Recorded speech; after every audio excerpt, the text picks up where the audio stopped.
Alright, welcome back everyone. 欢迎大家回来。今天是第132天。It is day 132. I think we're okay with week things. Yeah, we're okay. Yesterday was slightly rough. There was a few things that might have made the cut. Okay, let's hop right into our lessons. Oh, but yesterday's characters are rough. We'll see if they come up again. 船员 Crew members. Oh yeah, now we're getting into synonyms in both Japanese and Chinese. 船员, right? 船员 sailors. Okay, there we go. 船员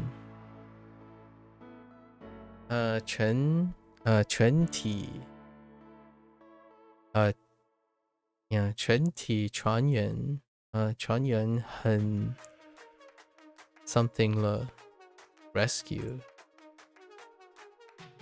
救 Do I know that 救? No, I don't. Oh wait, no, I don't. 得救得救了全体船员得救了 Interesting. 全体船员得救了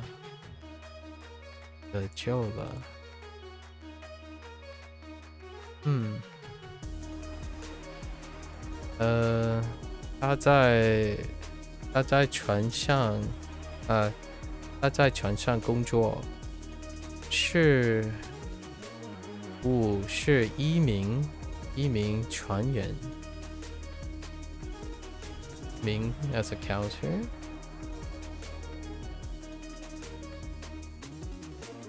船员世界 One Piece crew member 世界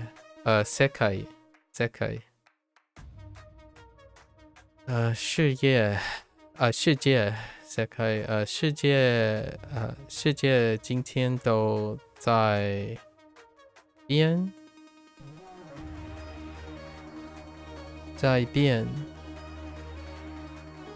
No, that's not 变 Yeah, that's 变 Changing. So world today all is changing. The world is changing every day. Oh, okay. Oh, 每天 whoops, every day. World every day all is changing. The world is changing every day. 世界 something. Do something. 冠军世界冠军 Oh, it's Jin. Oh, that's right. Because of Jin. Yeah.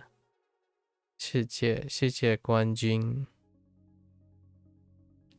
世界插图 Oh no, 地图地图世界地图 Yeah, world map. Makes sense. 地图世界世界特产 I don't have 场 yet in Japanese. Actually, I'm not even sure. No, this seems simplified enough. Yeah. Yeah. We have the top, the bottom, and the mid, yeah. Specialty. You have a different word for specialty though. Like local specialty. 特长 Toku, right? Toku. So special products, specialty. Local specialty. Yep. Okay. 特长 it was a weak one. We kind of bypassed it yesterday because a vocabulary word. 特长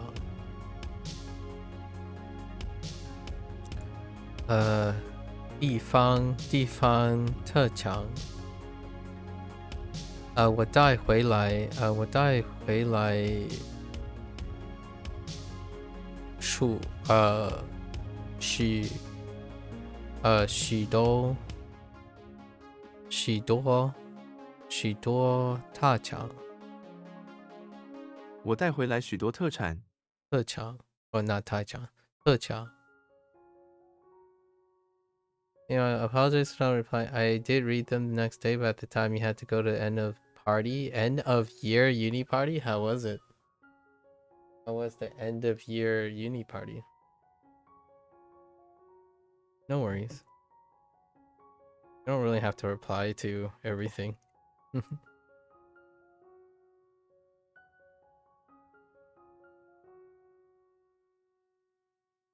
特长特产。传真。传真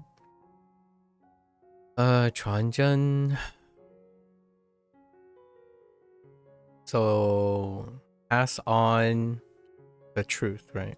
Pass on truth to facts. A fax is the best way to pass on the true appearance or copy of something to someone else. Yeah. It was good, thanks. It was a joint party between two neighbors, and it was open invites, so about 200 people turned up at a place. Dang. Then there was a big fight, and everyone left.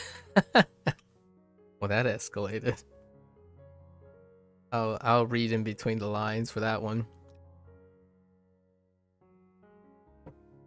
200. You know, I know you're not trying to intentionally reinforce a stereotype about British people and pubs, or like drinking, social drinking and rowdiness, but I don't think I think that case that the example you're painting is reinforcing the stereotype, like over across the pond. After the fights, the street was blocked off by just a mass of people, which I felt bad for the driver trying to get through. Yeah, it was a bit crazy. That's crazy. 200 people. I don't think I've been to such a thing before. Usually when it gets like 200, a public disturbance comes up. Like neighbors and stuff will most likely put an axe to it because of public disturbance.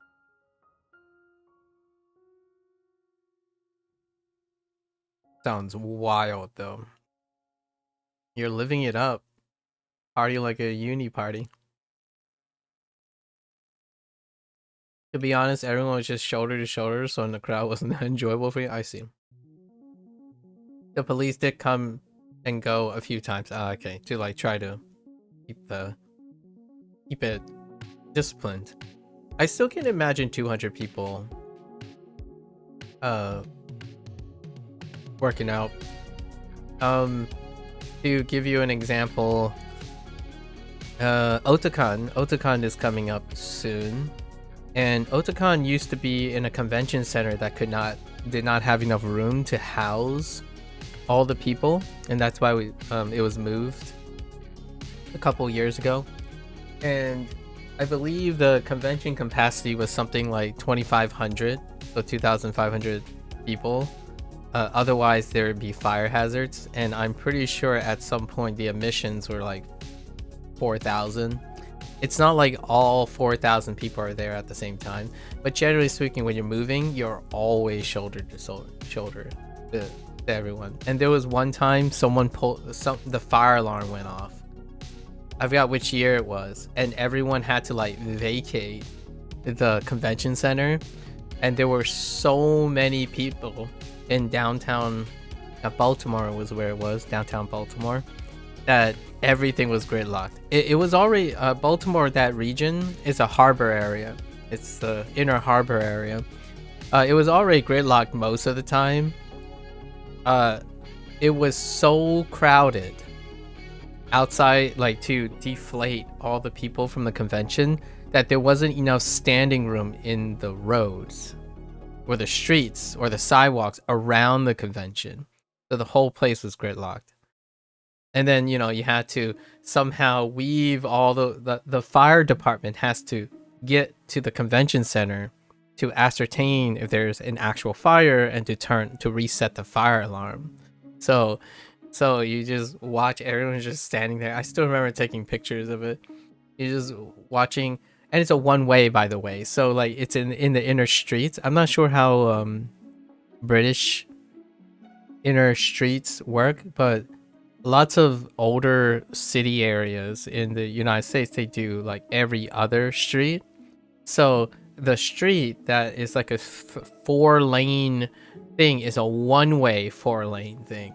So just imagine fire trucks trying to get in when it's already gridlocked. Gridlocked on a normal day, it's practically gridlocked all the way to like the outside of the inner harbor.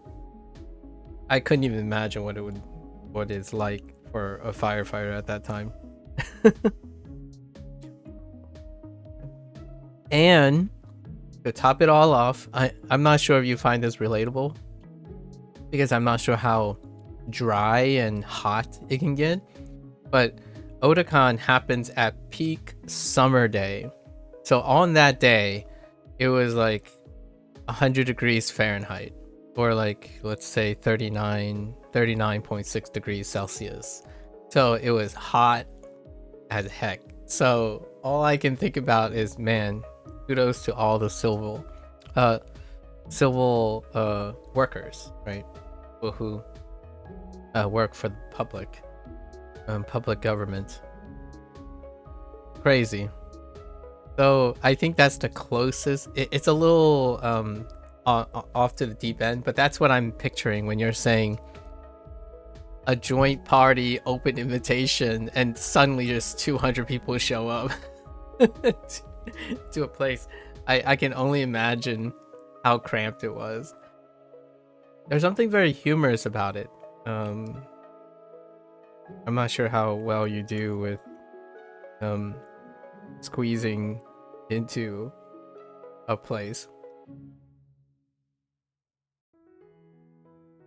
I always thought, the thought crossed my mind a lot of times when you're in a place and everyone's shoulder to shoulder.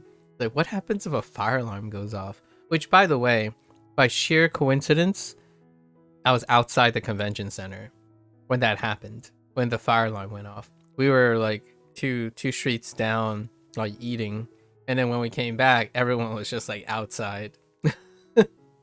And we were wondering what the heck was going on. Nowadays, the convention center that it is at now can house like 60,000 people or something like that. It's a lot, much like it's double to triple the size, and haven't filled up yet. Like, admissions is not big enough. I think we crossed like 45,000 or something, but not big enough to overcome the capacity of the convention center. I hope it doesn't, really, but at the same time, it would be kind of cool if it did. You ended up just staying at the edge of the crowd with a few of your friends, so you could actually move and somewhat hear each other. I see. 45,000 stadium size capacity. Yeah. I think like one of the conventions, they had 2 buildings. The largest anime convention, like, debatable, but the largest is they house it in 2 places, and it's on the West Coast. I would say probably Anime Expo, which they get turnstiles up to like 100,000, something like that. But it is like packed to the brim. Over here, in the old place, the place I was describing had technically 2 locations, but one location was only used for a particular time of day, and then this one, everything's in the convention center. But yes, stadiums, I would say stadiums are like 100K, right? 100,000.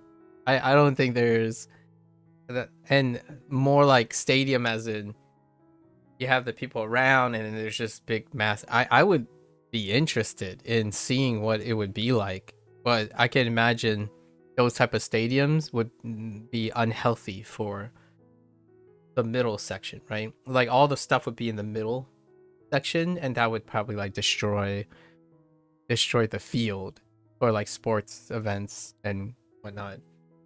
Because we have to remember that the capacity for conventions also include all the floor space for displays and movies and stuff. Have I ever been to a sport? I have.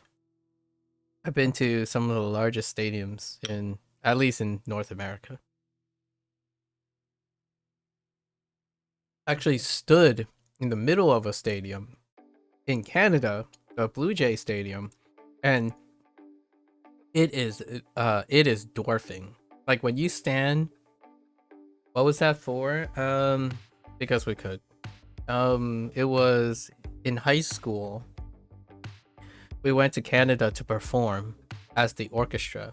Like we were invited as a regional orchestra from the United States, like to perform because of excellence.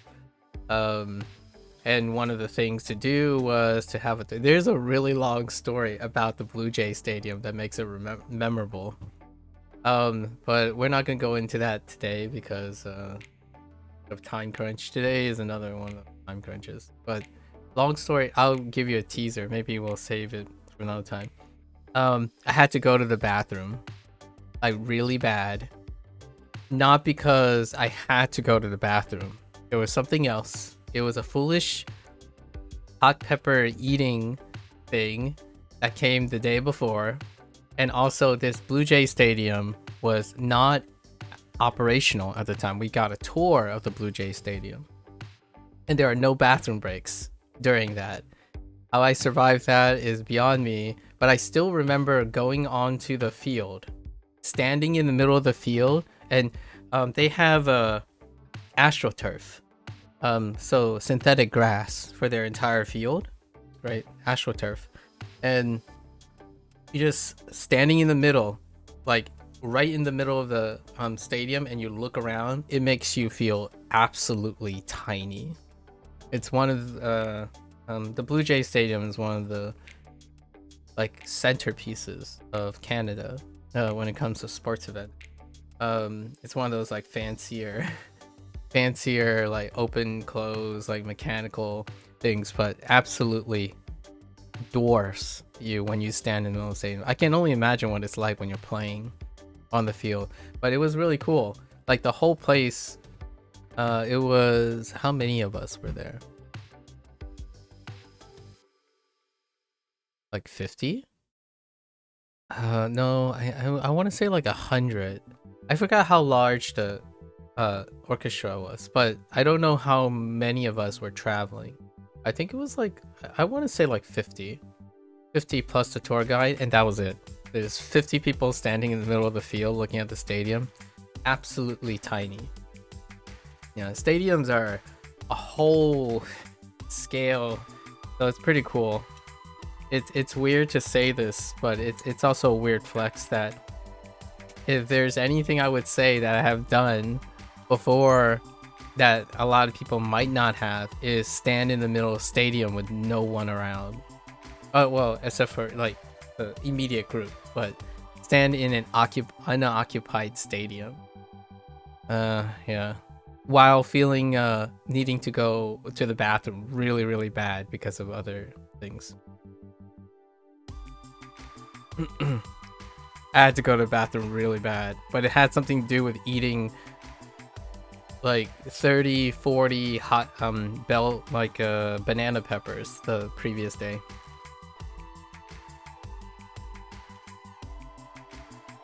Because I was a high school kid and I wanted to fit in. So naturally the thing to do is to eat a lot of hot peppers while some people challenge you to eating hot peppers the previous day at an Italian buffet. There you go.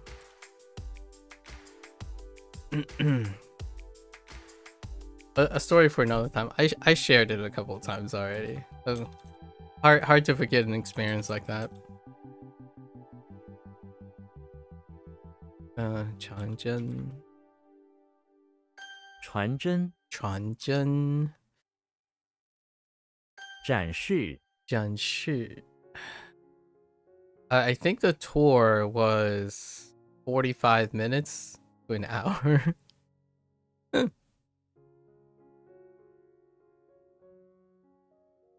I don't know if you've ever consumed a lot of hot things before, and then the thing about the hot thing is your like stomach lining still feels like uh a pain, like a contraction pain. So you don't actually want to. You don't. It doesn't feel like you actually literally need to go to the bathroom. It's just it has the contraction feeling of wanting to go to the bathroom. That's what happens when you eat a lot of spicy food and nothing else.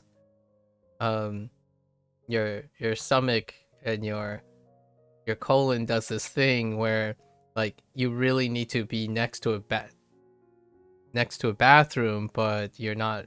It's kind of like dry heaving, actually. Only dry heaving sucks too. It's painful for the throat, but it does the same thing to your stomach when you're like agitating it a lot. So if you're eating lots and lots of spicy food, you might not have anything in your system, but your stomach lining just wants to push something out, but there's nothing there. Very odd sensation. Not great. Not great. And you can't control it either. Kind of like dry heaving. Yeah, yeah. I still remember it to some extent, and it's already been what over 20. It's over 20 years.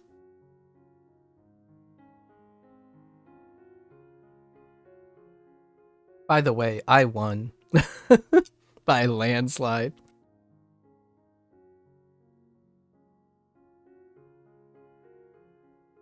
You know, back in the day, the other person taps out, right? Like, nah, everyone's getting into it. Let's just shove even more. That's what happened, basically. Like, I didn't do it just to win, like enough just to win. I had to arrogantly and egotistically crush the competition. I was in the it was one of the few things that I did in high school.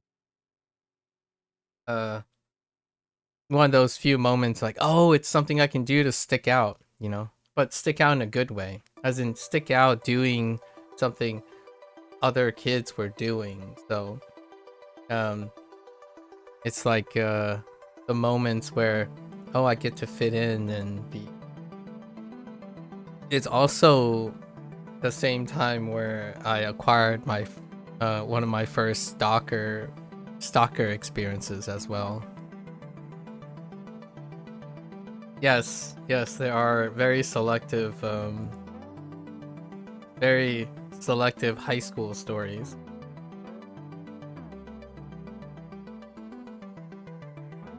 Yeah, yeah. It's not like super scary stalker things. It's more like high school crush stalker things.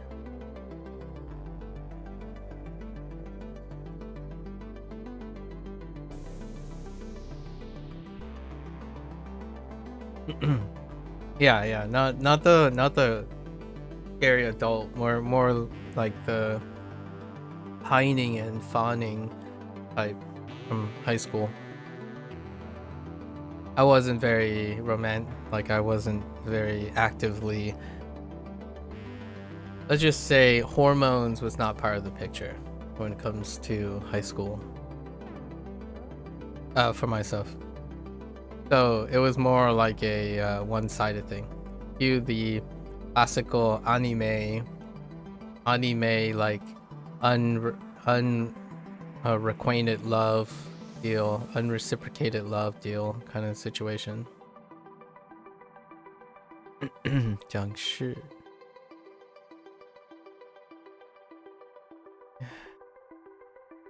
Flag.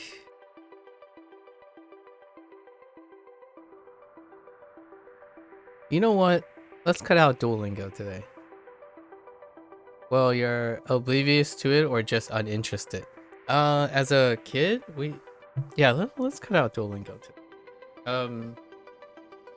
If we keep going, we can cut Duolingo, sure.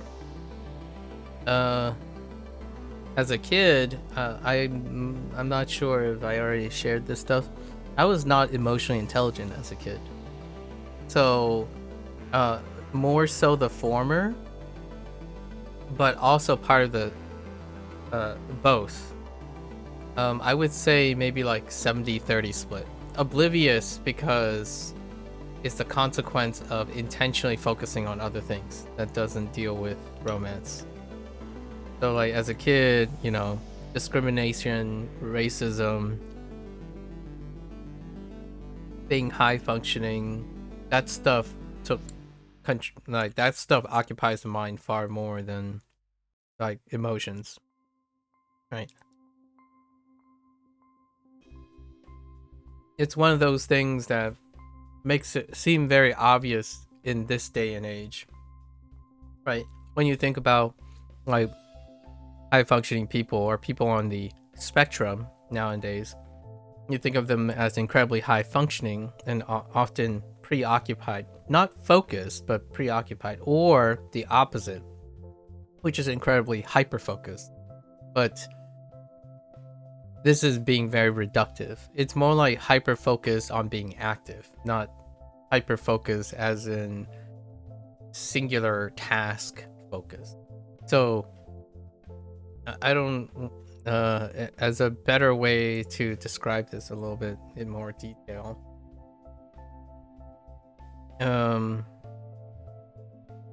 I think there are two schools of thought. A lot of time is a very reductive, and I'm not saying this from a professional standpoint, so grain of salt, right? As a kid, this is retroactively my state of mind when I was a kid. I'm not self-diagnosing myself, but this would sound very familiar to a lot of people today, kids today. But as a kid, I was very high functioning.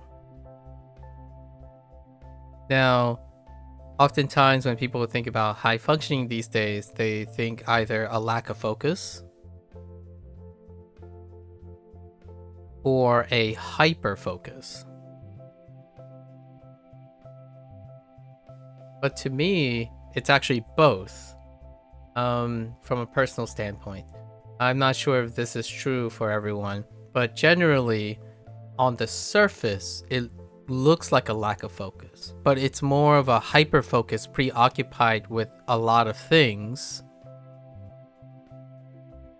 that requires a central core.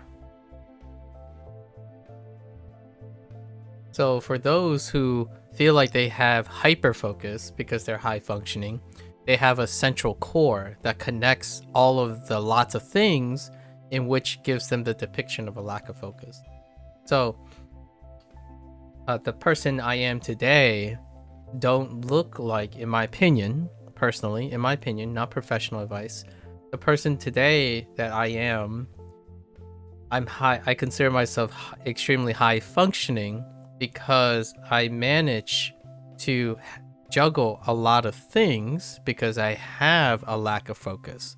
But those lots of things end up being trained with discipline to have a central core, which then to many people would look like sustained focus. But that's not how that works, in my opinion. So that was what I was like as a kid. And what was this central core? Central core was academics.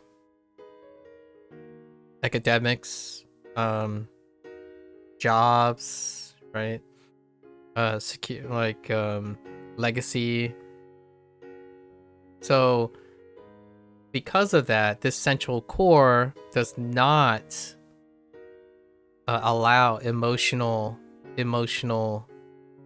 exploration. not only does it not allow, it reduces the occurrence of it. So when it occurs, I'm either oblivious, so it can look like I'm oblivious, or I'm uninterested. So it can be both. I'm uninterested because something else is more important or is occupying my mind, and I can look on the surface oblivious to everyone around because it's both. The way I like to frame this is because it's relevant. Oh, there's the Twitch bot. All right, thank you, Daily Twitch bot. I already know that my Twitch feed is working. Thank you. So this is kind of closer to what I want to write about when it comes to the classical, like 90% of people feel like they have autism these days, or 90% of self-diagnosed kids who read a lot of things on the internet and then realize that they are, and then have a placebo effect when they go to see a specialist to convince perhaps even the specialist that they might be high on the spectrum. This is the combination of the mixed things that I take from my childhood. Again, not professional advice, but yes, it's both being oblivious to emotional interest and also being disinterested at the same time, but not necessarily disinterested as an active disinterest, but more as a coincidence. My coincidence is when I was a kid, it was very difficult for me to focus on any particular thing. In order to help me focus on things, I took all those things that I keep bouncing back and forth that occurs with high frequency, and I form a central core. That central core unites all these random things and makes very little room for anything that's extraneous to it. So by that happenstance, and this is adult me looking at what happened when I was younger, not the younger person doing these things with this understanding. So that's a difference here. By coincidence, all of these things happen in order to make me the person I am today. Basically, I was able to do this, and then because of that, everything else is historical. I look like I don't lack focus because the biggest thing that people see is the outcome of managing that, not what is actually going on. Like, someone like myself is more likely to learn multiple languages at the same time, for example, than someone who is low on the spectrum. So I don't compartmentalize things with singular things. I have to tackle many things that are related to a singular thing so that when people step back and look at the single thing, then it's good. As in, cue all the people who have trouble sticking to one particular method to learn a language, right? Even if that language is comprehensive enough to give them fluency, they're rarely going to stay with that because the internet nowadays normalizes hyper engagement. So many forms of engagement is necessary now, but that doesn't necessarily mean you're autistic or you're high on the spectrum. But then again, it might be the very criteria to evaluate high functioning. Does one become high functioning because they're born high functioning, or can they be elicited to be high functioning because of the changing forms of interaction? Back in the day, I might have been considered high functioning largely because internet didn't exist. Now the things I'm describing sounds like everyone else on the internet. So the problem here I see a lot of times, or at least in my opinion, is that now we have different stimuli and different normalization for forms of engagement, and that deals with learning and critical thinking and problem solving, which is my favorite topic, one of my favorite topics. How do you encourage people to do critical thinking and problem solving when you're hyperly engaged? So I don't think evaluating autism and high spectrum things based without the context of today's engagements and normalized behavior, and use that to compare it to previous ones. So catching up is the name of science, right? Catching up with the new stimuli. So nowadays what I'm describing is what happened to me was as a kid when most kids were not hyper engaged. So I might have seemed high functioning back then, but back then I was high functioning without stimuli. Nowadays, most kids think they're high functioning and or high on the spectrum because they're comparing it to the anecdotes and the environment that was established over 20 years ago or more. So this raises the question, do kids today, younger people, like I see it, lack emotional intelligence when they're speaking and communicating online? Is that what I see when I was a younger kid actually high functioning? I do see that. And some of the strategies and many of the strategies I talk about today, like nowadays when I'm learning language and stuff, becomes relevant because I don't think those things are permanent.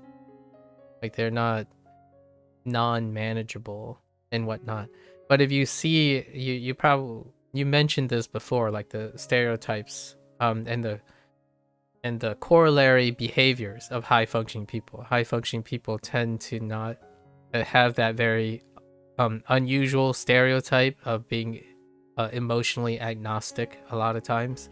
And I don't necessarily think it's because they're disinterested or oblivious, but it's more like something else is occupying them far more regularly. So if you happen to be a high functioning person and both someone who likes the internet and hyper engaged, it's not a coincidence that you're going to spend more time alone. Also having poor coping management, lack of relational skills, lower interpersonal communication, emotional intelligence, largely because so many things are taking its place. Like it's far more exposure for certain other things. So with all this said and this like exact discussion here, I think that's what's happening in a very reductive way. This is very reductive, but I think that's what's happening online right now. So yes, like your reference to that one, a few like hot takes studies regarding like early retirement, for example. You mentioned that correlation between early retirement and health, right? I think that was it. There's a very strong correlation with deficiency in emotional intelligence on the internet, where engagement, parasocial engagement is heightened. At least that's a correlation that I tend to prescribe to. Why do I use this, or why is it important? It's important because then you can kind of try to experiment or suggest how people can become more connected with their emotional status, largely because it's what comes before being emotionally intelligent to another person is also becoming emotionally intelligent to yourself. So for me as a kid, so going back to the first question, for me, I was not emotionally intelligent to myself. I rarely ever considered if I was happy or not. I as a kid, I didn't even say I was happy. I don't think I've ever said I was happy when I was younger. The idea is you explain it in a different way. So when someone says, "Oh, are you happy?" It's like, "Well, I got a good grade." You don't answer if you're happy about your grade. You answer what is true about the grade. Like, oh, hey, how'd you do? I got an A.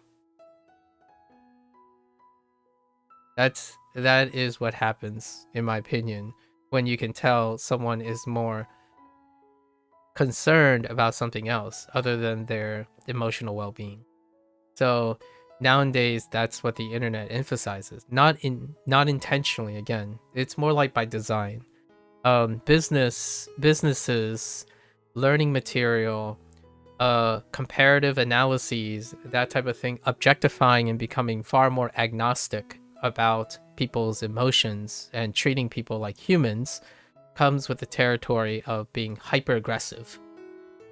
Hyper objective, sorry. Hyper aggressively objective.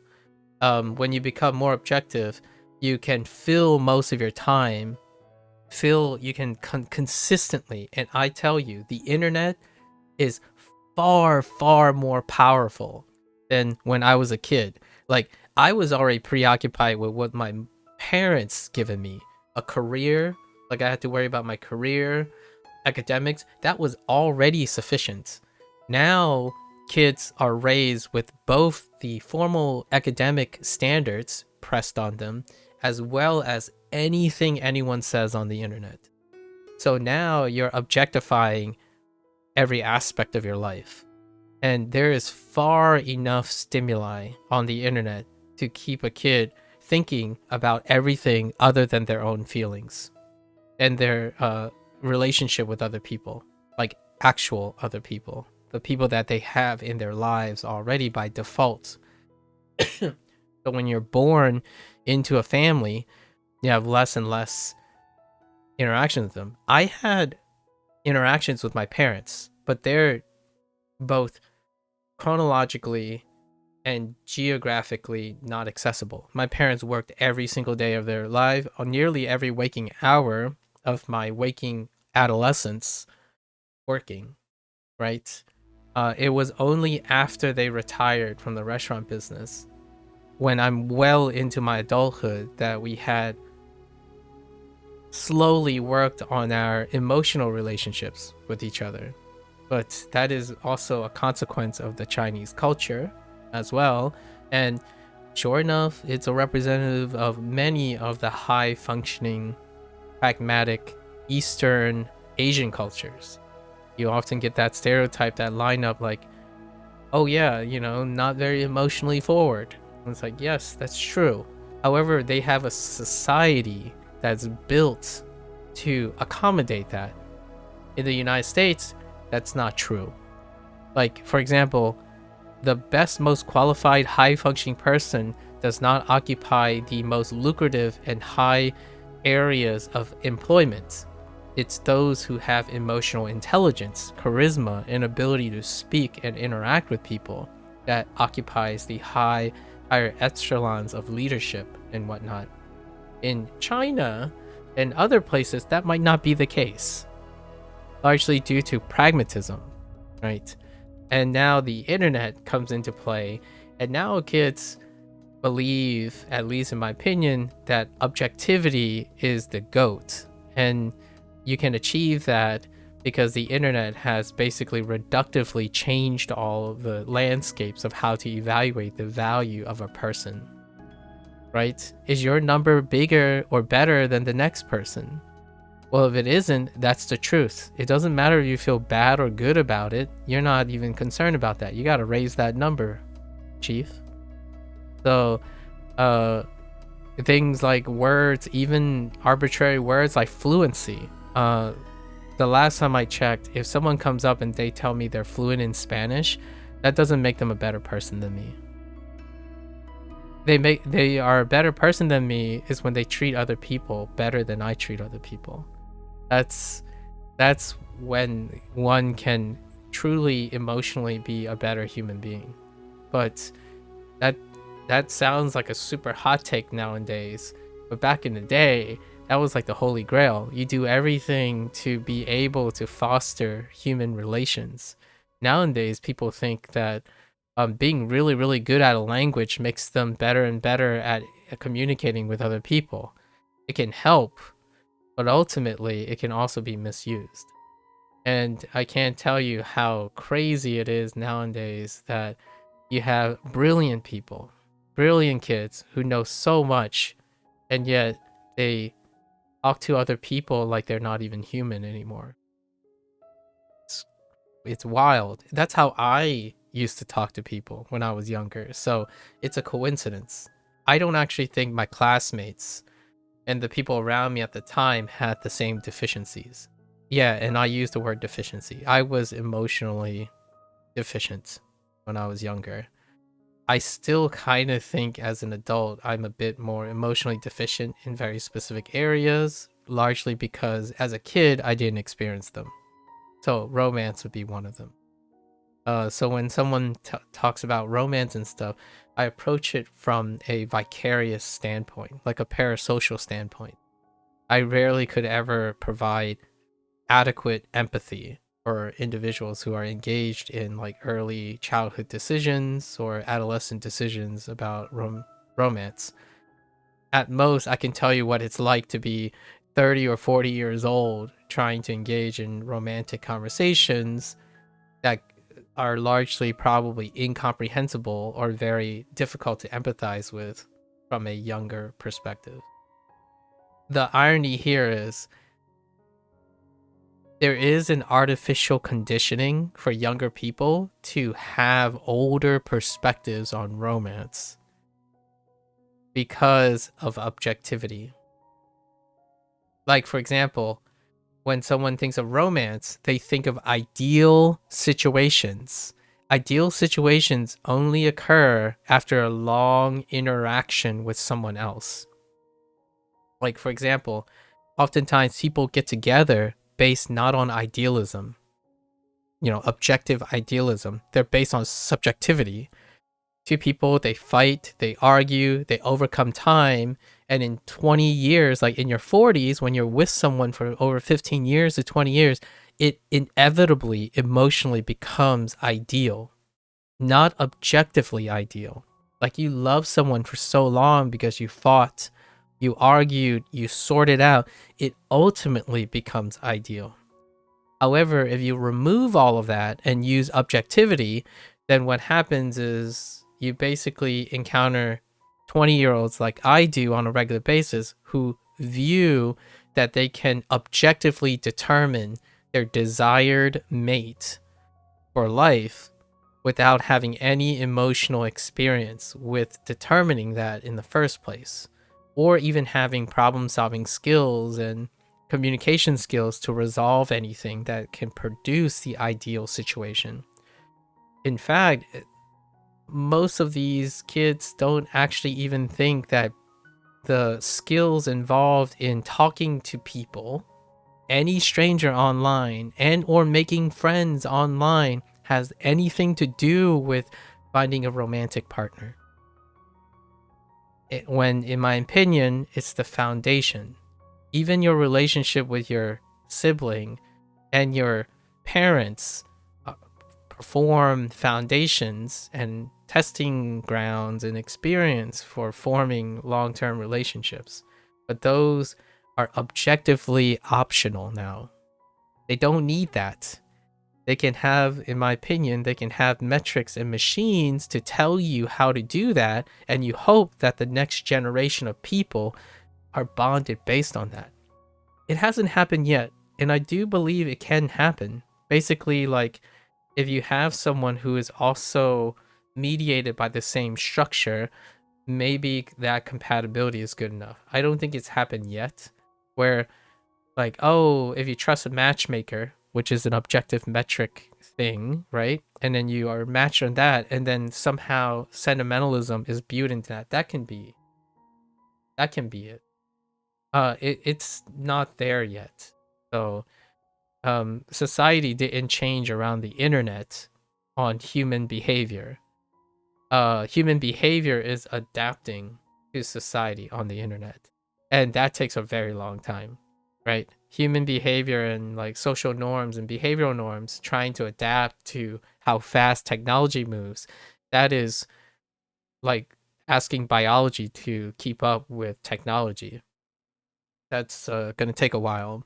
So it goes by default that the soul takes a while to catch up to the mechanics of what's happening now. And to me, that's how I felt most of the time so going back to the kids thing, I was already in my 30s and 40s. I wasn't joking when I said that I often feel when I was a kid that I was born 40 or 50 years old because I did not have the classical concerns of an adolescent during my generational time. Like, I didn't go out wanting to take pictures of flowers and like partake in dancing, and like I didn't partake in those things. What I did was I got home, I escaped to playing video games because video games are the source of unadulterated, objective, agnostic entertainment because it's not dependent on another human interaction. And then when I go to do human interaction, they are to forward my status and like academics and notoriety. Like, for example, I joined clubs originally and be part of honor society and stuff as a form of mechanically networking. I joined clubs to network because these people might be of use in the future. This is what looks like on the internet every day now for kids. For younger adults and even older adults, this is what is normal now. Before, it might seem like opportunism, like I was an opportunist, as in I knew what I had to do to get my success. I would do everything possible to be successful, objectively speaking. If I need to start a business, I need to network to have someone manage the business. That kind of thing. You get into honor societies because it's great for your academic enrollment. All those things, like you check those boxes. Here's another thing. I do talk about it anecdotally, but I never reveal what the motivations are. For example, I went to soup kitchens. Like, I volunteer at soup kitchens. I volunteer doing like charity work and whatnot. But what does that sound like? It sounds like a mask for opportunism. What do content creators do? You might be thinking, yeah, it's great. They're still doing good, right? They're still doing charity. But if you ask them, lots of the underlying motivation is the objective value. It's a win-win situation. That's how it's viewed. Not for the active passion of helping other people. It's part of the picture, but it's not the whole picture. And now it's different. Like, I do it solely out of the enjoyment of seeing other humans be happy. And you still have that for some content creators, but those are largely older people, like people who are already experienced outside. So it's very, very difficult now to separate. And I don't think it's because of the nature of the people. Like, this is not trying to apply an ad hominem argument. This is to be more realistic about the human condition. When humans see win-win situations and then they are normalized to exist or be successful based on mechanical output, right? Like how much viewership you have and whatnot, they are very good at doing it. So it's not that the people were born rotten, in my opinion.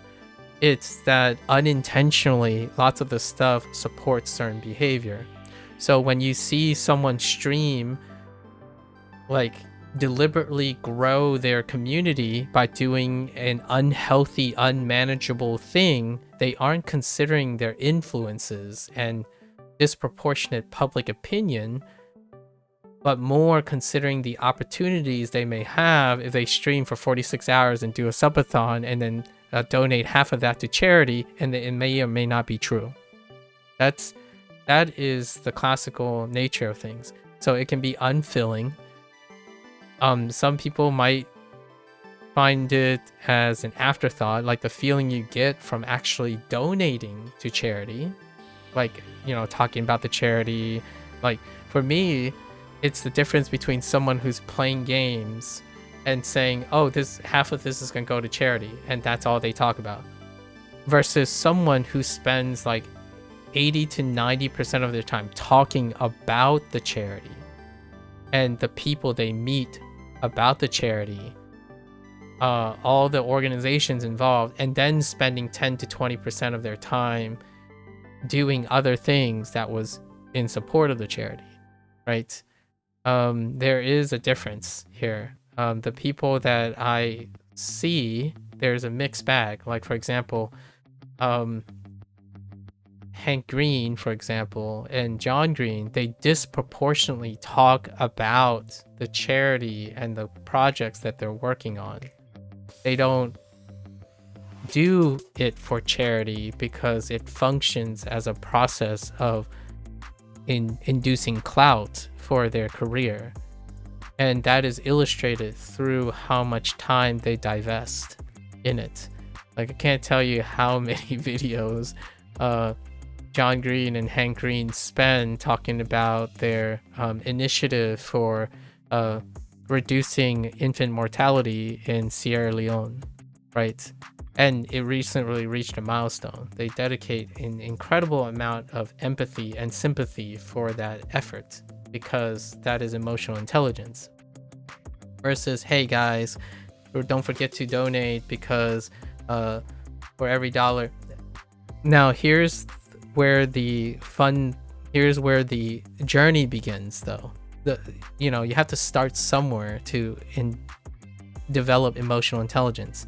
Oftentimes a tragedy, often grief, flare-up scare, overcoming grief and stuff can initiate someone to be more invested in charities. Like, for example, cancer studies, heart disease, breast cancer, that type of thing, because it initially affected them personally, and that allows them emotional explorations, and that leads to great fruitful things. So there's no enemy here. Like, there's no, in my opinion, villain or something. It's coincidental, in my opinion, that certain things lead to exaggerating certain human features, very human conditional features. And this is how I rationalize what I was as a kid. I was emotionally stunted. And if you wanted me to care about you when I was a kid, you have to serve a basic opportunistic function for me as a kid. So, like, what does that sound like? Helping someone, expecting to get help back. Reciprocating help. That is what was like as a kid, which makes sense because it's very appropriate for a kid. A kid is not independent on their feet yet. So obviously helping someone, you're expected to be paid back, reciprocated in some way. I no longer have that issue. So, or not issue, but differing opinion. I no longer have that differing motivation. And yet it doesn't stop like a 16-year-old to like a 26-year-old to come by and say, whoa, you're streaming, obviously you want to be popular. You're streaming because don't you want viewers to go up, because isn't that the whole purpose of streaming? Like, no, it's not. And I dare say that is, if before language learning, that is far more the common comment. And they're like, but you're doing it, so doesn't that prove the fact? No, I've been doing it for 6 years. Plus, have you not noticed? Because if you didn't notice, that's the point. There is no motivation for clout, or there's a lack of motivation for clout. That is different, again, to emphasize the uninterested. I am not uninterested or disinterested in clout. In fact, I'm very human, so I love clout. If someone comes around and say, you're doing great, and here, I want to invest $100,000 into your endeavor to spread this thing, I would say, yes, I can make that 100,000 into something else. And further the case of spreading well-being around. That's perfectly fine. Is it my honest focus? No, it's not. It's not even close. I would look very, very different. I would look like pretty much all those kids who gives me hot takes on how to like grow my community and grow. Yeah, I know those things.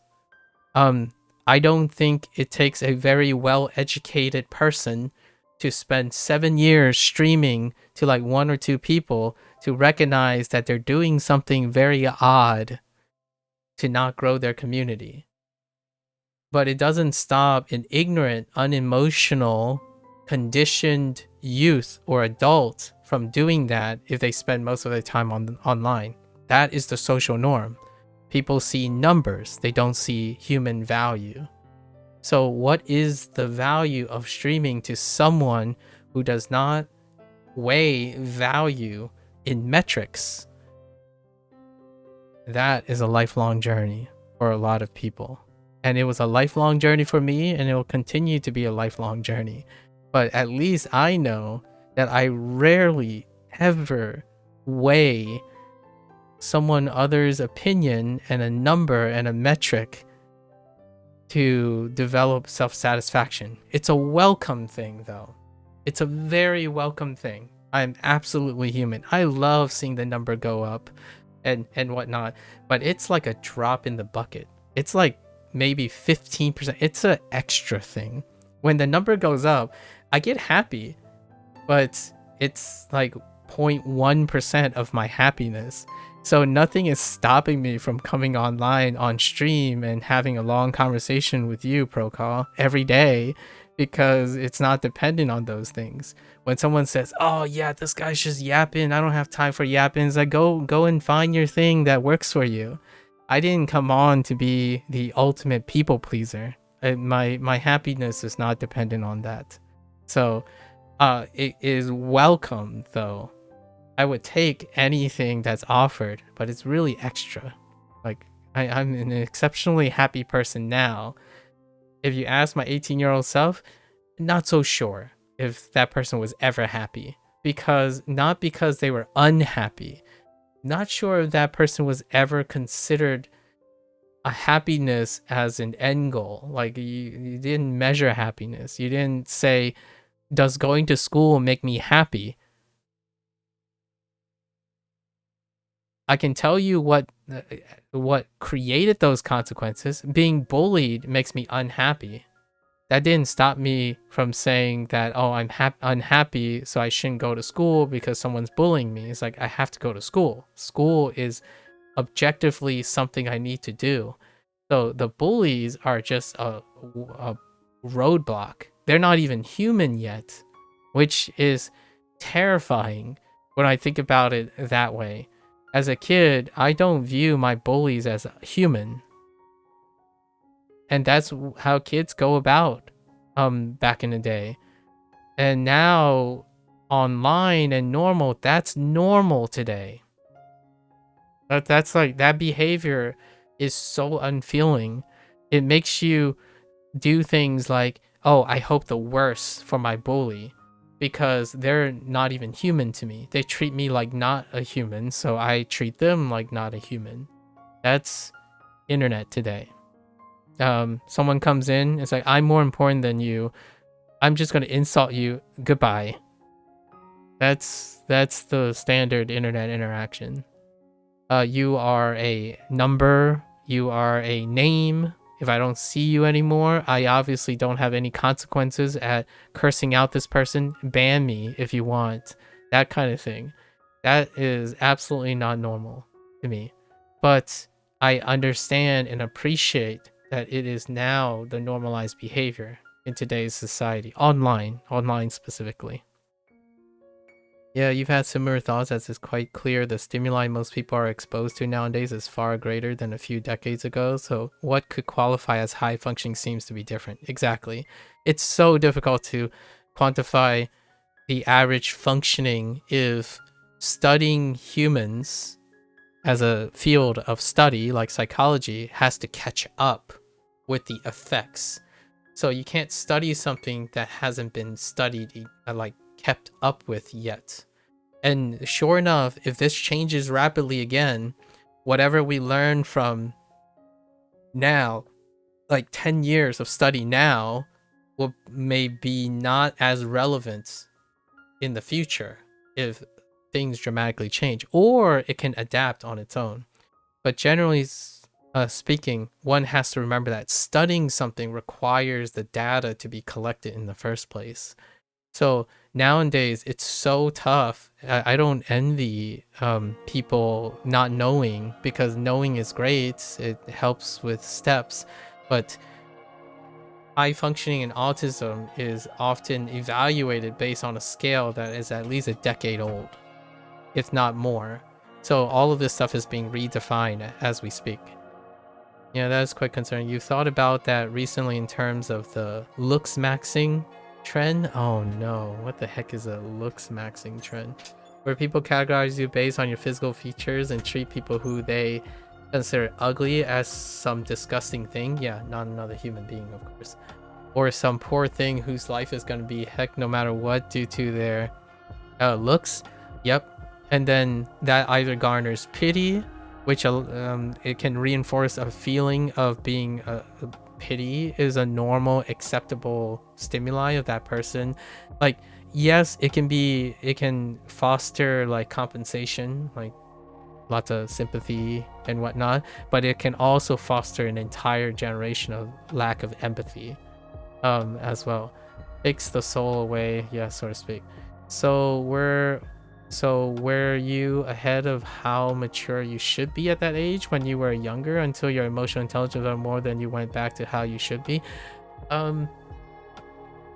I was what other people would consider as more emotionally intelligent, because when I was younger, that's how older people behaved. But that doesn't, it's difficult to say I was more mature in the sense of I matured through having the experience of emotional intelligence. So in essence, I am the least mature person now. Or I was technically the least mature then, because everyone else had like, it felt like most people had a gauge of their emotional intelligence. They had the experience of their emotional intelligence, but I behave like an older person. Like, what does an older person look like? Well, they concern themselves with finances and business, duty, good grades. I worry about when I'm moving, how do I budget for a house? I was 13. So it might seem to an adult that I was emotionally mature, or I was mature, but I wasn't emotionally mature. Like, what do adults don't talk about most of the time? All the things that they learned as a kid before the internet. So all the things adults take for granted when I was younger. So the adults before me take these things for granted. They know how to be compromising. They know how to be nurturing. They know when you feel bad, how to feel better. They know that other people hurt, and so you know how to be consoling. Those are the things you do automatically, because before the internet, you have to experience those things through high school and interaction with other people. So you get all those things. But as an adult, what do you learn? As an adult, you learn how to budget. When you become an older adult or a younger adult, like older, becoming an adult, the process, you learn how to budget. You learn like insurance policies and career development and like professional networking. They learn those things then. So when I was growing up, I had less trouble empathizing with the plight of my teachers and like what they have to deal with, like bills and managing family dynamics, or like putting food on the table and that type of thing, insurance, working for retirement. That stuff was already in my skill set. Like budgeting. By the time I got to econ class, which was like 16 years old or something, we had to like write a budget. I already did that when I was like less than 13. So mature is in the eye of the beholder. If you are developing a skill in which someone younger already has that skill, that would seem like they're more mature or ahead of the time. But at the same time, the skills you have for granted are not mature because you don't think about them anymore. So language learning, we can take it back to language learning. It's easy for someone to just come up to me and say, oh, I don't need to do all this complicated stuff. I already know the character, so therefore I just need to do this. That makes them sound like they're more mature than someone who's working on getting the character in the first place. So yes, technically they are more mature because they reached a state in which they believe they don't need to work on it anymore. That's maturity. What did I look like, or what was attractive about me when I was younger? Most older people found me more attractive, as in like attractive in terms of personality. Like I'm more associated with older people, and sure enough, that usually happens now. Older people who talk about like health and like rich stuff, making a lot of money, those are more resonant for younger adults, because what do they want? They want money and like pragmatic hot takes and life hacks and whatnot. Well, those life hacks come at an expense. They're assuming you have all of the experience that they have. So that's my major gripe. One of my major scary gripes. When people look at hot takes and forget that the people giving those hot takes also have years and years on them of things that they no longer pay attention to. So I don't go around spilling hot takes because I'm often concerned that I don't think there's anyone who's 20 years old who knows what my childhood is like. Now, I can do my best to describe my childhood, and coincidentally, there are a lot of things growing up that's very similar. Now, hear me out. I actually think I'm more relatable by coincidence than the vast majority of adults who are giving life hacks and advice to kids of this age. Because those people, in fact, I actually feel like they're far more emotionally intelligent back then than now. The downside is I don't think the internet generation find that relatable. Now, it's not that they can conceive that there's a gap between someone who's 40 now saying, here's a life hack, network. And then you're starting talking, what do you mean network? Just make friends? Okay, but I can't make friends. Well, that person saying the life hack is like, well, I could make friends back then. So that's the life hack. Go make friends and you'll succeed. That kind of thing. It's a human condition. When you do it naturally for a very long time, it's not like you're forgetting or trying to be malicious or skipping. Sometimes things you do very, very well and very, very often are no longer important to mention. Like, do you remember how you formed your first words? Like, do you remember how you first learned to run? I mean, you run all the time. Clearly, you must be able to explain how you first learned how to acquire running, right? That's like saying, oh, I'm not human, so I don't forget these things. I just do it. It's kind of like asking a specialist, how do you get so good? And they're like, practice. So what does that even mean? Like, well... And then they'll tell you all the things mechanically that they're doing now. But how to get to that state is void of emotional, a lot of emotional connection. So like, what does it look like to become fluent in Chinese? Or what does it look like to become fluent in Japanese? A person selling your product would say, here are all the mechanical steps to getting there. And we hope that, like myself, you have 20 to 30 years of emotional experience ahead of you doing this that will also lead you to my success. And now it works if it works. Like, what I mean is, if someone does it and they have the emotional intelligence to keep on doing it, nice. You'll end up there. And for everyone else who has a different emotional attachment, they'll probably find it somewhere else. You hope that they'll find it somewhere else. And that's why I dislike, personally, that's why I have reservations. Not like a strong dislike, but I have reservations when someone presents only an objective case for any form of life skill development. The part of life that it's missing is actually the emotional side of things. So when you go around saying it's about the journey and not the destination, and you use your product and you describe your product like it's all for the destination, then in my opinion, the most immediate thing I would do is I would take a walk and go find out how to contextualize the journey from what they're advertising, because that person no longer is connected emotionally or spend their time teaching anymore, or in any emotional state in which it has anything to do with the journey.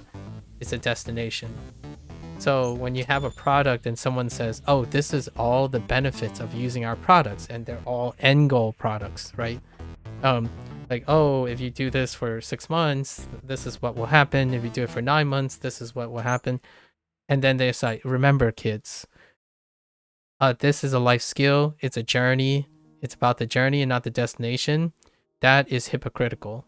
All I see, most of the time I see, are bullet points of the destination and no accountability for any part of the journey. Like, rarely do I even see self-assessment, encouragement of exploration, consistent discipline to evaluate one's own emotional state and motivation, how to troubleshoot and critically think when certain steps fall apart along the way, consistent feedback, and accessibility to people who can provide third-party feedback. What does that actually sound like? That sounds like formal education. Now, not all formal education is created equal, because one teacher is often assigned to like 30 students. But at least even that has more feedback than someone saying this is how you become fluent in a language, and they rarely ever prescribe something that has any semblance of emotional upkeep and or self-imposed emotional upkeep. Like, hey, all right, you've been through 1 month of my program. Now let's do an exercise in emotional management. Write down all the things that you're happy you know now. Write the things down that you are upset or find are a weakness. And then I hope that that person then have a program that says, okay, so if you have these following weaknesses, try considering doing these things along the way. No, it's usually something reductive, like, oh, just don't worry about those things. They'll iron themselves out. Follow the program some more. That's a scalability issue, obviously. I'm not saying it's a bad thing or something that's easily overcome by another person, but it's one person's product scaled up to millions of customers. So obviously you're hoping that your customers have years of emotional maturity and critical thinking and problem solving skills as a result of emotional maturity. Nowadays, products are not targeted that way anymore. They are targeted to increase the frequency or the chance that the consumer you're targeting has the appropriate emotional intelligence and motivation to buy your product and use it unconditionally. So there's another way to compensate. Engage them so hard and promise them so many destination oriented goals that they no longer can consider what their emotional state is anymore. Just convince them that they're having fun all the time. Convince them that they're having progress all the time, and your product will be successful. It's not malicious. I don't think earnestly it's malicious in the sense of I'm deliberately going to go out of my way to warp the expectations of these people, but more like, how do I make money? That came first. How do I make my product successful? So optimizing for product placement and businesses inherently exacerbated that at the cost of possibly not encouraging emotional maturity, right? Or assuming maturity, or knowing what is happening in the greater scheme of things when it comes to your consumers. So when I think of that, what do I think of a lot of times? Live service games. Live service games are used when adults who have emotional maturity and grew up in a different way assumes that kids and the people they target for their products also have gone through the same emotional maturity that you have once. So when you design things, the last thing you're concerned about is, wait, if they don't like the service, they know to cancel, right? So if they don't like my product and can't afford it, we assume they're just gonna not pay for it, right? No. That's negligence, in my opinion. And right now, nowadays, what are we concerning? Well, biology and society is catching up, where now we're concerned about who's negligent in here. So negligence is different. Maliciousness and intent is opportunism, as in people intentionally, predatorily design things, and that still exists, by the way, but they intentionally, despite knowing the dangers and idiosyncrasies, they do it intentionally.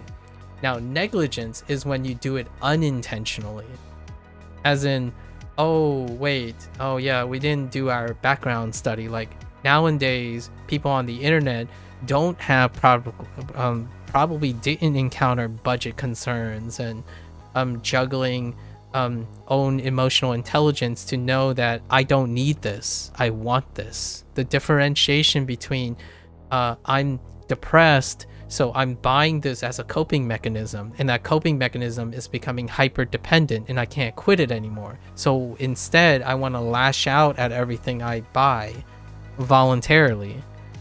And now it's feeding on itself, in my opinion. And older regulatory things are coming into play. So now you have generations of people who think they need something, but they don't actually. And then you have older developers and publishers who think that they're doing a great thing to entertain, assuming that their target audience and their consumers know when to stop using their product, no matter how engaging and useful their product is. As in, like, do you need that Netflix subscription? Well, I'm going to tell you, there's probably a substantial number of people who believe that they can't function without some sort of subscription operating. And then you go into that side load about Caleb and the people he interacts with on a daily basis. Those are the scary but sobering depictions of rational human beings who have a process of motivation, opportunism, and also understand that they have a problem. And to me, I don't even think the people on Caleb's show, is the scariest version. I think anyone who don't see that they have a problem or not a sustainability issue and continue to do that are far more vulnerable than even the people on Caleb's show who know they have a problem, and they're trying, if at all, their best to try to address it in a really equally, Caleb is kind of like unstoppable force, and their baggage and their emotional pit is almost an unmovable wall. So it's like taking an unstoppable force and challenging the unmovable wall. There are people who don't even think there's a wall anymore. Like, you go around and you go sit on your keyboard and say, oh, this person's garbage, that I don't have that problem, right? And in fact, if you end up having that problem, that's exactly what I mean. Like, hitting a thumbs down, for example, on someone's video when they're talking about thumbs down and thumbs up, and say, oh yeah, I disagree with this, so it's not my problem. That is exactly what I mean. That thumbs down doesn't hurt my feelings. I mean, it informs me on things, but that's perfectly fine. When you go and finally produce your own products and your own thing, and someone gives you a thumbs down, ask yourself, how much does that mean to you? Because honestly, the ones who make snap judgment are ultimately the ones that are going to be having emotional intelligence and coping problems when they themselves are the receiving ends of that. I don't have problems with this because when I was a child, there were enough people to tell me that I shouldn't exist in this world. That paints a very, very strong picture, but it's the truth. Nowadays, you don't even have to entertain the idea that someone dislikes your presence, nor do you have to contend with the consequences of your actions.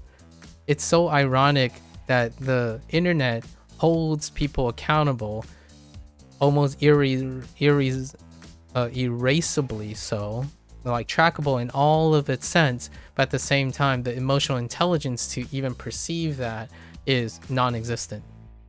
Like, I still have, by the way, which most content creators do have, very emotionally intelligent content creators actually, I have a whole inbox of deleted comments on my YouTube videos. They're there to remind me what I can improve and what I can change and what I can address. But do the people who post those video comments even know that the internet holds you accountable? It's up to the person who pursues you for your accountability. So when I write things and record things and publish them to the public, I stand behind those words. Like, I know that it's, whether they see it or not, one day someone with emotional accountability can hold me accountable for those things. If it doesn't happen, that doesn't mean it's safe. I think also existence, like, critical thinking is so lacking nowadays, where if you don't see it, then it clearly doesn't exist. So if you don't see me speaking Japanese, I obviously don't speak Japanese. Like, what I mean is, if you don't see me practicing speaking Japanese, then I obviously don't practice speaking Japanese. That is, in my opinion, more of the normative worldview nowadays. Humans don't exist and their qualities don't exist unless it's literally presented to them. That's a hyper-objective world, right? Subjectivity would be thinking that the person you're watching has other things that might be subjectively variant from what they perceive. Like, for example, someone said this earlier to me, actually, maybe like 3 days ago or something. They told me, I bet your favorite color is red. And I never asked them. I didn't get a chance to ask them, like, what makes you think that my favorite color is red? The actual thing that happened was like, well, no, my favorite color is not red, it's green. But I didn't get a chance, like they didn't stay long enough to even for me to ask them what makes them think that my favorite color is red.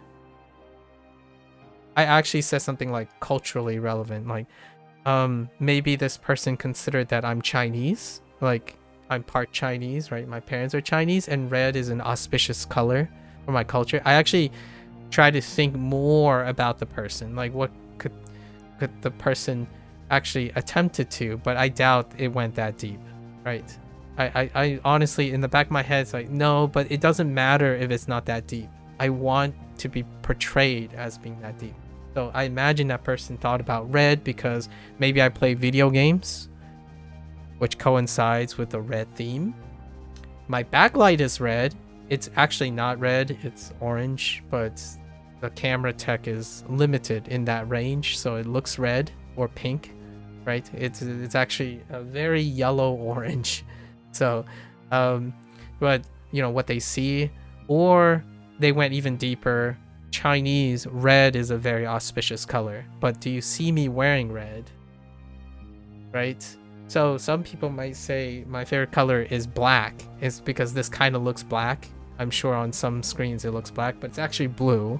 So is it blue? And that kind of thing to me is very important. And not because it's right or wrong. It's because someone is able to express how they thought that, why they thought that. And then I can explain why my color is green and not red. Yeah, I would imagine that applies quite well to someone like Mr. Beast. Yes, exactly. I think content creators, the very resilient people, they have different, like, they contend with a lot of things that aren't shown. And with that means that there's an absence of that feedback. I think things have changed though, Procal. I don't want to make it sound like it's doom and gloom.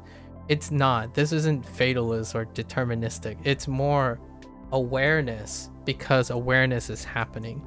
Like interviews, people talking about their career in retrospect, because their career has to happen in the new age before you can get retrospection.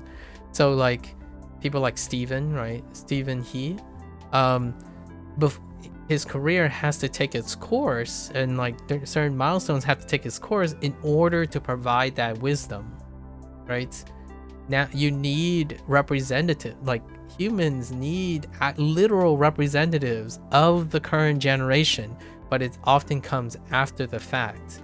So nowadays, the ones that grew up maybe like around my time are old hats now, and then those who are 30s, in their 30s, have a good 10-year career under the influence of the internet.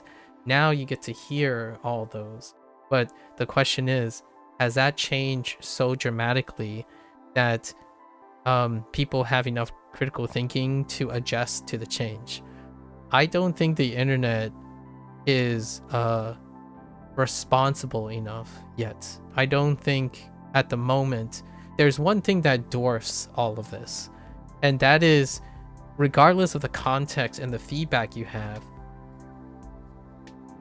are adolescents into adulthood given enough opportunity for critical thinking and problem solving, which is one of the consequences of navigating emotional intelligence.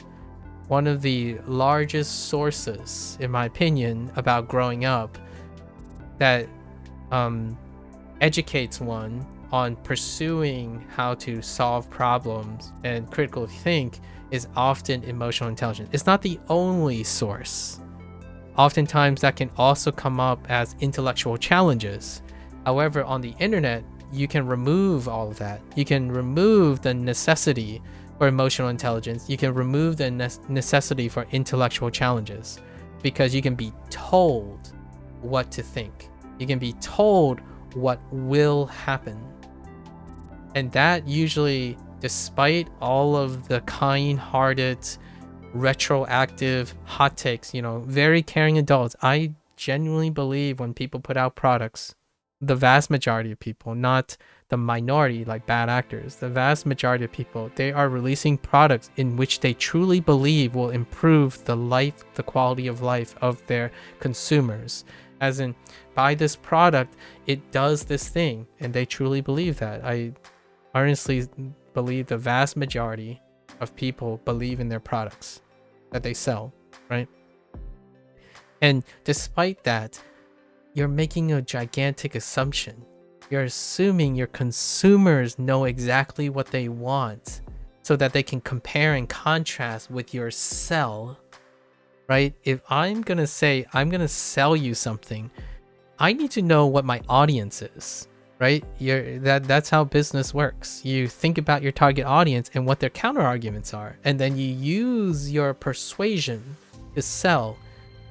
In my opinion, nowadays, the easy sell is emotional, because emotional intelligence, in my opinion, is disproportionately underdeveloped compared to intellectual intelligence. So what do you sell nowadays? You sell stats, you sell facts, and then you attack their emotional intelligence. Not like attack literally, but you leverage the lack of emotional intelligence. So how do you do that? Well, you could start by saying your product can reduce your morbidity when you're 70, and you don't want to miss out, because if you don't start now, then you're losing years in your 70s. The facts are, morbidity does increase when you get older. That is a fact. And it's increasing morbidity. Those are facts. And then you attack them emotionally and say, don't forget, if you don't start now, then you're losing years at the end of your life. Does that even make sense emotionally? Not really, honestly. Like, I don't even know if someone's thinking, well, I might not feel the same way when I'm 70, but right now, I think I'll pass on this. It's a promise of something that I'm not concerned with. Like, there's no navigating that. You're just thinking, oh yeah, that's true. Growing old does have increased morbidity, and I kind of don't want that. I might as well start now. If I don't start now, then I'll miss out. That, in my opinion, is the consequence of good business practices. And what I mean by good business practices, I mean practices good for business, good for content creators, good for many things. So selling a product, how do I grow a channel, right? For example, when someone says, oh, you don't understand how to grow a channel, you should hashtag things so that you get more exposure, because the algorithm is based on search tools and search tools identifying specific keywords. Is like, yeah, that's like the basic level, in my opinion. Like, this sounds very aggressive and arrogant, but it is. You don't grow your community, in my opinion, most efficiently, which is what these people say. It's most efficient if you like spam hashtags and stuff. There's actually YouTube moderation against that, but I don't want to talk about those type of hot takes. But yeah, you can do all of these things objectively to increase those things. And my only thought was, what kind of audience would I attract if that's how they get to my content? I mean, do I want to deal with that? Personally, my answer is no, so I didn't do it. So when someone's saying, oh, you could just do this and this and to grow up your community, it's like, yeah, but what kind of community? You're offering advice as though you have zero emotional intelligence for me and anything that comes after. My only thought is, if I put in a bunch of hashtags and I play all the trendy games and I only say certain things and I do react videos to controversial topics, what does that mean for me as a person who needs to negotiate all of that stuff, and the people I talk to and the people that I would have to navigate in the future? Because to me, I'm 40 and I don't cater to emotionally, in my opinion, emotionally different people. So all of that tells me that this person doesn't actually even understand my motivations. So that to me is a great example of how people provide advice most of the time these days. They project at most the things that are important to them because unintentionally that's the best thing they know, and they project based on things that are objective. So when someone tells me what is important to me, my first guess is, I bet you're going to tell me the most important thing to a streamer is their viewership. You're going to tell me that the most important thing to feeling satisfied with learning Chinese is how fluent you are. And even then, you can't even quantify fluent. So the person will be like a little bit smart about it and say, oh, I know that fluency is more of a subjective thing. Yes, I know it's not. It's actually more of an objective thing. There are so many things about the satisfaction of learning a language that's incomprehensibly not measured by fluency. It's the idea of sitting down and watching your show and you picking up a word and like, that's one word more than I've ever known. And it's changed my outlook on the way I interact. Those things, you can't even quantify those things. You can barely express them to other people. And yet, what I see is people's satisfaction based on how many kanji characters they know and Hanzi characters they know, how fast they're learning a language.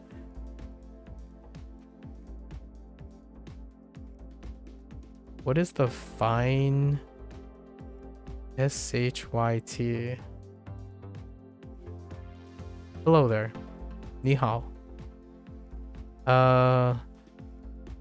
Let's see. We've talked about something similar before, but do you think someone who thinks in terms of doing good? Oh, is that what that says? Oh. Oh, is that what that means? Who in terms of doing good because that's what they should or do objectively without much of an emotional investment would be a better characteristic for a leader than someone who is more emotionally intelligent, has more of an emotional investment issues? That sucks. That's a really tough question. We'll call. And you pick the two spectrum ends of it. As I could imagine that this passion for it while still committing to helping as it's a duty they could fulfill could eliminate some emotional risk. Yes. It's a $1 billion question that you're asking that I think since the dawning of humanity in which leadership was a thing, that question has often ebb and flow due to its consequences in retrospect. It's good when it worked and it's bad when it didn't work. So the question is, are you thinking of the bad things to disprove one thing, and you're thinking good things to prove the thing you are, or you're thinking about bad and good things from both ends and realize, I can't answer this question without reservations, because this is kind of a spoiler, but I'm more the latter than the former. As in, when you think of someone who's unemotionally intelligent, what kind of government do you think that is? And then when you think of something emotionally intelligent, what kind of government it is? Think about when that government was successful or unsuccessful, and then you'll probably come up with enough examples in which you have a counter argument and a support for both cases. And then you're thinking, how can I do this ideally in which it always wins? The answer for an emotionally intelligent person is it doesn't always work. And you work through when it doesn't work out. Because a body of people and a body of humanity go through ebbs and flows. They don't stick strictly to a static structure that somehow is always consistently ideal. Now, you could view it from an objective standpoint and say there is an ideal purely objective. You can think of it as there is a purely idealistic way of guaranteeing that a form of leadership always works. And now you're thinking like the internet. Is that a good or bad thing? I don't know. I'm not intelligent enough to conceive the permutations of the idealistic government or leadership, so I have no way of even conceptually determining if it's good or bad, largely because I can't even conceptualize an ideal case that would happen. If I could, I would at least be able to say an example of it, right? Humans are retrospective. So if you're telling me what does that look like, you can always pick the worst case for something and the best case for something. What's a great show? Travelers. Protocol. Travelers. I'm not sure if you saw that show. It got canceled early, so they had to wrap it up, and they kind of like ceremoniously did a retcon. But the twist of Travelers, the show Travelers, is a great example of the whole, while still committing to helping as a duty they should fulfill, could eliminate some emotional risk. Why not just eliminate all the emotional risks? I'll spoil this for you because it's a great show regardless if you know it or not, but the overarching government in the future is an AI with no emotional intelligence. And in that dystopian future thing, people utopianly believed in that decision making, and they developed time travel. So now the AI objectively order the human race, the time travelers, to objectively correct all the errors of human error. So it presents a situation where humans time travel back to correct all these subjective problems that led to the creation of that future in the first place. Pretty fun thought. Pretty fun thought. All the decision making is made by an unemotional, non-human, sentient creation, which happens to be a product of humanity as well. So, imagine an entire show predicated on that, and then how do humans navigate that acceptance? Kind of like the directive, like the directive.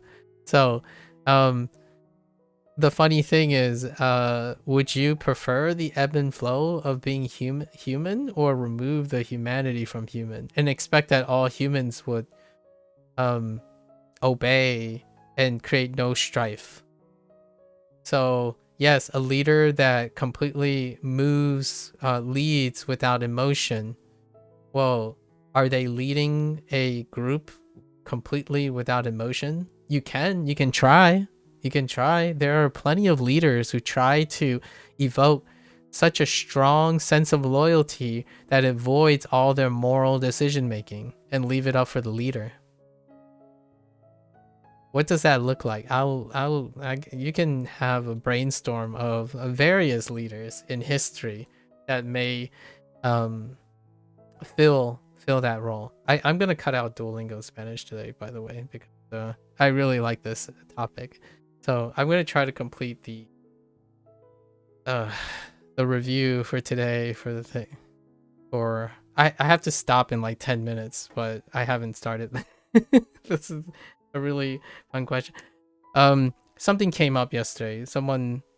We were gonna watch anime yesterday, but someone decided on Sunday, so we have that's similar to the Kohlberg's first stage of moral development that we mentioned, where moral decision making is solely based on reward and punishment. Yeah, first stage. Yep, first stage, and it's possible. The question is, you're a leader, right? Protocol, you're a leader. So who are you leading? In my opinion, leadership is appropriateness. So on the one hand, you can ask a Chinese person, how would you lead? It would look very different from a Japanese person, and it would look very different from an American. The question is, a leader is leading what? So my question of empathy, if you're saying, do people lead with emotional intelligence? Is there a leader that leads with no emotional intelligence at all? Like, in fact, I would even argue, can a human leader lead without no emotional intelligence? At the cost of, at the profit of reducing emotional risks. Leadership is predicated on the conception of charisma and empathy. One garners a following due to the inherent nature of that leader's emotional intelligence. Now, there are times when leadership can be void of emotional intelligence. And I truly and utterly hope that those situations do not come up in my lifetime. And that is when another entity, being it sentient or not, causes a potential human extinction event.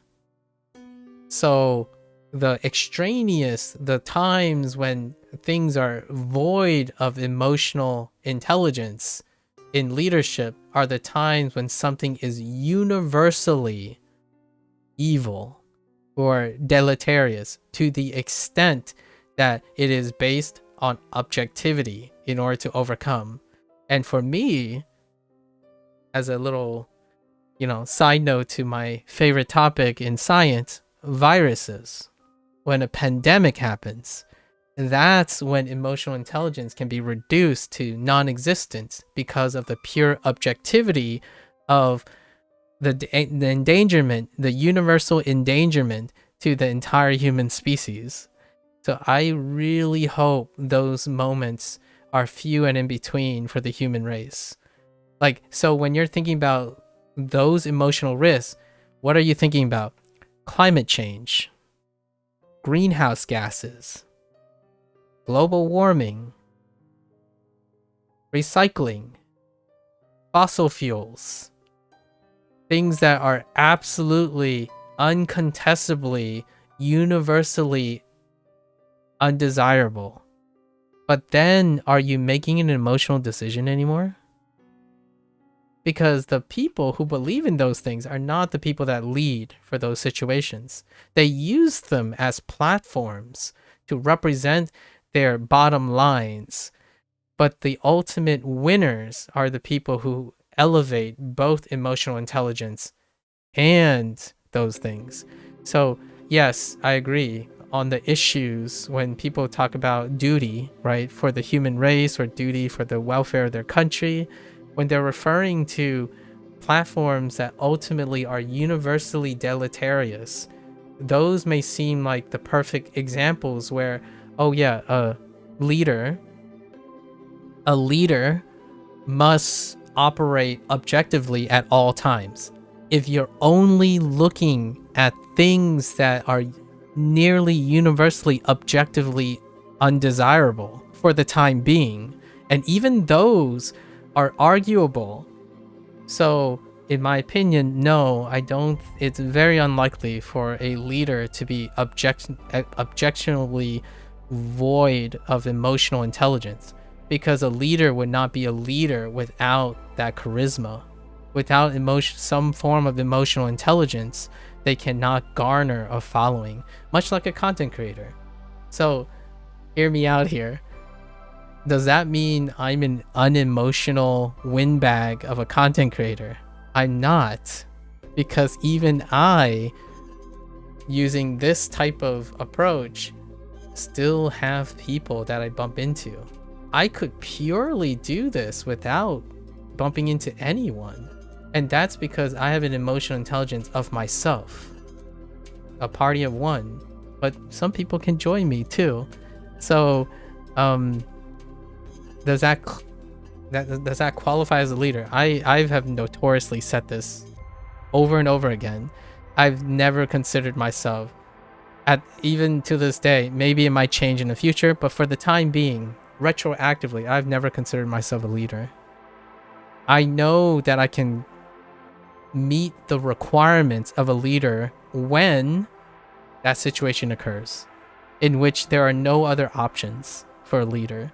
Like, it's one of those things, like, I am not qualified to deal with grief. I'm not qualified to lose my parents in aging. But when the time comes, I step up.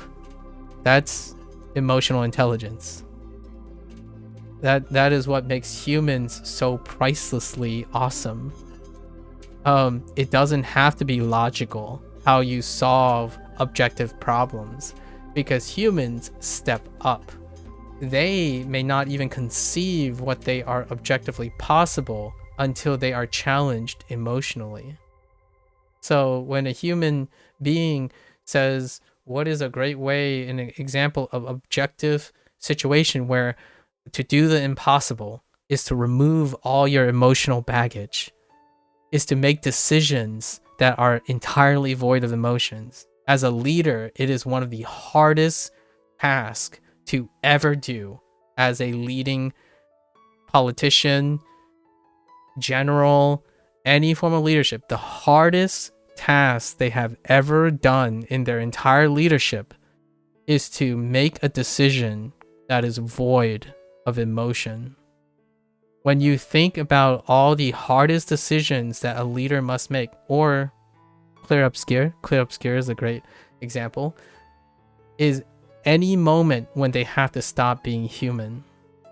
Because when they are doing the other stuff like global warming and fossil fuels and stuff, those are win-win situations. So those are likely the easiest tasks a leader has to do, because they're, as far as we know, universally negative. So it is easy to think about when objectivity wins, is when objectivity is ideal for them. Like, dying sucks for the vast majority of people. So if you can stop people from dying, it is objectively the most. So when you take a utilitarian approach, right? War sucks, period. If you can solve conflicts without going to war and everyone wins at the end, you would choose that. So if an objective decision makes that so trivial, then yes, it would seem like leading without emotional interest would be ideal. And I think there are plenty of those examples, and they usually offer as foundational platforms for politicians. More money for everyone, for example. The promise of more money for everyone, that's still emotionally intelligible, actually, a lot of times, right? Tax cuts, increased quality of living, whatever that means. Universal health care, quite a lot that are objectively sound. So as long as they are objectively sound, it sounds great without emotional intelligence. You know how universal healthcare came about? Probably motivated by emotional risks before it was objectively sound. And even then, these are still contentious points. So, kind of tough. But even all with all that said, like saving animals and stuff, right? No, yeah, that's that kind of complete dissipation could end up leading to a stale, unchanging structure to laws, which is risky. Yeah, I doubt it's possible. Yeah, the whole hypothetical situation about emotional leadership, emotionless, completely void, emotionless. Utilitarianism. Utilitarianism is a great example. If you watch a video on or if someone, I'm sure someone did an essay on the most utilitarian leaders in history, and you can probably find some creative situations in modern society today that the complete utilitarian approach can fall short. And while I wish that people don't have to make that, oftentimes when you think of utilitarian approaches, it's like an ultimatum. Most of the time, leaders that come about that are purely utilitarian, it's because no other leader wants to make the decision that's void of emotional risks. Like, what I mean is, utilitarianism, when those people come up, is because no one else wants to make that tough decision. There was a whole class, I took like 2 whole classes about World War II, and not even about all of World War II, about the Manhattan Project, like the United States Manhattan Project. That is when utilitarianism came about. Like, that was one of the situations where utilitarianism was used as a form of decision making.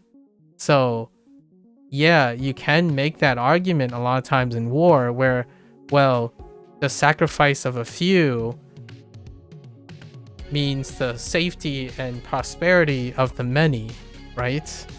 And that is utilitarianism. How many people can you save on the prospect of indiscriminately and emotionally annihilating a magnitude less? That reminded you of a video about ethics, when someone says a statement like chocolate tastes better than concrete can be considered an objective statement. Yep, even if it's not under the strict definition. Hey there, don't judge me. I'm doing well. How are you? Yeah, long time no see. I do remember you. I mean, your name is very recognizable. Not a lot of people go and use their name and say, don't judge me. You did philosophy A level, which included a lot about utilitarianism. Yeah. Your teacher gave a good example of this situation. There's 10 sadistic guards and 1 prisoner. If they all beat the prisoner, then that would result in the most good for the most people. Yes, as a critique of it. Here's one that I use, and it's part of one of my favorite game series, Lost Judgment, or Like a Dragon series, basically. Lost Judgment tackled the high school bully problem in Japanese, which is very similar to my low income experience in the United States. When the nail sticks up, you hammer it down. It's for the betterment of society. Conformity is a great example of utilitarianism misappropriated without emotional intelligence. Conformity is a great example, a side example, evolution of pure utilitarianism. If you're not like the rest, stay in your lane. And one of the topics in Lost Judgment is about high school bullying, where some of the students, if a student sticks out, they get hammered down. That's how bullying works in other places. When it comes to strong conformity, like societal pressure versus societal appropriateness versus, and it does, that consequence is not, the motivations are different when I was growing up in the United States, but the outcome is very similar. So for me, my racism and discrimination experiences are because I am different. So when you're different, you're excluded. It's for the betterment of coherence of the social order. When someone is different and the majority is the same, then you either excommunicate them, remove them, or make them conform. Yeah, and this can be a social bias personally, because I grew up with this. At the same time, I also grew up with the euphemism of mosaicism, or like eclecticism. I don't know what you would call it, but mosaics, right? The difference between viewing the United States as a melting pot versus a salad bowl. You know, a salad versus melting pot has been a great example of a consequence of utilitarianism versus emotional intelligence. One is often seen as a lot harder and spurious than the other, and that's a double standard in my opinion. And it's a weird double standard because if one spends most of their life doing another task, it's less effort than doing another task. So when someone says, oh, isn't it just easier if everyone conformed? So there's less thinking to be involved. And then isn't it harder for everyone to empathy? Well, that's the thing about the human condition. If you're consistently empathizing with a group of empathizers, that may seem less difficult than conforming to a group of non-sympathizers. So human, it goes back to being human again, right? Is it harder to make a decision in which it benefits everyone, or is it harder to make a decision that it benefits some people? Or someone who lives in a world that only idealism exists, then the least ideal situations are probably the hardest ones that they can contend with. The person who's more consistently negotiating the problems that have inconsistent outcomes may actually find it hard to believe oftentimes that there's an ideal situation in the case of everyone winning.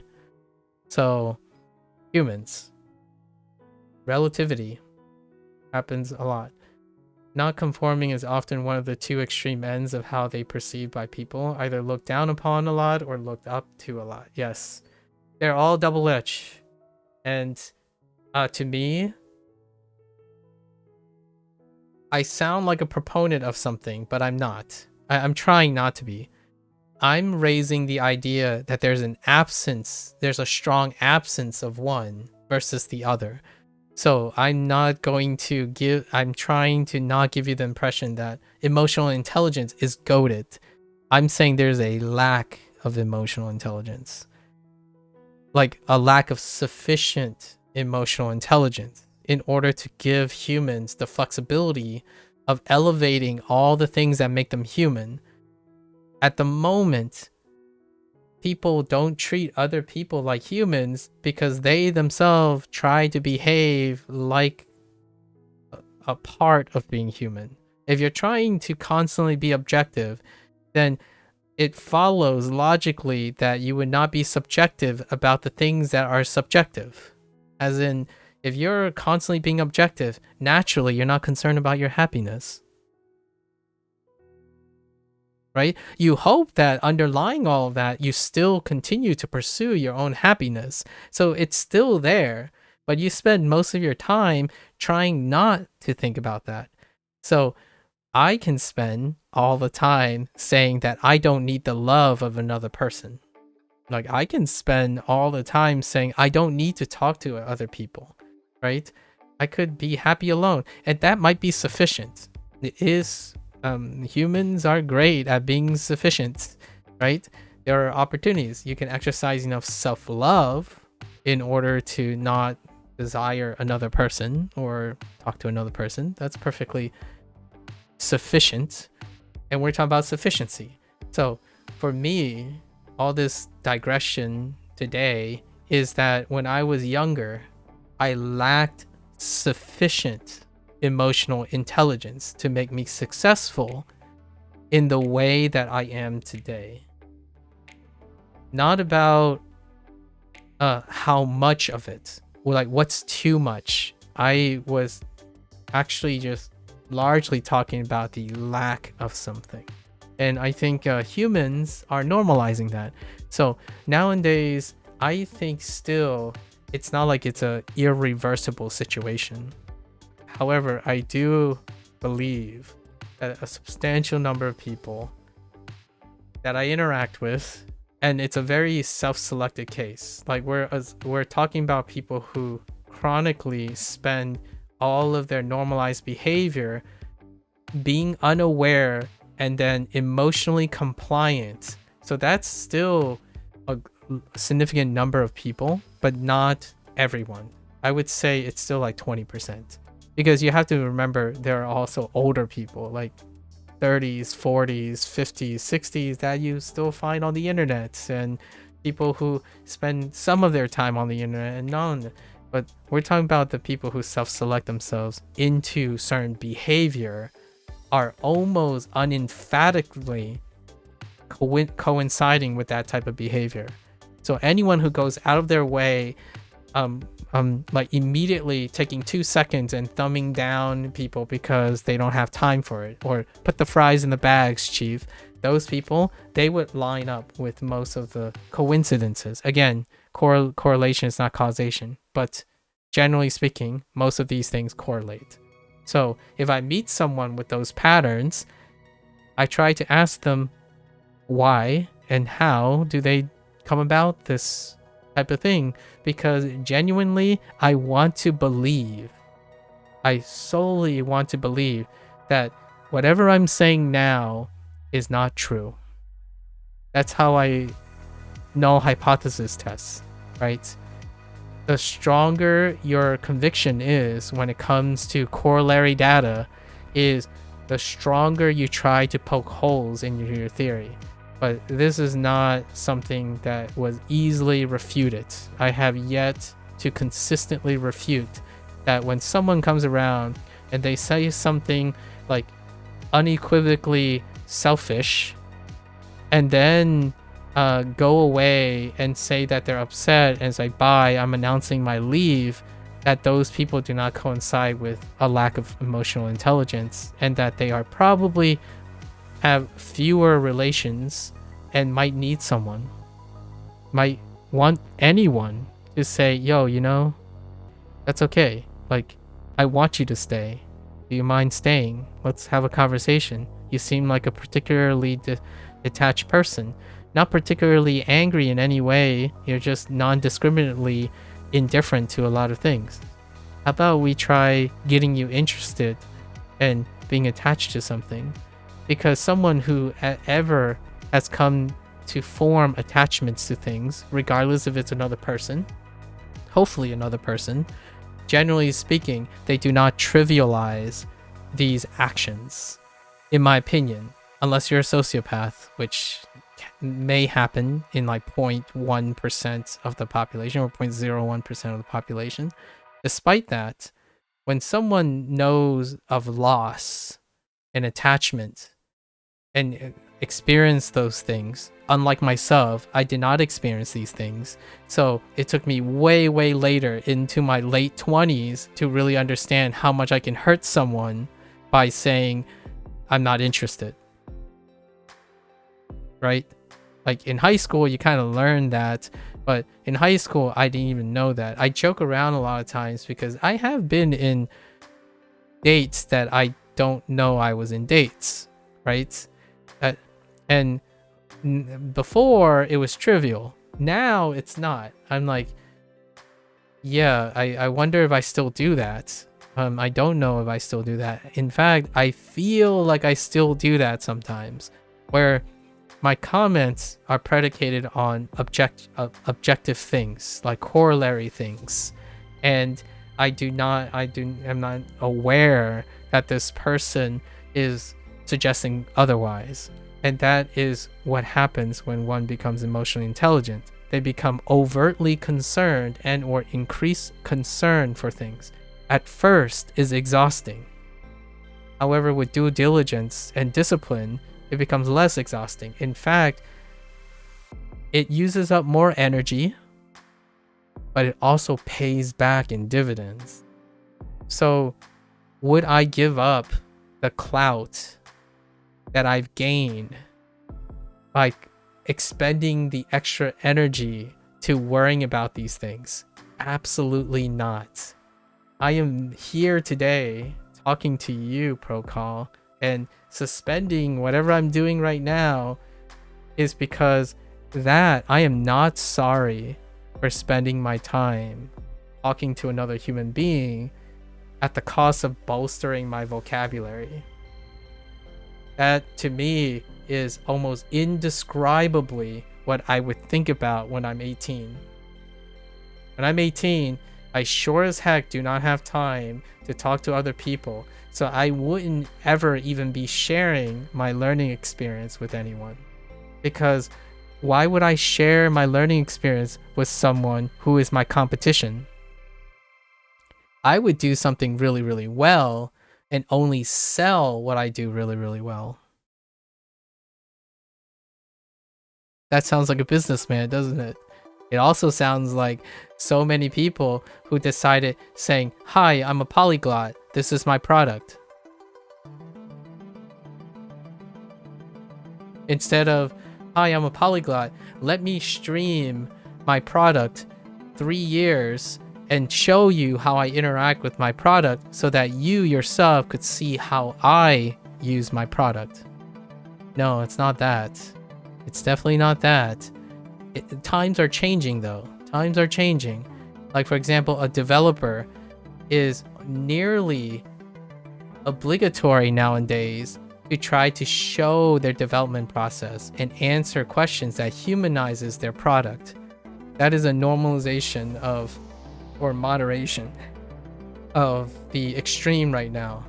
You often buy products based on someone's appearance, like largely the end product. It's like, hey, this is the end product. If you want to be like me, buy this product. And then there's a lot of technical jargon and explaining and stuff. Rarely does it ever show evidence of someone interacting with it.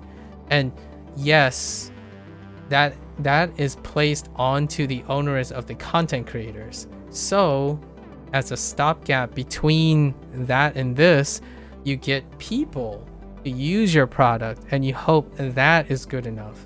So the alternative as a band-aid for the owner of the product can manually, if not, commission other people to go and scout for representation of users, and then you have your influencers. So your influencers, how you select your influencers and representation of your influencers will then indirectly impact the appearance of your product. That is the negotiation that the internet world we have today. When you have a video game, you pledge, in order to create great PR, you must go out and collect representation for your video game.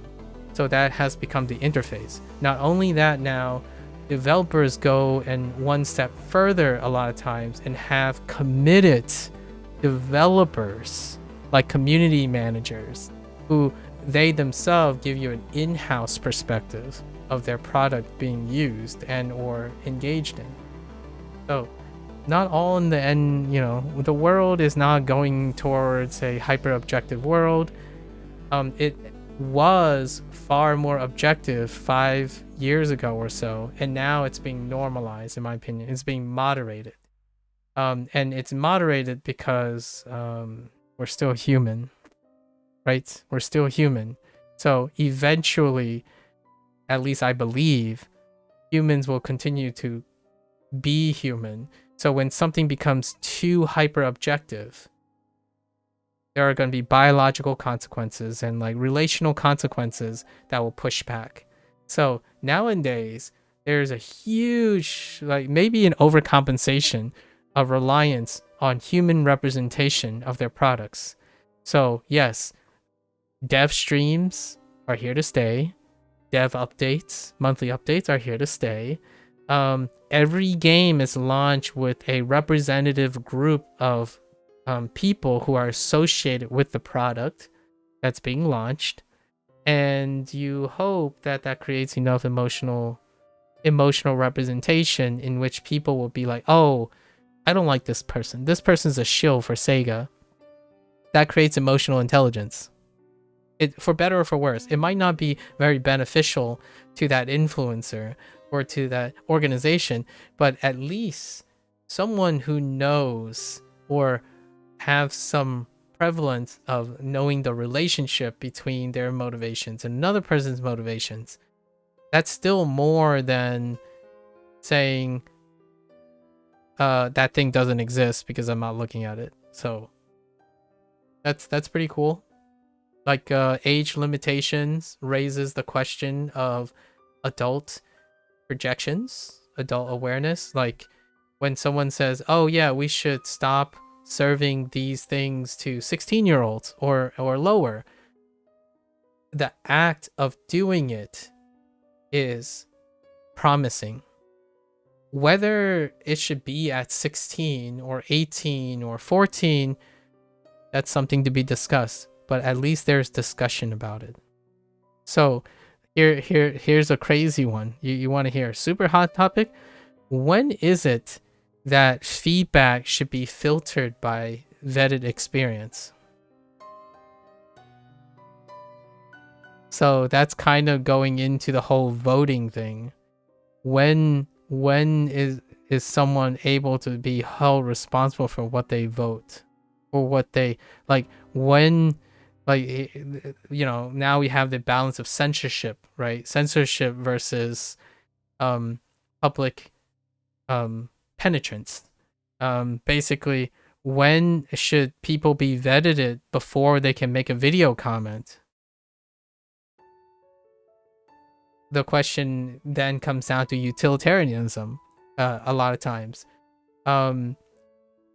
is someone writing? How do you evaluate the quality of a feedback or comment? To me, I'm agnostic, but to a lot of people, you might be thinking of the worst case scenario. What if someone just is non-discriminately calling everyone hot garbage, and then it happens to hit a very fragile person?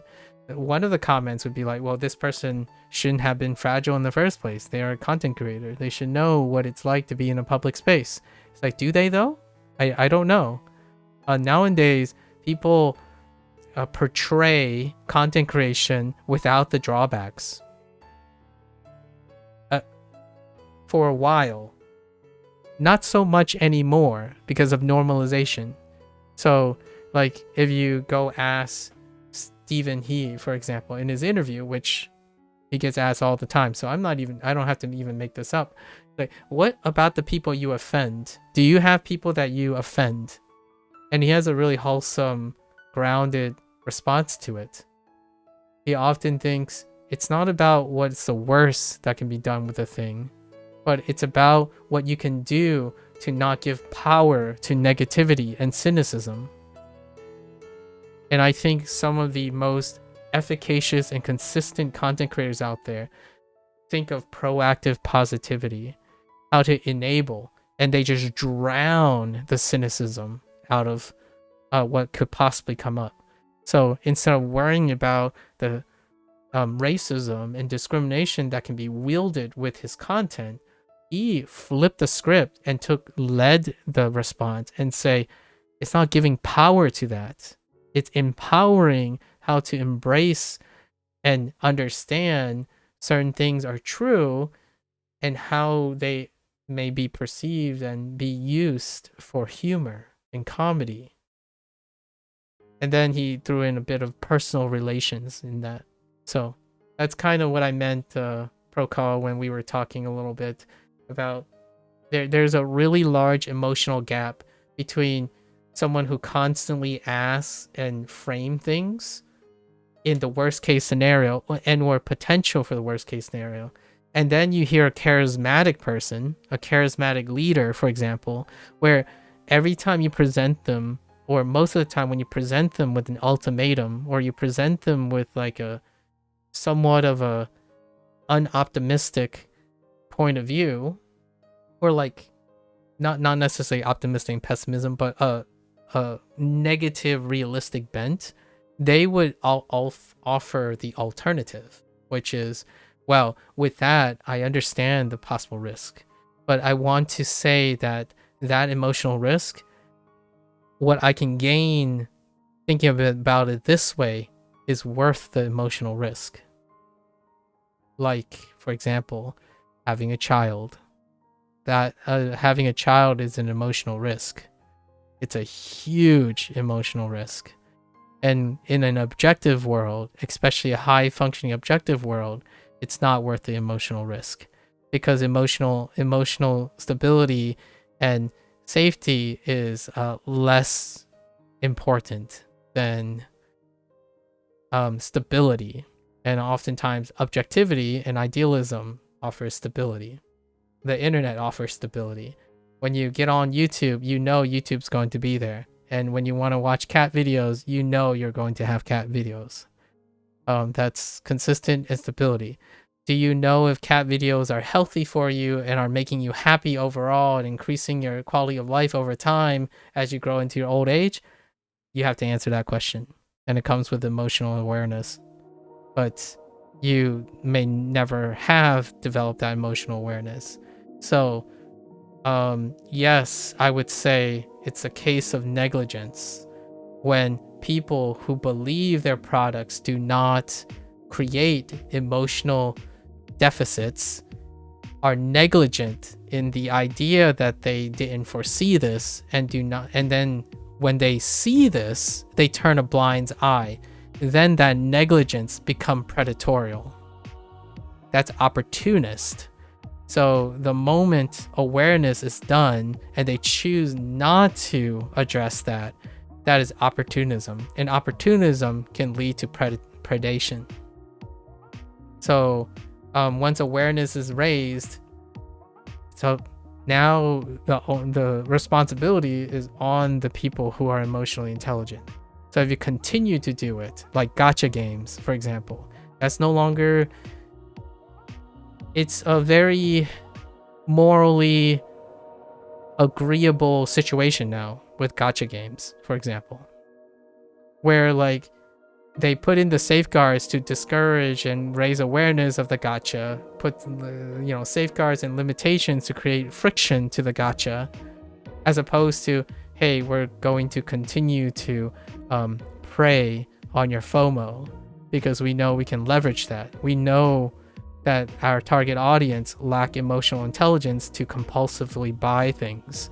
So we're going to pretend like we don't know that and plead ignorance due to negligence. And negligence is maybe less severe than deliberately targeting younger people for their gacha games.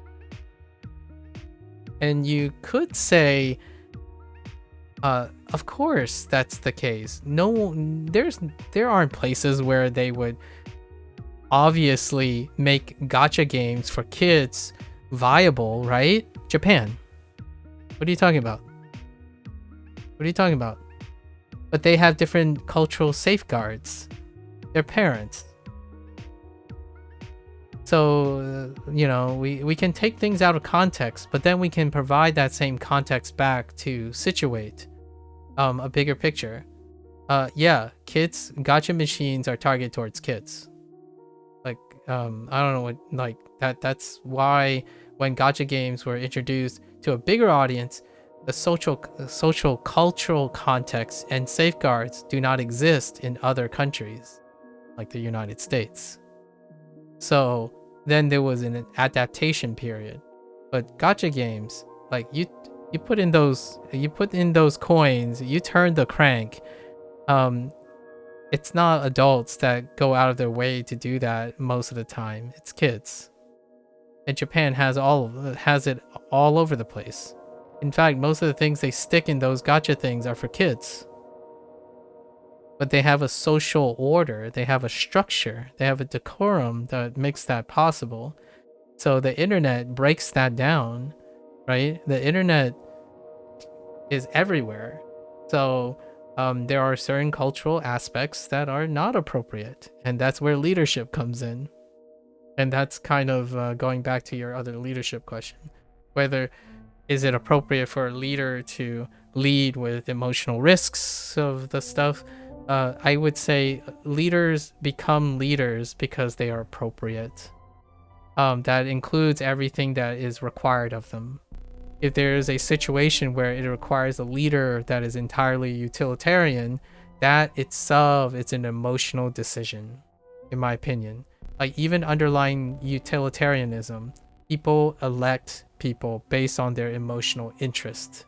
So oftentimes, the hardest decisions made that are void of emotional risks are also people making that choice and knowing that it's a hard decision to make. So I would say that the people who vote leaders that have to make a utilitarian choice are either grateful that they don't have to make that, or they pity and sympathize with the leader that has to make that decision. You like Dwight D. Eisenhower, President Eisenhower during World War II. Like, you may think, oh, I'm glad I don't have to make that decision. Or, man, it would suck to have to make that decision. Yeah, like the debate over what trigger warning should be put on video online. Yeah. My trigger warning, I do have trigger warnings, by the way. But they don't come in like, say, oh no, jump cut incoming. I think the jump cut incoming one is pretty funny. Like that's the world we live in today, where like, oh, splice incoming, right? Even in your shorts, when you're doing shorts, like splice incoming is like, dude, it's 2 minutes long. Like, it's less than 2 minutes long. There's gotta be like splicing incoming. But I appreciate that. It's a way to mechanically help with the situation. Hear me out though. I'm gonna provide a counter argument to that. When these things are placed in, I hope that people are understanding why and how this has come about. Like, what I mean is, someone could say something like, dude, they pick up their McDonald's cup. This is international, so you can probably see this. You pick up the McDonald's cup, your coffee cup, and you look on the coffee cup and say, caution, hot. Some people might say, well, that's stupid. Coffee is always hot. Oh, really? And then some people, like, if you have hot coffee, like, you should know it's hot, right? It's like, well, it's a styrofoam cup. A lot of times the styrofoam cup like insulates most of the heat.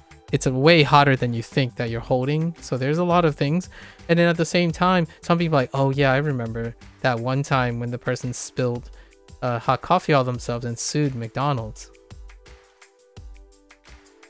So that trigger warning stuff for the videos remind me of that. Now the question is, I'm a little devil's advocate I'm a little bit cynical here, so bear in mind.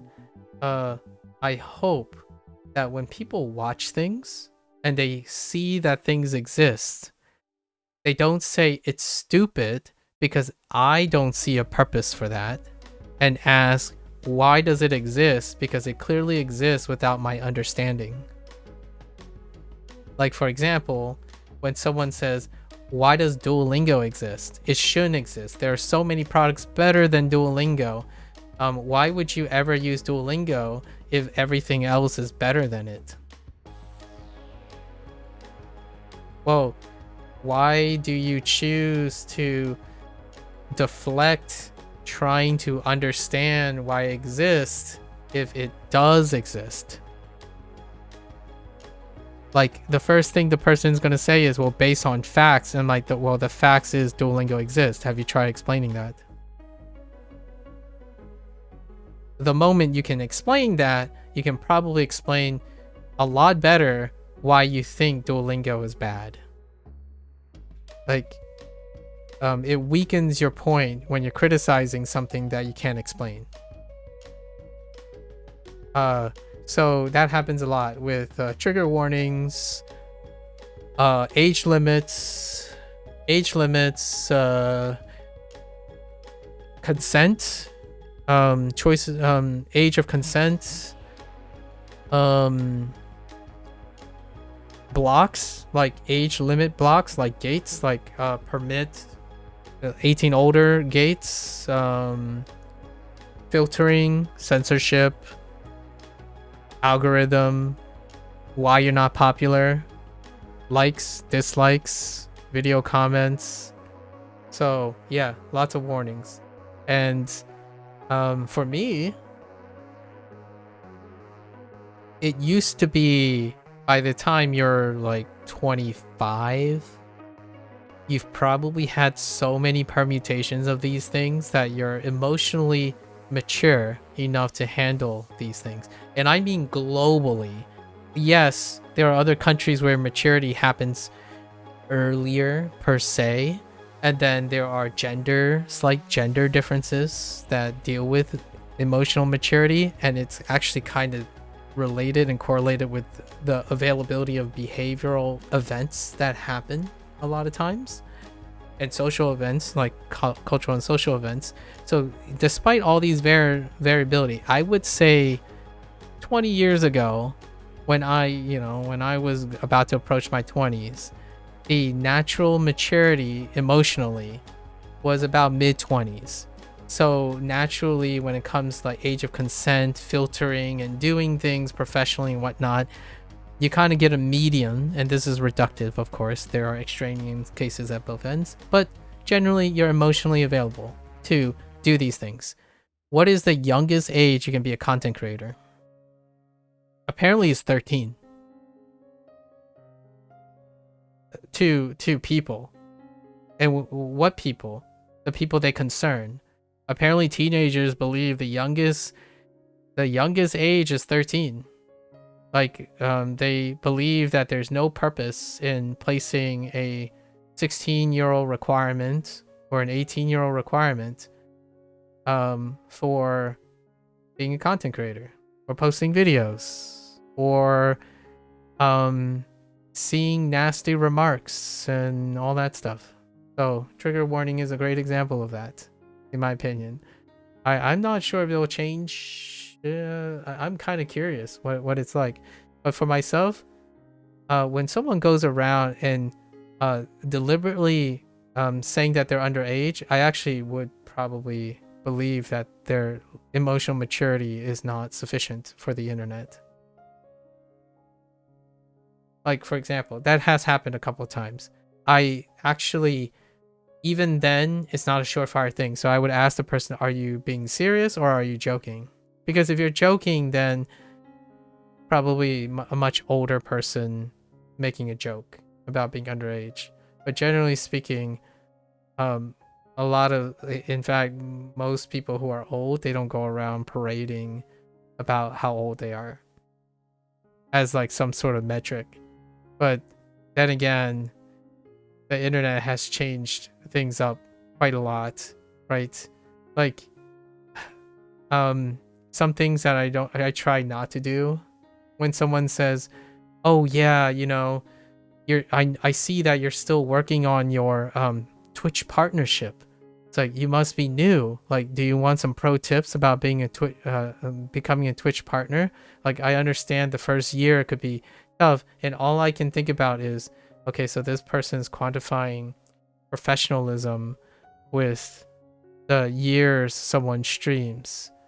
So this person must be somewhere in their 20s, thinking that content creation is likely the first time someone has been a professional and been invested in more time than working with people elsewhere, right? And so there's a lot of self-selection.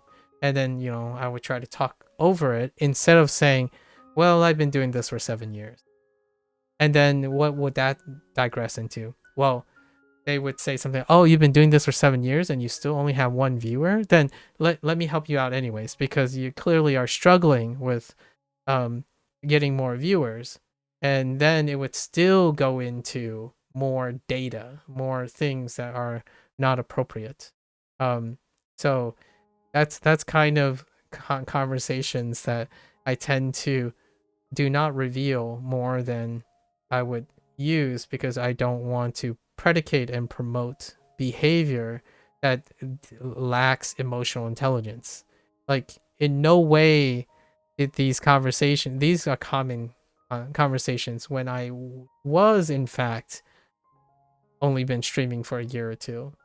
Now I've been streaming for over 7 years. So even then, it does not change the lack of emotional intelligence. When someone says, they come in and they're like, oh, I see. So you're in the beginning of your stuff. It's like, no, I've been doing this for a while. It's like, oh, for a while. I see. So I've been told that it's best if you suddenly become a VTuber, because VTubers are very trendy. They can emote and become like, no, that's okay. Like, personally, I would love that people understand what it's like to see a person. No, hats off to the VTubers who want to do the things they do. My personal benefit is the idea that I don't want to normalize what it's like to talk to another person. Actually, I have this very conversation with very real people when they think that seeing the world outside is incredibly it triggers them. Seeing the way other people look is very triggering. Seeing the 3D world is very triggering. So that sucks, at least in my opinion. I think finding the beauty in everything that you have to do is kind of goated. Like, if you hate going on grocery shopping, how do you make it less hateful? Do you understand why you hate grocery shopping?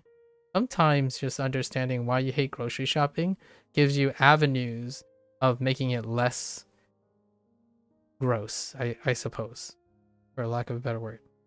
All right. Anyways, that's enough. I should tell the guys I'm gonna be late.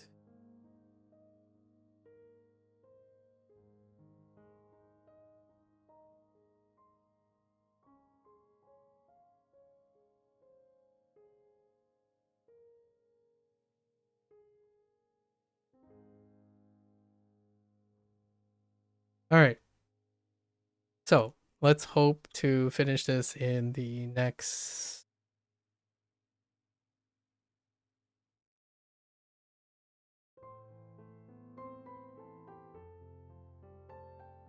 9:30. I think 9:30. Gonna be 9:30, right? 45 minutes. All right, let's get into this. Thanks again, Procol, for chilling. I was meaning to ask you, is it harder, or like, do you usually find yourself wanting to have discussions on weekends, or are you usually preoccupied then, besides your 200-person party?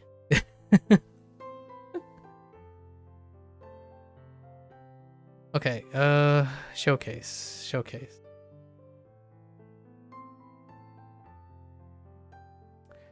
Jiangshi. How did this work? What, as in you mostly join your stream on the weekend? No, like, as in like the boredom situation.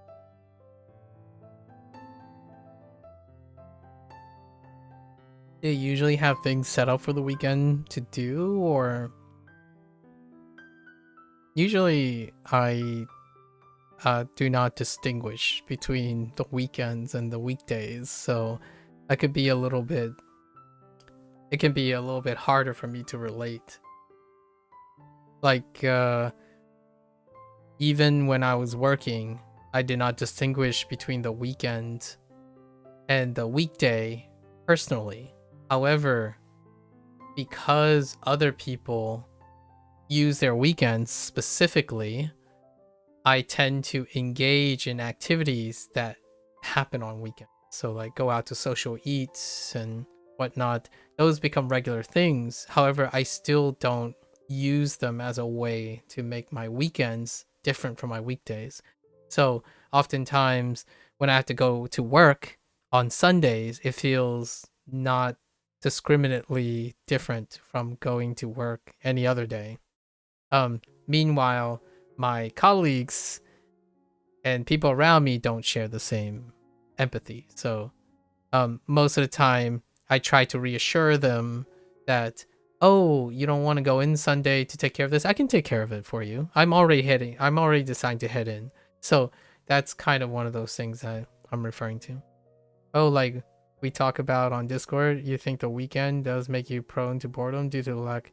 You think the weekend does make you more prone to boredom due to the lack of structure. Okay. Because I was gonna ask you, probably harder.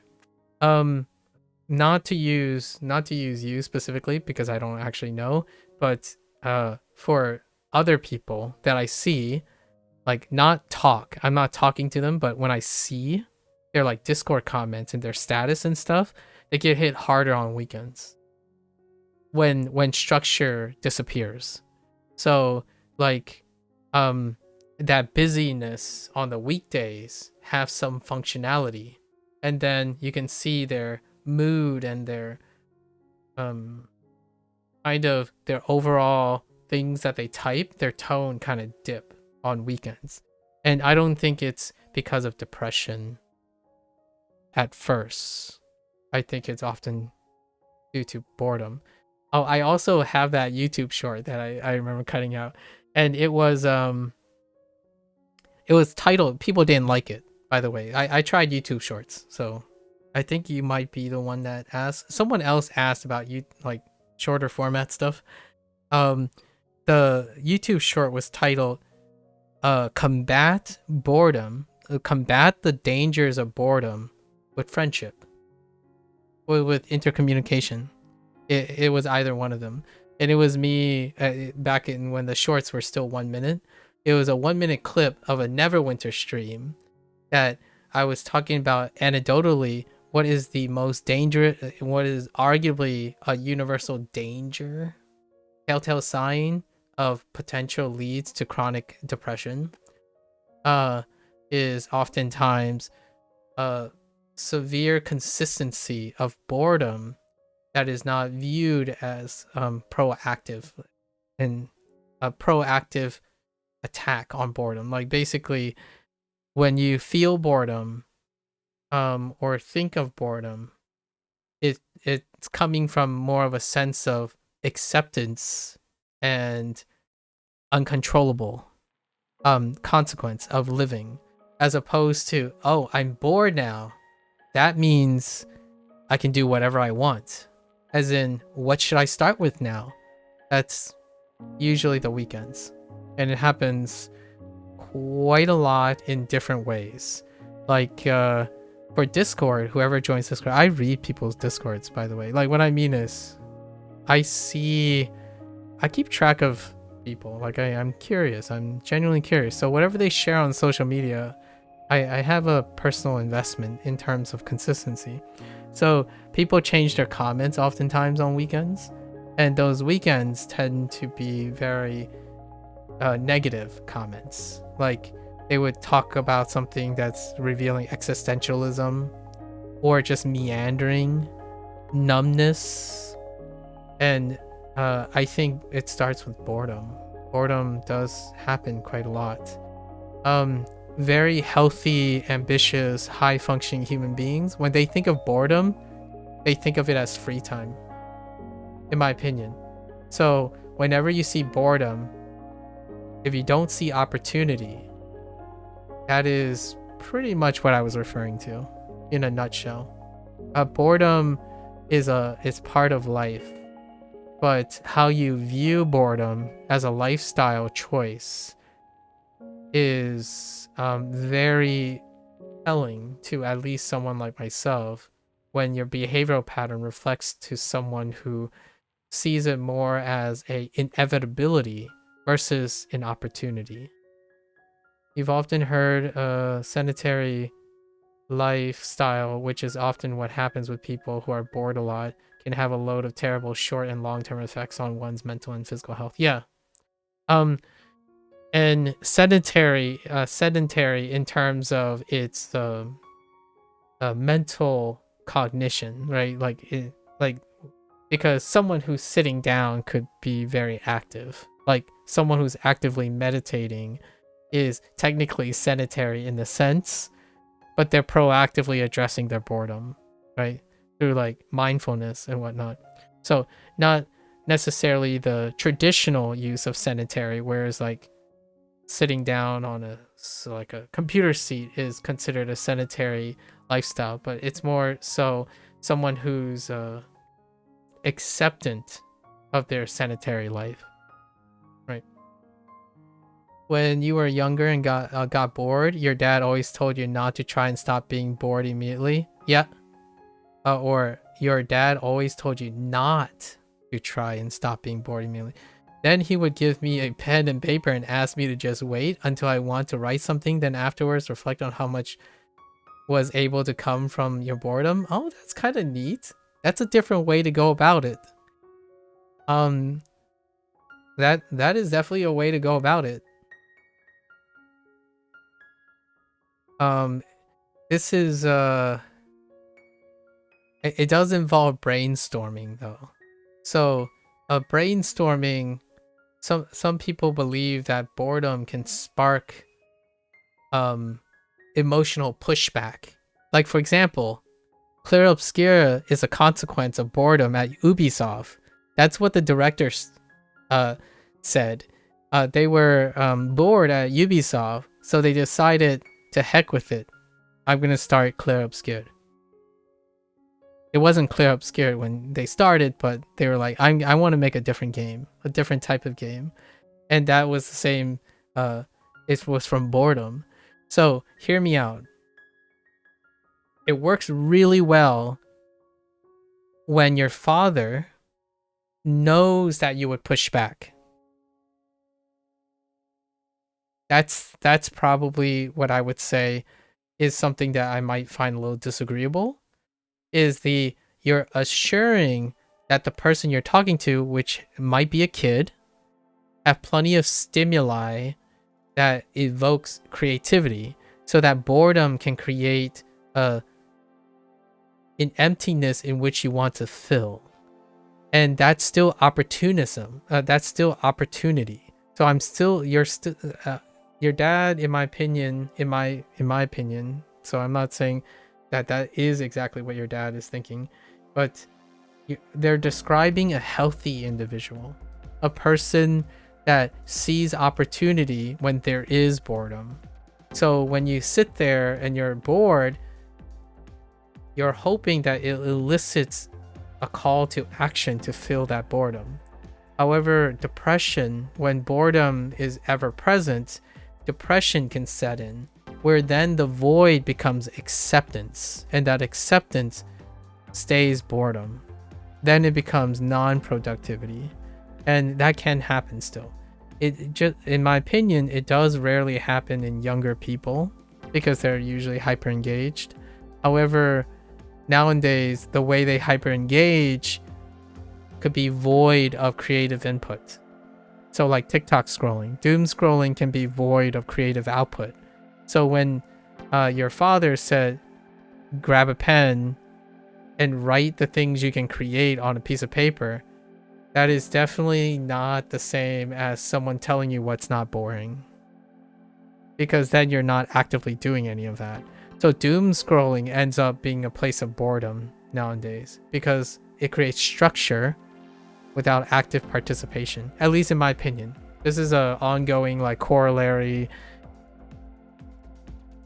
thought experiment that I have, where if you're not actively carving your boredom, that is a band-aid. It's a stopgap. Entertainment is a stopgap that is supposed to, in my opinion, inspire creative creative exploration to addressing your boredom. It cannot substitute for the complete lack of creative input. So like whenever you're bored and you're using something to take the effort out of carving the boredom, then rarely are you exercising creative thinking or problem solving to invest in your own development. So things like carving boredom with drinking, for example, becomes sustainable in the short term, but it is not sustainable in the long term because those things may not be particularly tailored to you. And the closest thing that seems harmless right now is doom scrolling, TikTok content. Before that time, they were substances. They were physical substances that are still sustainable to this day if you manage with discipline, of course, right? Drink responsibly, that kind of thing. But at the same time, I still think it pales in comparison to having a creative outlet. Like whatever that may be, music, art, your job. My creative outlet was my job, by the way. Like when I'm bored, I go to work. That I mean, my body didn't like it, but when I'm bored, my first thought is I could be doing an experiment. So let's just go to work. Or here's it has its own like devils and vices. But back in the day, when I say I gotta go home, it's like, well, if I go home, I'm just gonna be bored. I might as well just stay at work and continue working. And that's what I did. So I was still happier, but here's the difference now. I need to rest, and I know I need to rest. So how do I make home less boring? That is what I ended up doing in the future. So now I try to sleep well, or far better than I used to. Before, I used to think, well, my place of boredom is not worth the investment because it's void of opportunities. And I stick to the things that are not void of opportunities. So I stay working. So working makes life less boring, but I can't make sleeping less boring, eating less boring, because they're not worth my time. Internet. That is the internet age as well. Your life is boring because everyone else's life is not. That's a big deep cut, in my opinion, for lots of younger people. Their life is always seen as less entertaining or important than others. And even to this day, I get that from older adults because at least they're okay with it. At least I think. But you still get that. Like, hey, so what do you do for a living? And the first comment is like, oh, it's this is more like courtesy as opposed to the real things. But when you're talking to someone older, they would like play it down. They would say like, oh, I'm just a mechanic who's like, tell me a little bit about it. And eventually they do. But when you're talking to someone who's much younger, they really mean it. They're like, oh yeah, my life's not, my life's boring. And I was like, well, try me. And they can't. They just say nothing. They're like, well, I do this. Like, it's so disinterested. They are so disinterested in telling someone else what they do in their daily life. It's very different than being modest. I think being modest is a natural inclination online, and also privacy. So an older adult who has a lot of things to share, but they're like reserved and modest, you can tell. It's very different from someone says, yeah, nothing happens in my life. It's absolutely boring. I spend most of my time hating myself. Haha, joking, that kind of thing. It's like, I'm going to tell you now, people who joke like that, most of the time they mean it, because healthy people don't actually joke in that manner. It's like a little bit different. There's a lot of nuance to how people joke about how disinteresting their life is. So that's kind of the dangers of boredom. And for me, I had this spiel for like 3 hours when I was playing Neverwinter, because Neverwinter is supposed to be an MMO, right? And you're supposed to play with other people. And I was talking about how like I circumvent boredom when I'm basically playing by myself most of the time. And I was thinking you form relations, but not just any relations, the relations that you are actively invested in. It's not whether they reciprocate, but more so your investment in it. You know that even if you don't end up making your friend in the end, that you can transfer all of that effort into your boredom to the next person and the next person. And one day it would become effortless, or at least less effortful, to interacting with people, which doesn't happen. And that was what I was addressing. It got like maybe a couple of thumbs down, but like YouTube shorts just don't work for me, because people are forced to make snap judgments, and that's quite literally the opposite of what I find efficacious or informative to me. Isn't He was trying to make the point that boredom isn't and shouldn't be viewed as a void, but rather an opportunity, similar to what you're saying. Oh, okay. Yeah, exactly. Yeah, it's often an opportunity. You have to believe it though. And there's not a lot of people, like there are very few people in one's life that can answer that question for you or help you with it. And it's probably the people who know you best. So like your father, right? Or your significant other, your sibling, your friend, especially not a stranger online. So that's kind of, so when someone asks like, how do you carve boredom? I like to say that you can go back and kind of step back further and say, boredom is an opportunity. Your life is filled with opportunities. So whenever you're bored, it's time to pursue those opportunities in any way, shape, or form that you can. Unfortunately, I think mass media and social media and internet stuff has made it so that it doesn't seem like that. Like, it even makes the things you conjure up in your void less consequential. Like, why bother spending the 5 minutes you're bored strumming one chord on a guitar when you know this kid spent like 3 days becoming a master of guitar work? And I'm like, okay, because you can. You spent 5 minutes strumming on a chord, being able to play a chord that's pleasing to you. Imagine strumming one chord a day of your favorite song, right? A lot of songs are composed of 4 chords in one sequence. So if you pick up a favorite song and you decide one day, whenever you're bored, you're going to practice one of those 4 chords. And then you decided over a month to practice 4 chords over a month, then that boredom becomes the reason why you can play the chord progression for one of your favorite songs. With no understanding of how to play or arrange guitar work or anything. You just know you've memorized 4 chords and you play one chord for 1 week, and then the second chord, third chord, and fourth chord. And you might be able to assemble the chord progression for your favorite songs, if not multiple songs. And that to me is opportunity. Now, you might not be interested in guitar work, but think about other things, right?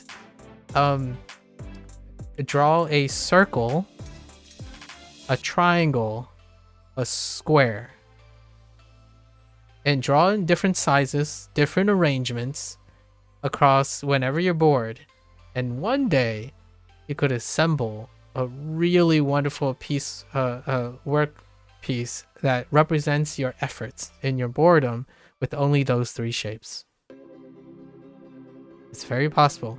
Doodling is what I'm referring to. A lot of times kids offset their boredom with doodling at an early age, you know, scribbling on the side of the page and whatnot. That's a great example of kids doing that, but they didn't know that yet. When you grow older, oftentimes you want a conception of it, right? And what is that? It's opportunity. But to a kid, it's doing what they naturally want to do. So if they want to doodle during their boredom, sometimes it's very beneficial for an adult to be able to somehow utilize that natural inclination to teach them something. So oftentimes, if a kid likes to doodle, what else can they do with that doodling ability? Obviously, that's up to the parent to see that.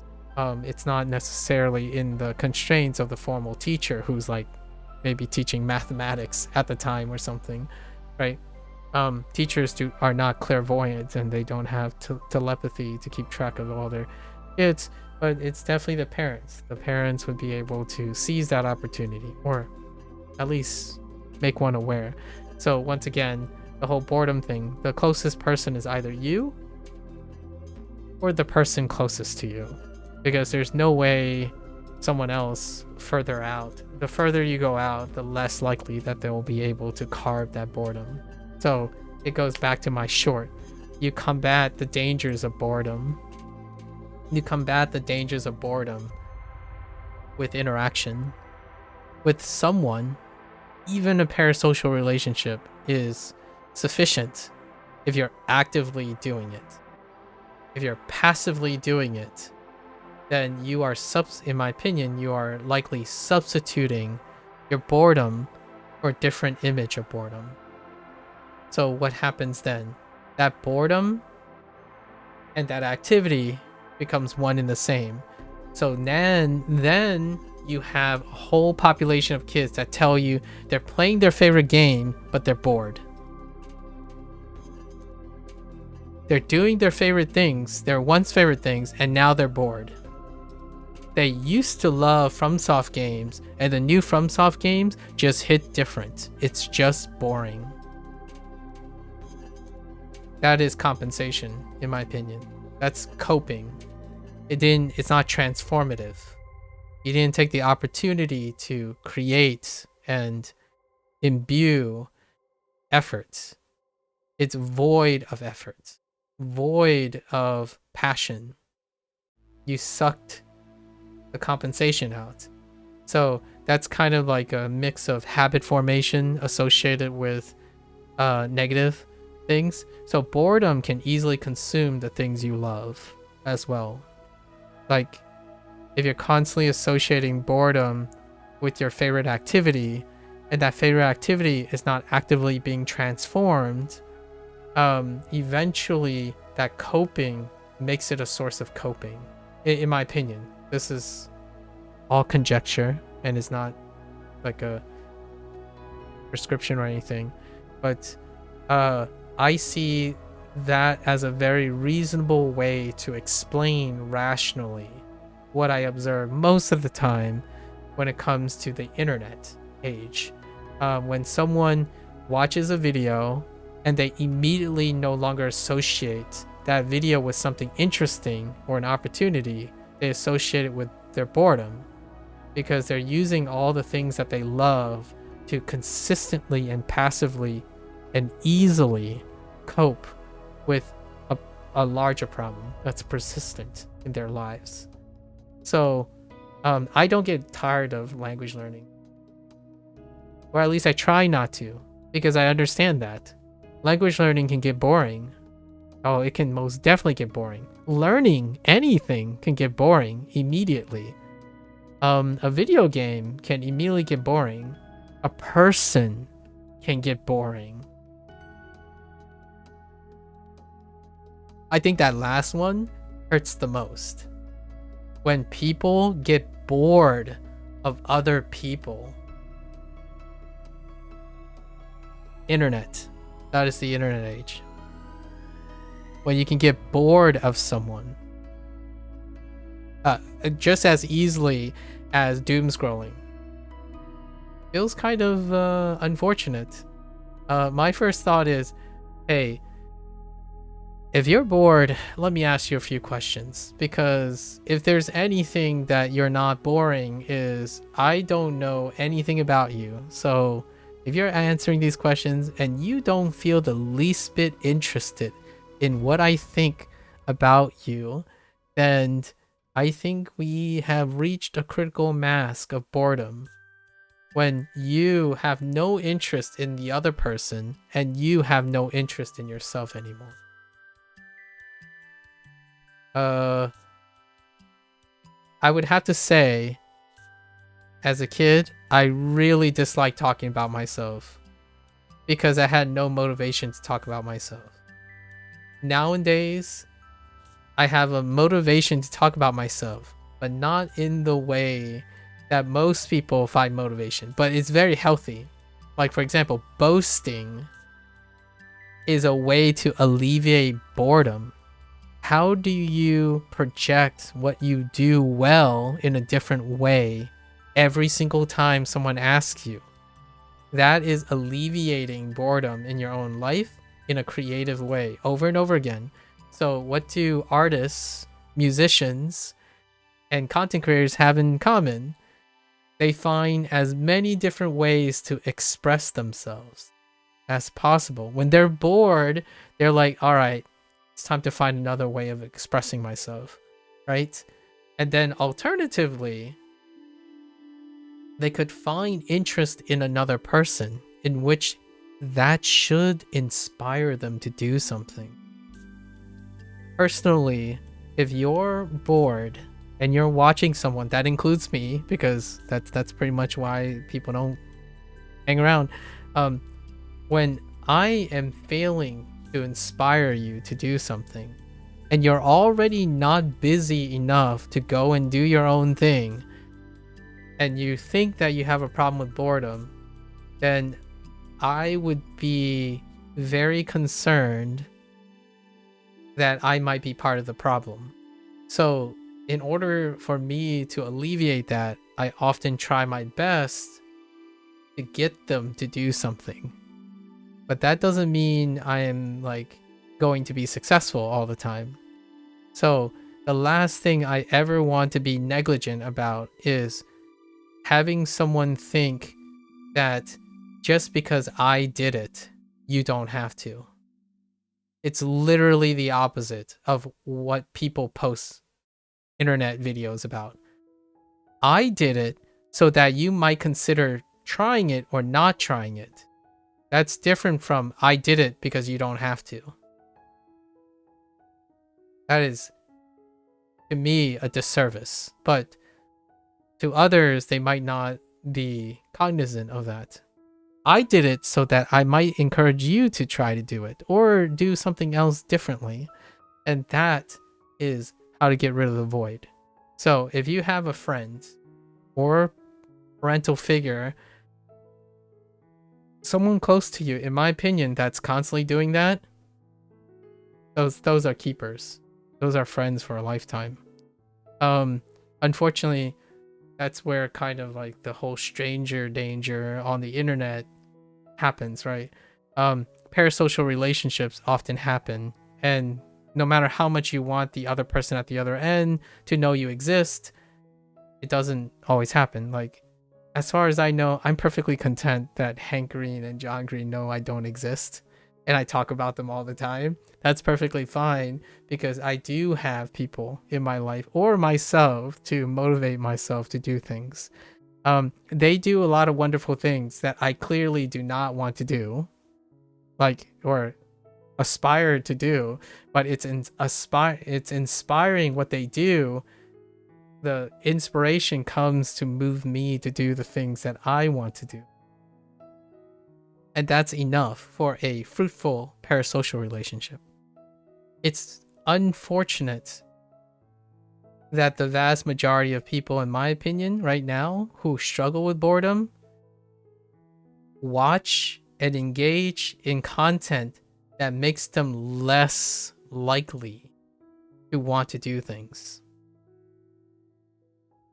So it's feeding, in my opinion, it may be feeding the problem. It's useful for the short term. It's easy for the short term to see people do amazing things. Like, you can be enamored and awestruck. However, in my opinion, in the end of the day, if you're like, oh, I'm never going to do that, like they're already extraordinary, then I would say you probably can. Or at least I would say give it a try. That's a question. That's a lead to the solution to your boredom. What enamors you about this? Like, you think these cat videos are great. What is it about these cat videos that are great? Can you do anything actively to do that yourself? More doing, arguably less watching, but sometimes watching is necessary, right, for the inspiration. But yeah, I totally, your father seems like, I mean, I already told you your father sounds like a hipster. Like, he talks about video games and whatnot. I think your father is pretty, so maybe perhaps telling him one day like, yo, let's let's hit up this game together or something. That could definitely be a recipe. What is a hipster? For me, a hipster is someone who's like with the times.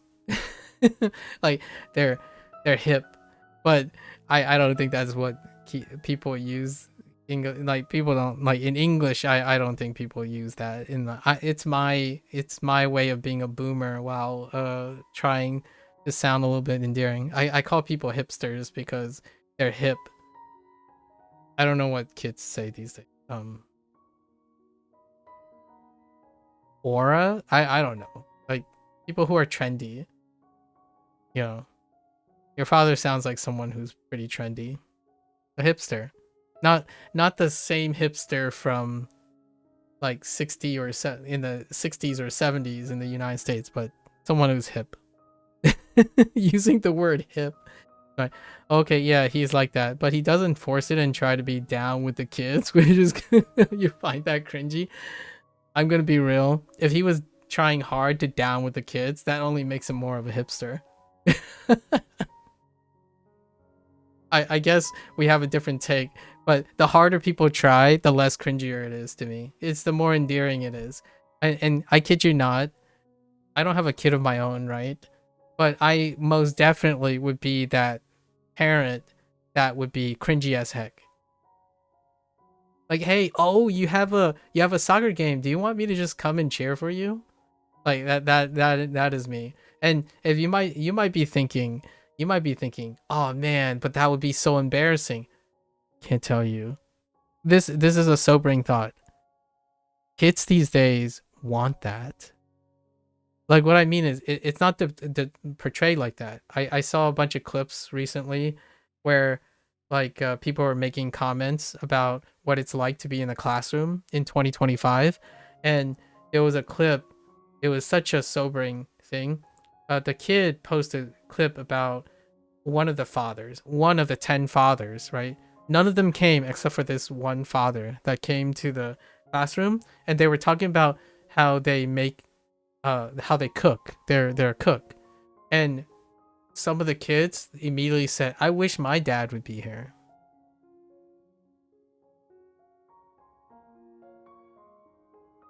Or like, I wish my father was like you. And you might be thinking, okay, well that doesn't happen, right? Like that's kind of probably set up and stuff. It's like I literally had that comment made towards me. And I don't even stream to people. I literally had 4 or 5 people in the last 4 months that said, oh, it would be cool to have an older person like you or a father figure like you. I'm like, I'm sure your father is amazing. What comment? You missed it? Yeah, like I would be cringy as heck. So I don't know. Like I'm that cringy older guy that other 20-year-olds would say, oh yay, hey, you know, do you mind if one of my friends come along? And I would be that like guy that's 20 years older than everyone else is saying boomer things unapologetically, not even, no contest. I'm not gonna even try to not be a boomer. Yeah, you don't even come close for you to consider wanting to be my father over your actual father. Yeah, and that's a great thing, right? But the idea is yeah, down with the kids, dude. Down with the kids. And not like a bad thing, but I love those videos where the father just decided, you know what, we're just gonna throw some Gen Alpha terminology while ordering at a takeout at a Wendy's. I would totally do that if I had kids. I would totally drop a skibbity toilet somewhere. Just for the record.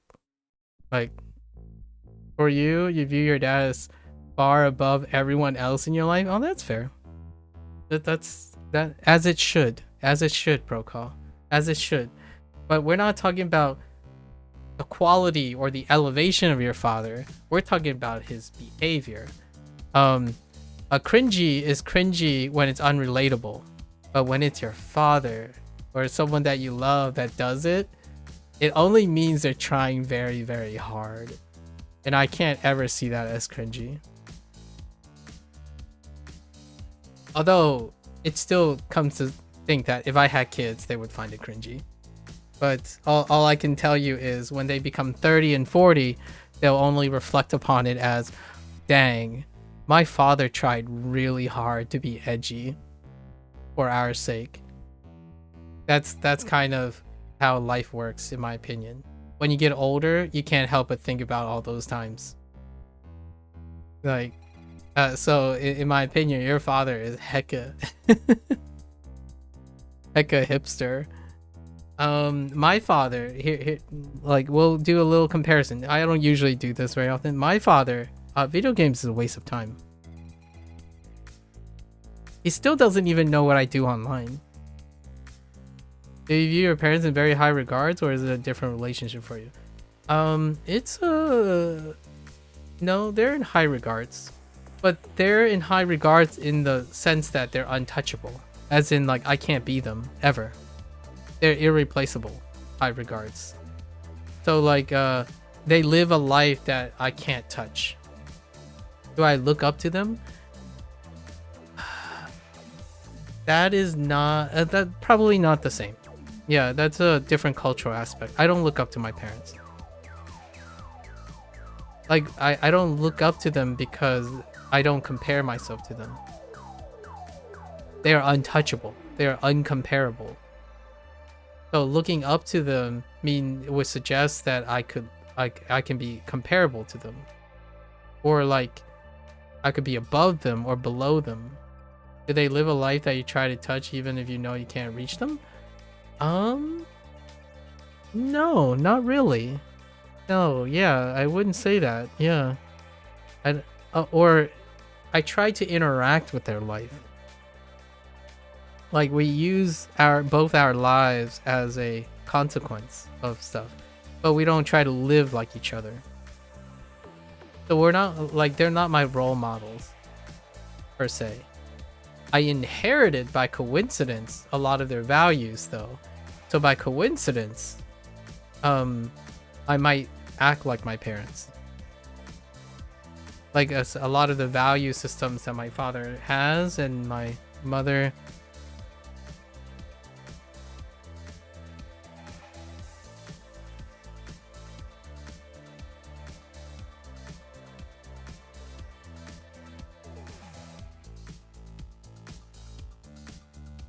Sorry, I think I'm going to take a rain check on the whole anime thing. So I was just writing a message. Yeah, I don't necessarily live up to them, but more of a coincidence. More of a coincidence and inheritance. So in a way, you could say I looked up to them because I inherited their values, a lot of their values. I didn't deliberately look up to them because I'm intentionally modeled myself after them. I still don't look up to them in the sense of that. What can I say in terms of looking up to someone and looking down on someone is something of a concept that might be similar to I trust them. So there's no one I trust more than my parents. So you could say that they're elevated, but they trust me no more than anyone else as well. And we would trust our grandparents no more than anyone else, but they're not around anymore. So unconditional trust. So that could be like look up and look down, but in terms of like what they do, it's not something that I pattern myself after. They view the world very differently from me, and I respect that. So that's probably look up, look down thing. Yeah, the only person you trust without any doubt is your dad, followed by the rest of your immediate family. That's fair. So I think when it comes to look up and stuff, it's more from the perspective of respect and trust.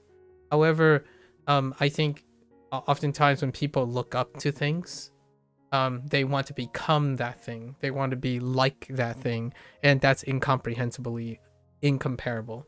In fact, I don't want this to sound like it's personal. It's not. I typically don't have role models in my life. I have people who I respect and trust, but generally speaking, I don't model myself after anyone. I might inherit a lot of the traits because of association. So like I could end up coincidentally sounding like my mentors over my years or the people I watch, but it's through endearment.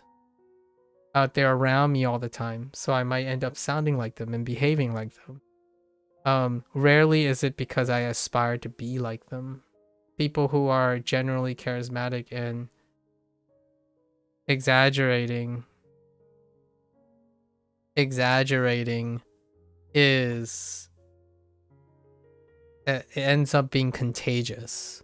So it's endearment. I have a lot of people who I am endearing towards. So those who try very hard,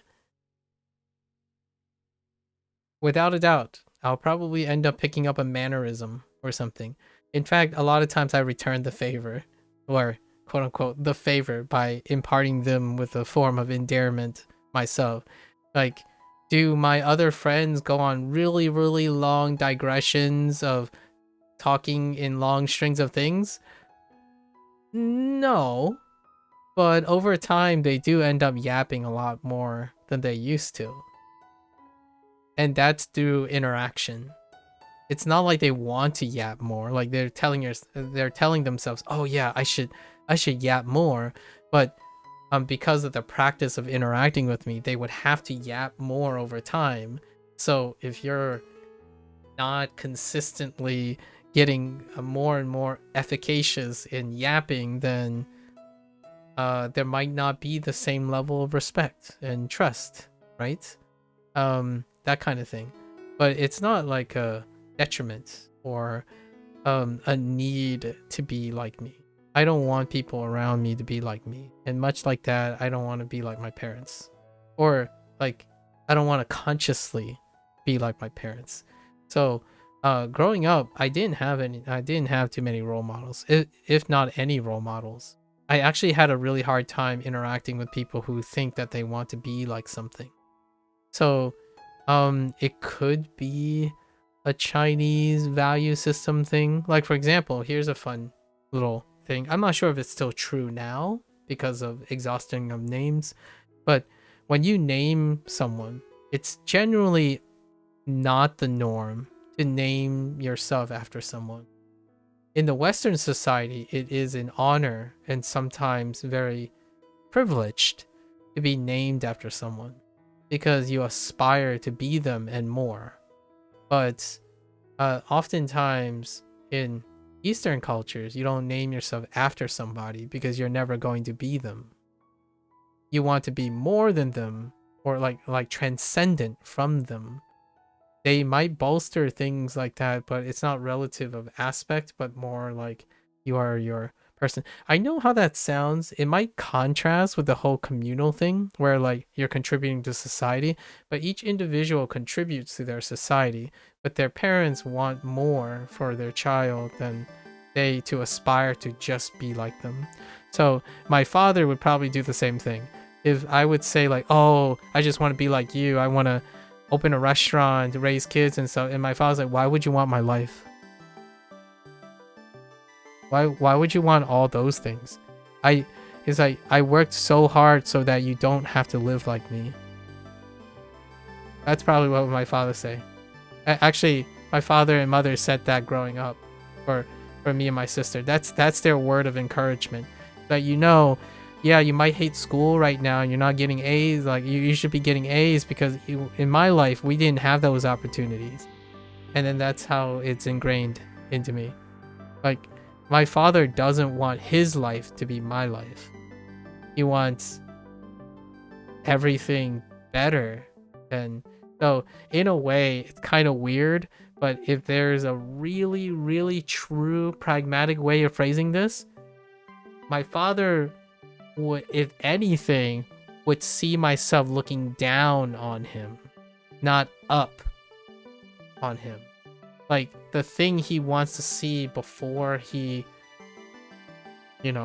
departs this world is that I have exceeded him. I surpassed him in convenience, and all that is him. because his whole life was dedicated to making sure that the next generation has more than everything he can comprehend. So in a way, it's kind of weird because that also creates a detachment with my parents. Like, English is a detachment from my parents. Having a college education is a detachment from my parents. Being a graduate student, having a PhD, everything I do, I'm on the internet, I create content. All of this is making it further and further reachable from my parents. But at the same time, my parents don't sit there and say, I need to do that because I want to be like my child. And at the same time, I'm not saying I want to leave the internet. I want to stop making art, stop going out and rolling in the mud as an adult or climbing obstacles because I want to be like my parents, or I look up to my parents. My parents don't like that stuff, by the way. They dislike that I picked up the guitar. They dislike that I spent most of my time on the internet. They dislike that I talk to strangers instead of going after a future wife and having children, and then spending all that time raising the family as opposed to constantly interacting with strangers online. So, yeah, my parents and I, we are similar by the core nature of our value, but we are not ever role models for each other. In fact, my parents are happy for me that I am smart, for example. It has no reflection on their intelligence or willingness. Like, I'm learning multiple languages and I'm also learning Mandarin. It rarely ever inspires them to want to learn English. Ever. It doesn't increase their happiness substantially either. So, and I do want to keep in touch with my parents. That's why I learned Mandarin, and that's why I'm learning Mandarin and whatnot. So I do try to stay in touch with my parents. In fact, it's only happened after I left the nest and then come back. My sister's the same. When we're growing up, we weren't raised on being present. We were raised on unconditional trust. We know that our parents are working hard at the restaurant. We might complain, throw temper tantrums and whatnot. All the same things ignorant kids, inexperienced kids do. But that doesn't change the fact that no matter what, my parents cannot be present because they are working very hard. And as an adult, all of that comes back. It comes back in 30, 40 fold in obligations. Like, I know now what my parents have been doing, and I was a spoiled child. But that was the whole point. My dad and mom provided a spoiled lifestyle despite not having money. They bickered, yell at each other, in which I complained about as a kid because I couldn't understand how taxing it is to be in the situation they are. So much like my comment about your dad being potentially cringy or something like that, go at it. Because in my opinion, for those who have parents that are willing to go above and beyond anything that's relatable, in fact, despite your cringiness and your stuff, when I become 50 and 60 and 70, I will continue to look fondly. And you know what? If I have a child of my own, I sure as heck will double down on being cringy at the expense of my child. Because I know, in my opinion, I like to believe that when they are 30 and 40, they would be saying the same thing about me. Unconditional. Your unachievable goal in life is exceeding your father. I see. That's a great way to like spin the value system. Your dad values nearly all life so much, which is a big thing I respect so much in him. When minor bees dig little holes in your dad's garden, your dad will tiptoe and jump around them. That's cringe and funny and endearing. See, that's a great example of a cringe, but it's funny and I love it. Did your parents often behave emotionless with you, or were they quite expressively emotional? They were not around to experience emotion. The only emotion that was around us most of the time was anger. Anger over money and stuff. In fact, that is the most classic emotion still to this day. Them angry at each other and yelling at each other about a disagreement. It could be about milk. It could be about what each other remembered on the road 30 years ago. That's what they do. They go hard on yelling at each other. So that's the expression. That's the dominant expression that they have. Argument. Anger. And then it would lapse, like when they did interact with you, were they expressive? No.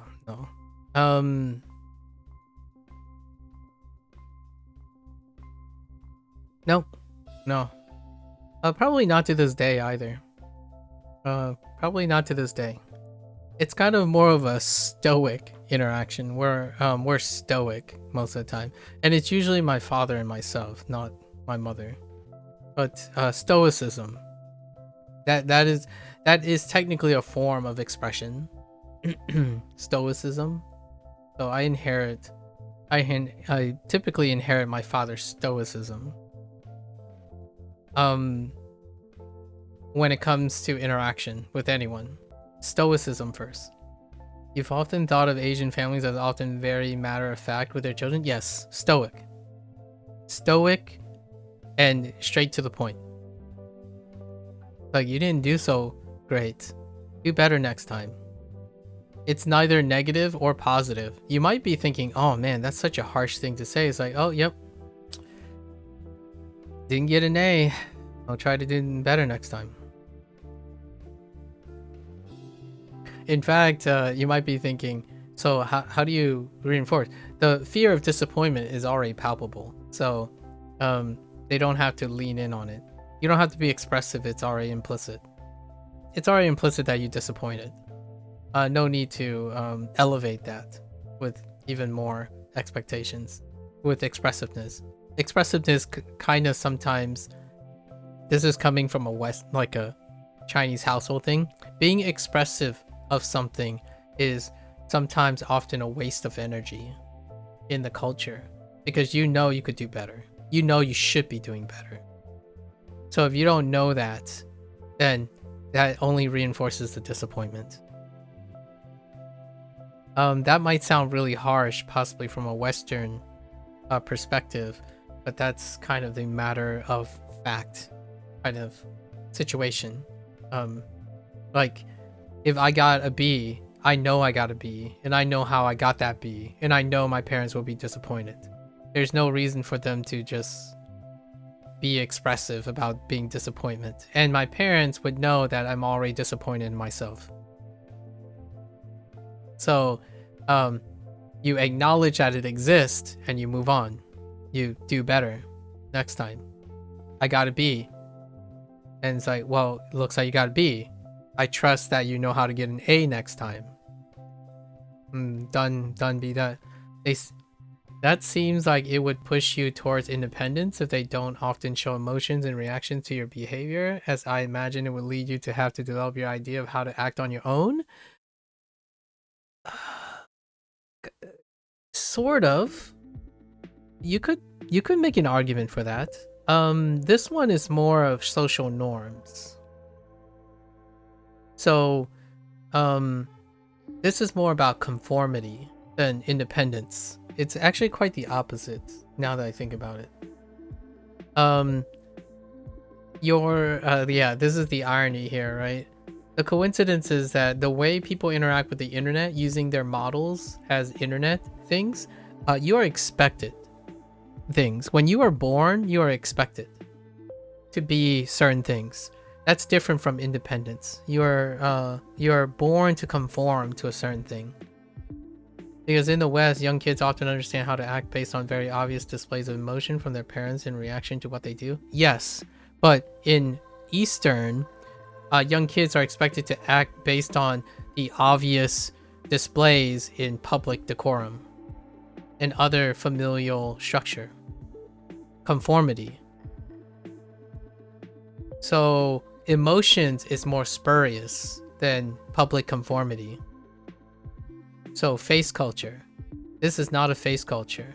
West a display of emotion is anti-face culture.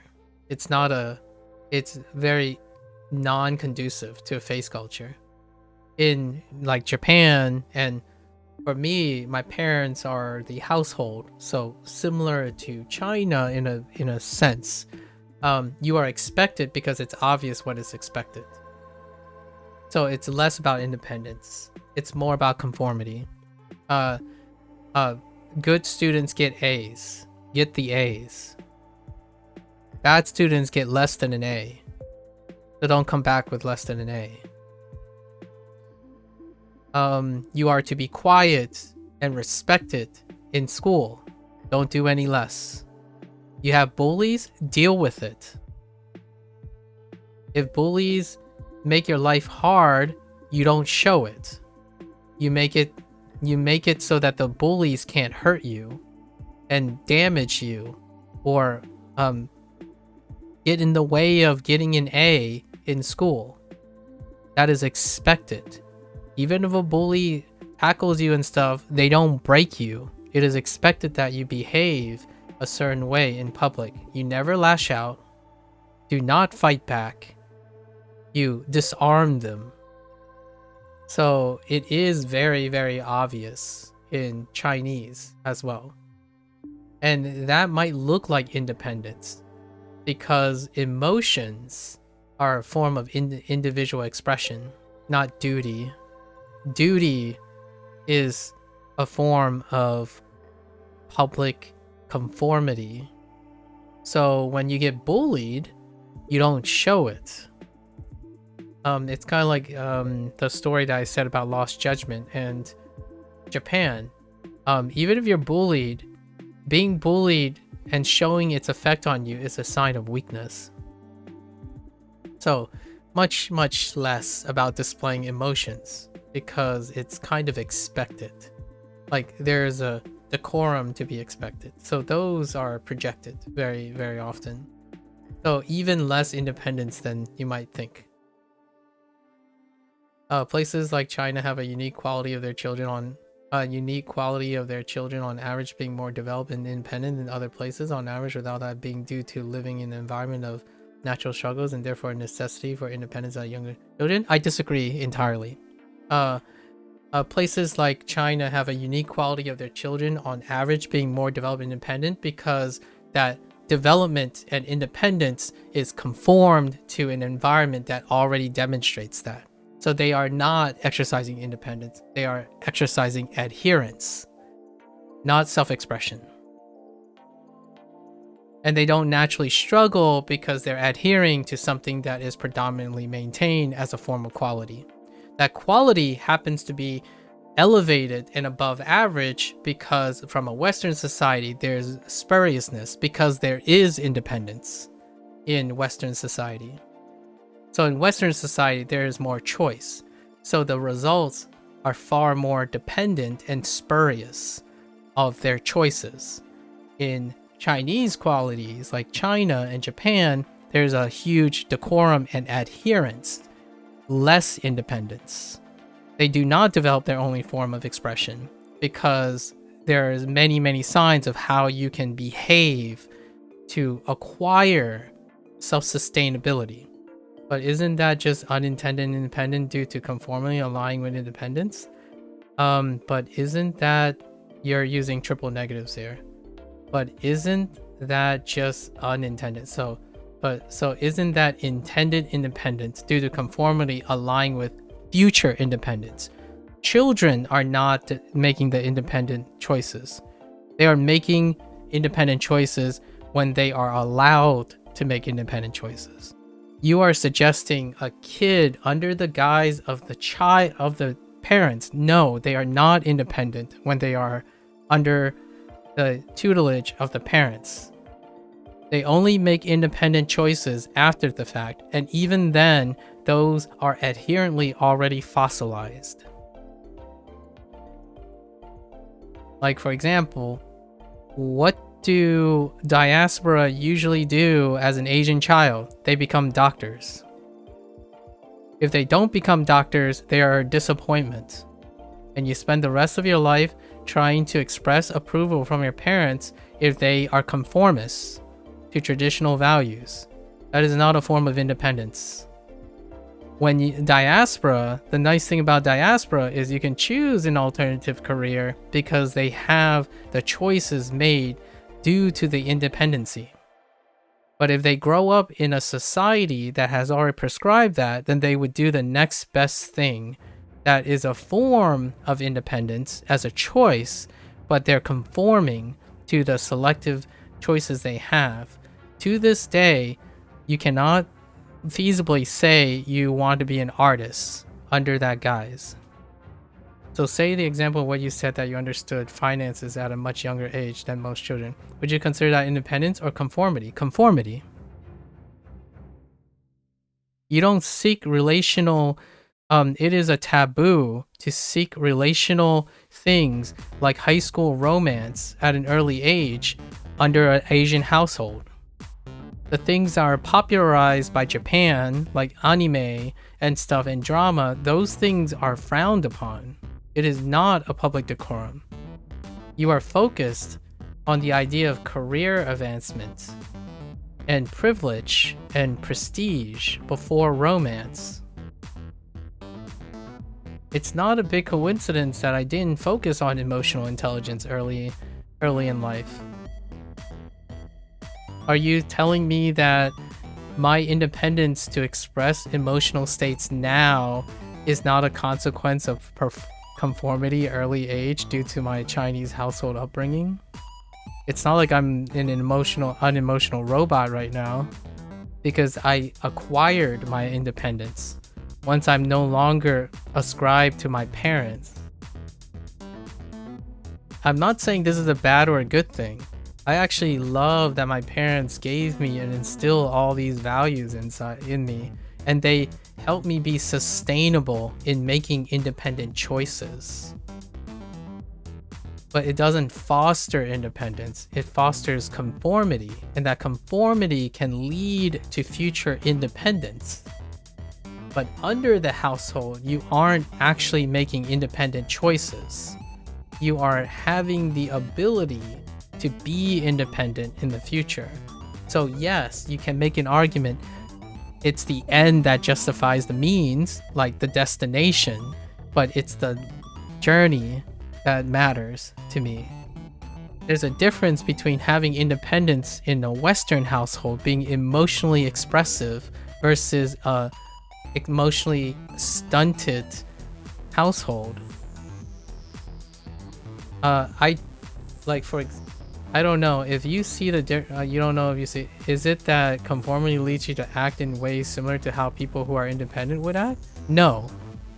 It is conformity leads you to have the resources to consider independent acts in the future.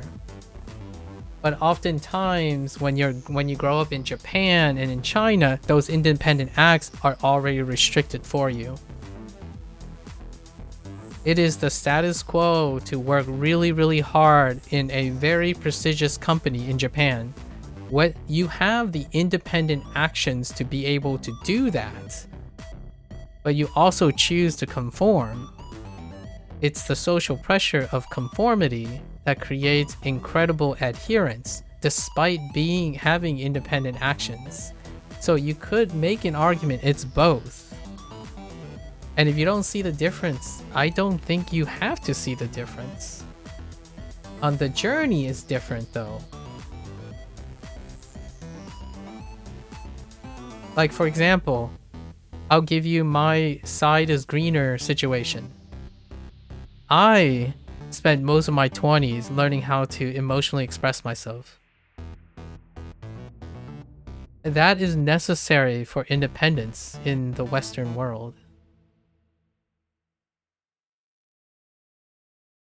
Right? Like, the person that I described when I was 18 years old, would that succeed in the United States? Being unfilling objectives, like it probably could. So you could make an argument that is independence. My family has instilled to me all the values that make me independent, right? What would that look like? Probably a doctor with poor bedside manners, who care nothing but his paycheck and his sustainability and how effective they are in their work. Not necessarily being the hubbub person who wants to make their patient really, really comfortable and heartwarming, bringing lollipops to their office and making kids laugh and stuff. Not that type of doctor. And those are both viable in the United States, at least, because the United States is not China. The United States is not Japan. So when you have less semblance of choice, it's difficult to see the difference between independence and dependency due to conformity. And they're both very efficacious, by the way. They have wonderful prosperative cultures, and so this is why it's kind of hard, because I'm both American and Chinese, to distinguish between this. If you have a hard time distinguishing between them, I also do. Like, I'm one in the same. So it's very hard to know if I acted independently, but I can tell you some stuff that was independent. For example, I practice martial arts. That's an independent choice. And that choice I made after I became independent. As in, like, I literally left the house and then I did these things.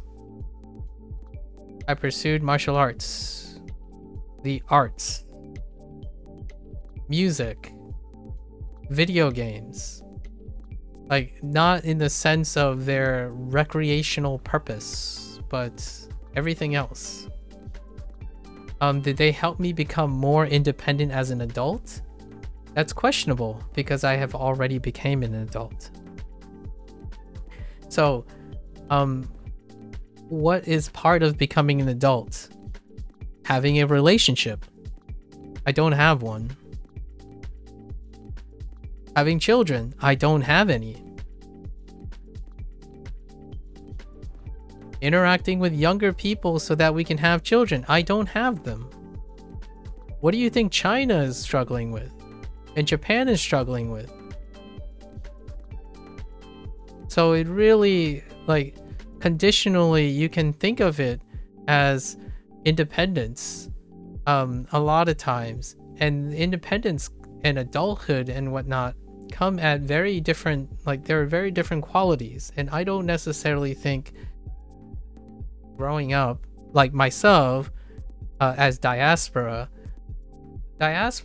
kind of gives a little bit of resolution, like a bit of difference between them. But I don't think it's startling enough that when you grow up. Yeah, I was gonna say the example you told me that you independently decide which video games you bought as a kid. Yeah. So hear me out. I bought those video games, right? But what was the underlying thing about buying the video games? My parents didn't think that it was going to influence my future course in my decision making. As in, like, they wouldn't affect my grades, for example. And they didn't. What would they do if they find out that my grades were failing? They would take the video games away, and I would expect them to take the video games away, and I would stop playing video games.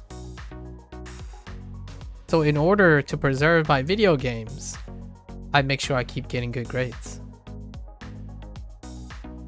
It's not the same as, oh, I like video games, so I'm going to pick video games and my grades suffer, but that's okay. My kid will do fine as long as they're having fun playing video games. Then it's the discipline. So your ability to independently decided about that was due to your dependence on your parents allowing you to have that freedom? Yes. Most of the choices I made was to make sure that my parents are pleased. It's a foundational decorum. I don't know where it comes from and how it's portrayed. Coincidentally, most of my choices is to please my parents. My sister was a little bit more rebellious, but when we were home, we do everything possible. And you might be thinking, well, then, do your parents discipline you at all? It's like, well, no, they don't, because by coincidence, it didn't happen. But the thing is, it also means my parents didn't understand what I was going through. So it's not like my parents knew I was being bullied. My parents doesn't understand what it's like to be the only Asian kid in an all-black school. Those are the stuff that you don't trouble your parents with, and I don't know where it comes from, really, honestly. I don't know where that stoicism comes from. It could be because of parent association, right? My parents are stoic in nature. They constantly yell and bicker, and it's audible, but they never show it around me and my sister. Like, we can hear them. We could literally hear them argue and yell at each other all day, day in and day out, but they never show that weakness around us. So in retrospect, like, by transitive, like, you know, being a child or being again, this is in retrospect. I might have tuned that out, but yes, that's kind of, yeah, it wasn't necessarily a choice, but at the same time, it helped with my independence. Good finances, budgeting, paying bills, being polite in public. My parents did that. They were the examples that I use. When my parents operate a restaurant and someone just swears at their face and lying and say, I'm not paying for this, they throw their food back at my parents would clean it up and continue working. Some kid randomly comes in, steals a whole stack of things. You tell the police, restock, and continue doing the work. That's my parents. And in a way, that's kind of funny when you're talking about looking up to them. I'm saying this as an adult. As a kid, I probably say, wow, my parents, nothing phases them, so I shouldn't be phased out as well. So a lot of times, I feel Chinese culture and Japanese culture, conformity produces models of consistency, and that exposure is what creates that high average stability, right? Why do Asian kids always have social pressures to perform well in school? Because everyone else is also doing the same thing. Why does everyone feel insecure when they're slightly different than everyone else? Because everyone else is the same. If you try to, like, say, dye your hair, you're a hooligan, you're a deviant, right? What happens if you decide you can't have these? That's not the social decorum. So diaspora, though, being diaspora in the United States allows me to see the difference between them. If I grew up in China or Japan, I am less and less likely to see things that I could choose otherwise. In fact, in high school, the one deviant thing that I actually did was I did dye my hair. In fact, I dyed my hair because my mother dyed her hair at some point because she lived in the United States and people dyed their hair. It's my father practically, like, I don't even know, he basically got really, really angry, and he's like, I don't have a kid that doesn't have black hair. Like, that's kind of a great example, right? So I technically ended up continuing to dye my hair, but now I don't dye my hair out of other reasons. But that's kind of a choice that I made one time. The one time. I used to have multicolored hair for like a year or two in high school. I don't know. Okay. So the difference is having the ability to act independent, but still acting dependently. Yeah, I choose. It's kind of hard. Yeah. I was gonna say the example you told me that you did definitely. Yeah. So your ability to independently decide about allowing you the freedom, I understand. Can you see how I was confused as the example of what you did as a child seemed like independent acts? Yes, they would seem like independent acts. For sure. But you're thinking about independent acts in the sense of what Western people, what Western society would be considered things that adults are able to do, is what probably my concern about that differentiation. You can do a lot of things without acting independently. How do I know this? The internet. We live in a modern society where you can think you are making choices without actually making choices.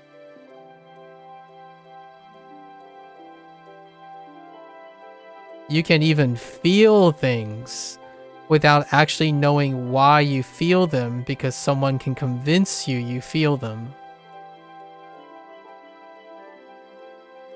So I don't have to do it. In fact, if you want a historical reason of how this is possible, propaganda, subliminal advertising. There are plenty of examples where you can normalize behavior without and still feel like you have choices. Like independent acts can easily be dependent acts. Kids, that's largely what I mean by kids. I was a kid once. My parents, and I'm thankful for it at all times. Like, I'm not saying this is bad or good. Like, I know there are going to be people who from West or East or different countries would say an argument of ethics and moral concerns. I am everly grateful to my parents that I don't have to work on skills that a lot of Western independent people would consider as adult independence, like financial independence, pragmatic independence. But there's other things as well that would compensate or compromise. Networking is later in my life.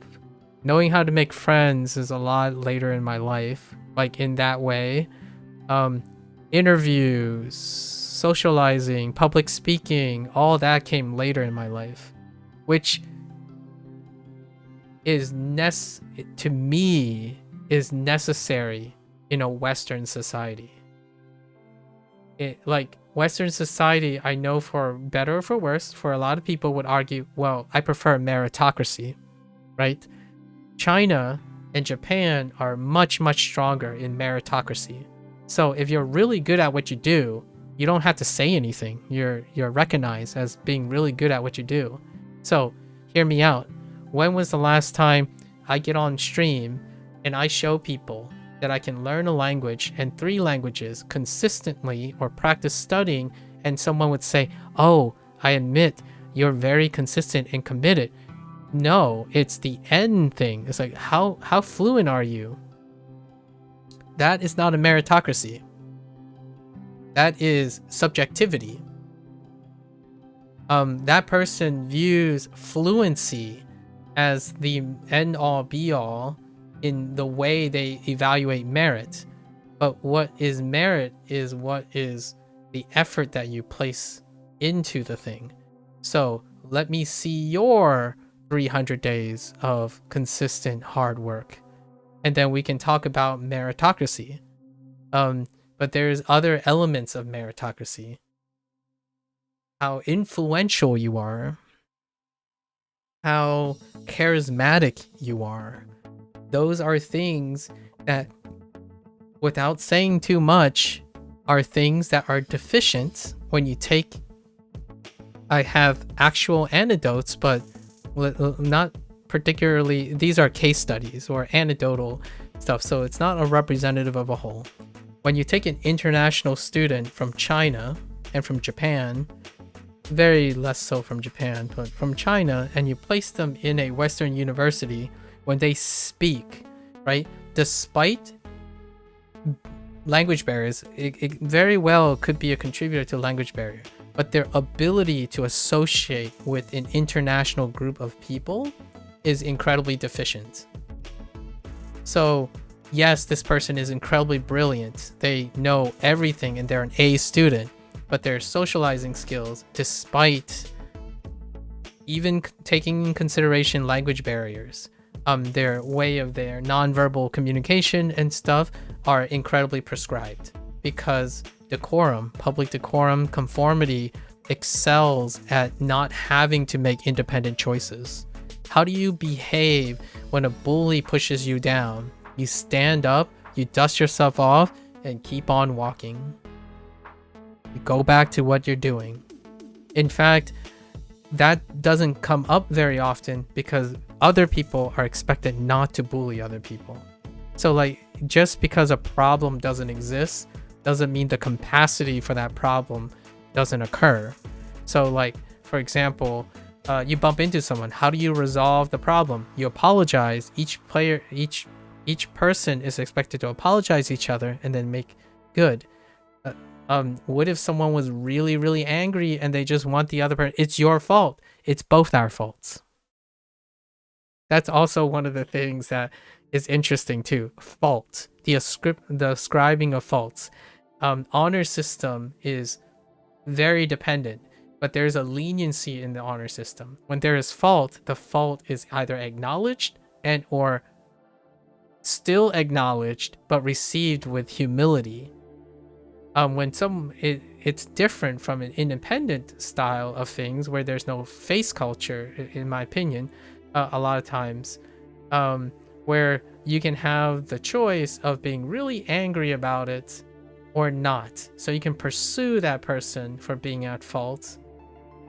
And that's unsightly, by the way. It's very unsightly to do that, because you don't bring down your society by making a big display about who's at fault. They either already know they're at fault, or because the rules are very clear. In a face culture, it's incredibly clear who's at fault. There's no need for the one person to point fingers, and there's no need for that one person to have to feel guilt. They already feel guilt. That is the expectation. Now, this sounds like a really sharp distinguishing, but I'm trying to illustrate what it's like in my household. When I get a B, I already know it's my fault. And when I give it to my parents, I already know they're going to be disappointed. My parents will say they're disappointed, but they don't have to like continue to push or be expressive about it, because it's already expected that they're disappointed. My parents expect me to get A's, and I will get those A's with all of my might. If I don't get those A's, then the Western side of things can come out, which is, do I choose to show my parents my grades or not?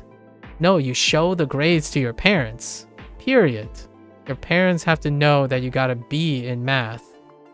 In a Western society, you could choose to make an argument and an excuse to tell you, oh, yeah, you know, I don't really like this professor. Like, this teacher, they're kind of disagreeable. And what does the parents do? They go and argue with the teacher about how they might be wrong, that their child should get an A in math. Because my child knows math and they deserve an A. No, under this household, if I got a B, I got a B. It's my fault. Even if I don't speak English very well, for example, that was not the case, but even if there's other barriers, like a bully stole my homework, it's not my fault. It's my fault that I let the bully steal my homework. I should know how to deal with that. So you could say that led me to independence by struggling with stuff because the values made me have to deal with those struggles. But earnestly, when you have those struggles in Japan and in China, you also have to deal with them like that. So it may give the appearance that they deal with a lot of crap, but oftentimes the social norm is to turn a blind eye to those things. The bully will grow up. They will get hammered in by society, and your child will become successful if you don't address problems like that. Pay no heed to deviance and it will sort itself out, because the sheer overwhelm decorum of conformity can help with that. Like, so not everyone's a bully, only a few of them are bully. So if you happen to be the one that's being bullied, you suck it up and deal with it until it goes away. That's kind of my like really stern way of suggesting that yes, you chose to deal with the bully, but at the same time you really didn't, because society is expected to correct for that. The social norms is expected to correct for that. You don't choose to confront it. You hope that it works itself out because it's very consistent. And I don't know which way is better or worse. We just operate in both. Like, my parents never knew that I was bullied. Actually, I don't even think they know today. Like, I don't tell them. I didn't say, hey ma, when I was a younger kid, I had to deal with all these things, and I never told you about these things. Because I know the trust is, if I have a problem that I can't manage, you go to your parents.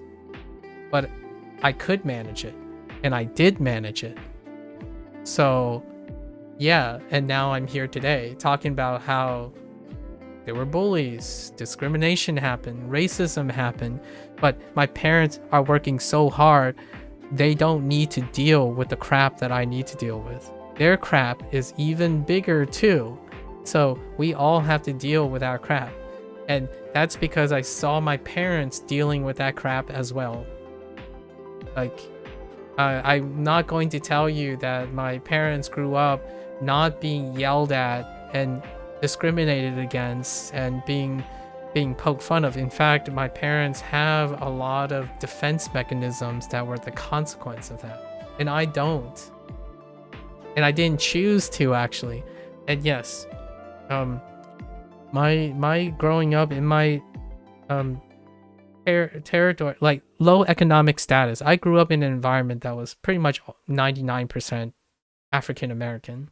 So low income socioeconomic areas tend to be like entirely occupied by African Americans. So, and then I moved to an affluent place, and it was entirely occupied largely by affluent, multi-generational white Americans. And that is a substitute. I was still discriminated against, but it came in different forms, right? So what do? You deal with it. That's what I inherited from my parents. You deal with it.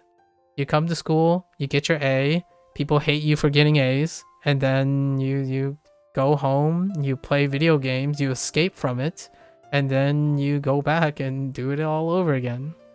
So how is that possible? Emotional detachment. I felt nothing. Well, I did feel things, just it was confusing, right? Like, I look around, it's like, do other kids feel this way? Well, the answer is probably no, because they look like each other, and they have friends, and they have circles, and it's easy to tell when you can see and feel like each other. It's not the same when you have someone who has to deal with that, and in order to deal with that, you can't have emotional attachment to your friends. So, like, in order to deal with the whole bully thing and my parents and getting A's, I also was incapable of sharing romantic feelings or anything like that. Because if you were to do that, then you become vulnerable as well. So there are things like, what is more independent for a child? Thick skin and being able to endure a lot of things. That's a form of Western independence. When you think about someone like, oh, who's very independent? Oh, this person, they don't really care about what other people say about them. They just do what they do as good as they can, and they always hold them up to a great standard. It's like, yes, that's also consequence of Eastern value system as well, because you don't burden other people with your problems. You especially don't want to burden your parents with problems of triviality that are not related to your parents. My parents can't possibly understand what it's like to be bullied by a country they did not grow up in. So naturally, I inherited by their distinction and their behavior that I should be the one that be able to handle this. So yes, in a way, you could say the Chinese value did in part independence by this sheer coincidence. However, this independence is different because I grew up as a diaspora, so I know what my other friends do.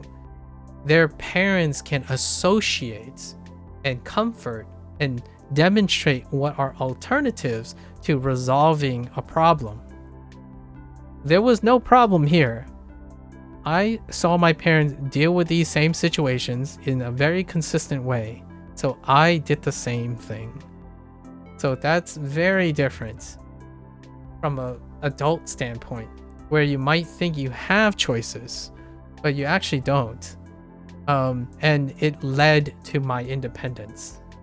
I don't sit here and say, oh man, this person downvoted me because they disagreed with my hot take on being Asian American.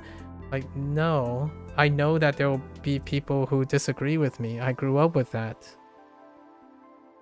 And then I know people would agree with me.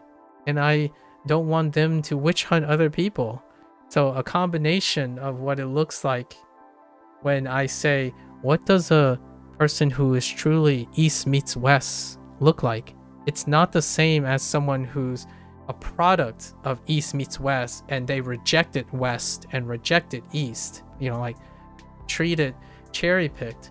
When you are a product of East meets West, you can see the difference, but at the same time, there's no incrimination or heartfelt feelings on either side.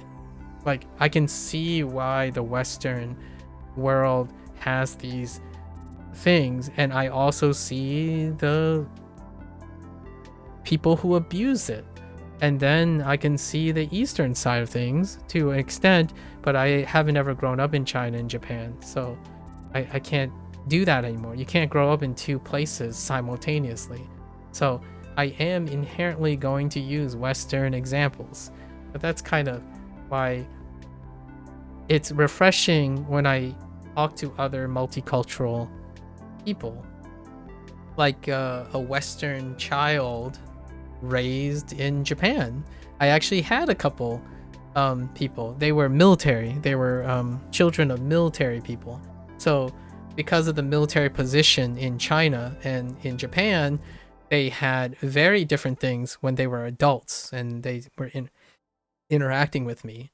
And their perspective is a mirror of that. But the thing is, when we talk, it's almost like we were siblings because they saw it from both sides, or like more than one side. And because more than one side existed to most of the things we think about, it's not that far of a stretch to think there's a third side or fourth side or fifth side. So I may seem more independent because I spent most of my life negotiating between a Western choice and an Eastern choice in my environment. In China and Japan, I don't think that's the case if your household is monoculturally the same culture. You can have independence in the sense of sustainability, but there's a lot of contributions of cultural norms. You don't have to make choices if the cultural norms are the most comfort things due to exposure. TikTok can be normal.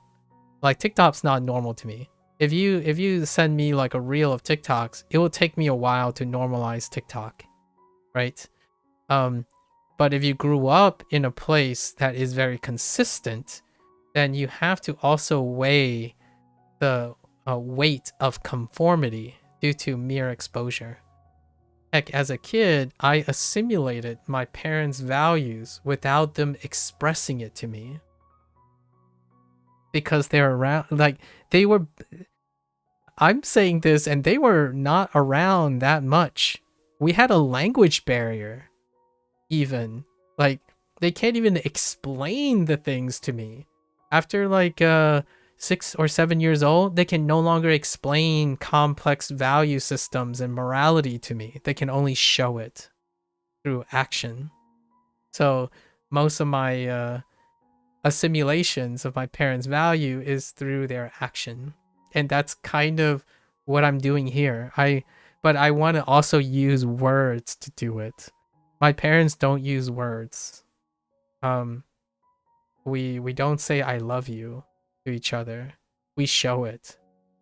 So because of the language barrier, and this might be a diaspora situation, like because of a language barrier, but I'm not sure if Chinese people who grow up in China and Japan say I love you. I know in Japan there are a lot of rituals like, okaeri nasai, or like saying you're home, like welcome, right? Welcome back, tadaima, right? Like that. We don't say that in here, and it could be a language barrier. I come in like, oh hey, you're here. In fact, sometimes there's no bye or hello in the household. My parents would say things like like travel slowly or travel carefully, and I have adopted that, right? I adopted most of my sayings through their examples, but generally there's a huge language barrier on that. To be honest, I still think you're somewhat right right. You can't be right about these things, honestly. But as even if you are still dependent on your parents, the societal norms still allow children to act more independently than in the West on average. Yeah, but now it's not the parents. You were saying my parents act independently. That's not the same. So if you were gonna say everything is responsible for everything, then I would agree. Then you're always right. Everything is responsible for everything. If you keep stepping back and including just as much enough to further your case, then you're not considering what it is not, in my opinion. So like, yes, you could argue all those parents contribute to a social norm in which that social norm then imparts the independence to you. Yes, you can continue to step back until it's irrelevant. That's the generalization. But we were talking about the nuances about the difference of the process. So if you keep saying that at the end of the day, we are independent, then everyone is independent. Everyone becomes an independent adult regardless of the process. Because they would eventually have to. If they don't, they're no longer part of society. And that I think the greatest differentiator here is that I know the difference in the process, and I'm discussing the difference in the process, not the end goal. So if you keep saying that I eventually become independent, then you'll find a way to rationalize that. I'll become independent eventually. I mean, I already did, so that doesn't change the fact that I was dependent on my parents. Like, I'm dependent on society and my parents because I was a Chinese kid born in the United States. I was dependent on both my society, my social norms, and my parents. You don't have to do that as much when your parents also have the same social norms as society. That is where it differs, because then you know what is independent choice and dependent choice. You could make the same argument the way you made the argument and say, well, society placed pressures on my parents, so therefore my parents act a certain way because society dictated it, and therefore all my independence is attributed to society, which means that I'm dependent on my society. You can step back and do the same exact cyclic argument that way as well. And I would say, if that sounded confusing, That's that's kind of the feeling I have about these conversations. It's wonderful to explore them. It's wonderful to constantly talk about um the consequences of these. I actually think if language barrier wasn't such a strong de-incentive, I would love to sit down and truly chat with like someone who's from mainland China and like a Japanese native, for example, to compare and contrast what it's like. But I still think it would be the similar conversation with you and me, Prokal, because the type of conversation that I have with someone who's multicultural is dramatically different from someone who is monocultural in terms of like value systems that they grew up in as a child, grew up with as a child. There are situations where a child, like say like a child that moved around a lot, could have very similar thought ideas, or a child who completely rejected their whatever value system that they had, that can be a thing. But generally speaking, the closest is probably people who have dysphoria. Actually, it's kind of funny because dysphoria also has a example of diaspora, where you have a social norm placed upon you, and that choice is to either conform to that social norm or not. Dysphoria. And I think when something is overwhelming, you can live a life without ever having to embrace your own independent choices. And it can still seem like independence. I was when I was maybe 22, I was very much comfortable with the idea that I can spend the rest of my life being a physician, a practitioner, a primary practitioner. Despite wanting to be other things. It is that strong. The duty that my sister doesn't have this, by the way. Like, if you want to see a segregation between independence and dependent, my sister and I are very different post adulthood. So you could kind of see us diverging when it was like in high school or something. But once college rolled around, our choices were very different. So you could make an argument that, okay, so that's the consequence of my parents' value systems. Well, here's the thing. My sister went against my parents' value system, and I went with my parents' value system. So the question now is, do I have an anecdotal example of that particular independence is a consequence of my parents' value? No, I really don't. It's too spurious to know. So I'm suggesting that a lot of these things play a role in the nurturing of a child. Not only can I support your confusion or your need to be correct about this, I can also support in counter argument. At the same time, I'm not motivated to do either, because I think what you think is right is still right. I have no point in proving you wrong or anything like that. I don't actually think you're wrong. But then again, I don't think the person counter arguing you would be wrong either. What color? Wait, what color? Was that the black and white? Oh, my color hair? It was sandstone. You know when you go to the beach and it had like different grains of different browns? The first color was actually, I bleached my hair the first time, so I had blonde hair.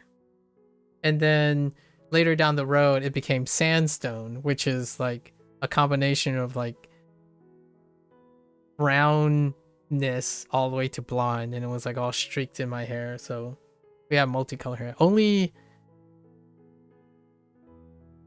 I'm not sure even my high school friend remembers, but only my high school friends know that I had multicolored hair at one point.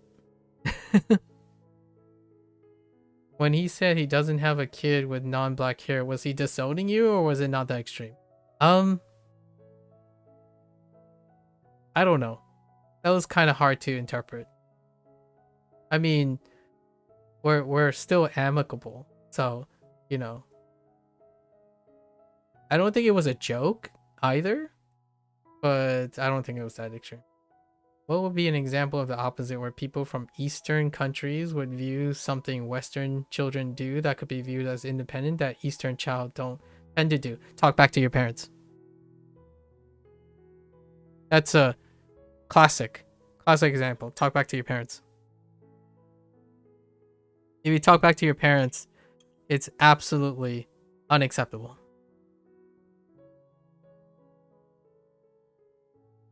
I'm not saying that Eastern children do not do this. I'm saying when you need an example, when you take frequency, talking back to your parents is number one. Easily like top 5 if you talk back to your parents. You do not talk back to your parents ever.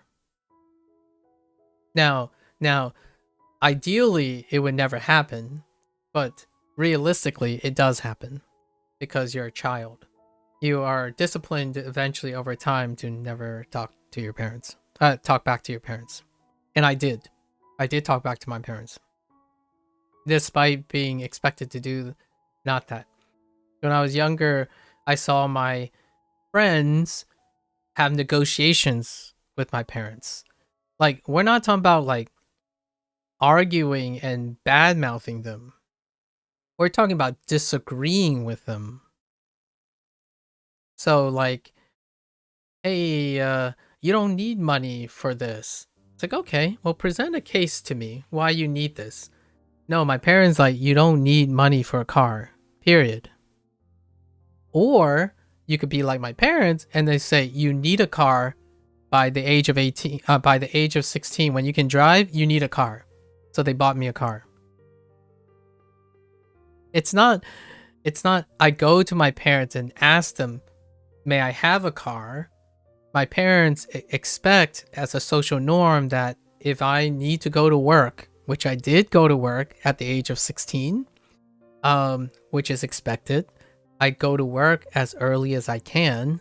So I got a job at the age of 16, a part-time job. And what they did was they bought the car, go to the job. That's it. No questions asked, nothing. So it's the difference between I asked my parents, can I buy this game, to these video games don't hurt my child, so I'm just going to buy them for them.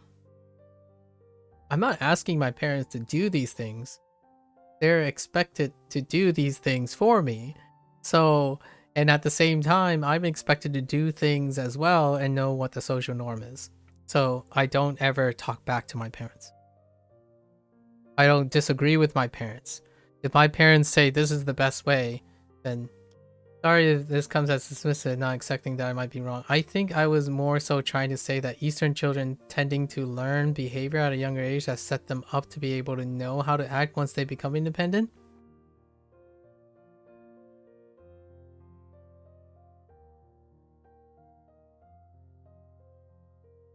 That's still fine. And I'm telling you that they are only once they're more independent because they exercise the they happen to exercise the properties that make them appear independent in society, which they're not. One thing that they're not well equipped is emotional stability. Another one, forming interpersonal communications, forming families, establishing romantic partnership. They are not independent that way. It's a trade-off. So regardless, they don't have a tendency to learn behavior at a younger. They actually, let's take it from more of a non-negation thing.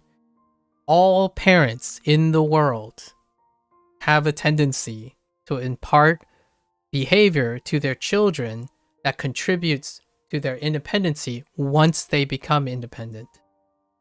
All parents that are invested in their children, if you're using a normalizer. So if you're assuming that the parent knows well and are engaged with the child, if that's the pre-selection, this is not unique to Eastern or Western values.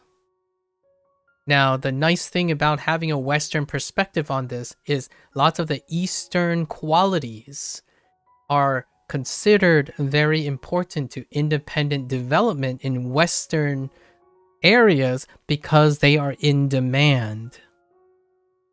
So the things that the Western world lacks in their children are the things Eastern has. The grass is greener on the other side.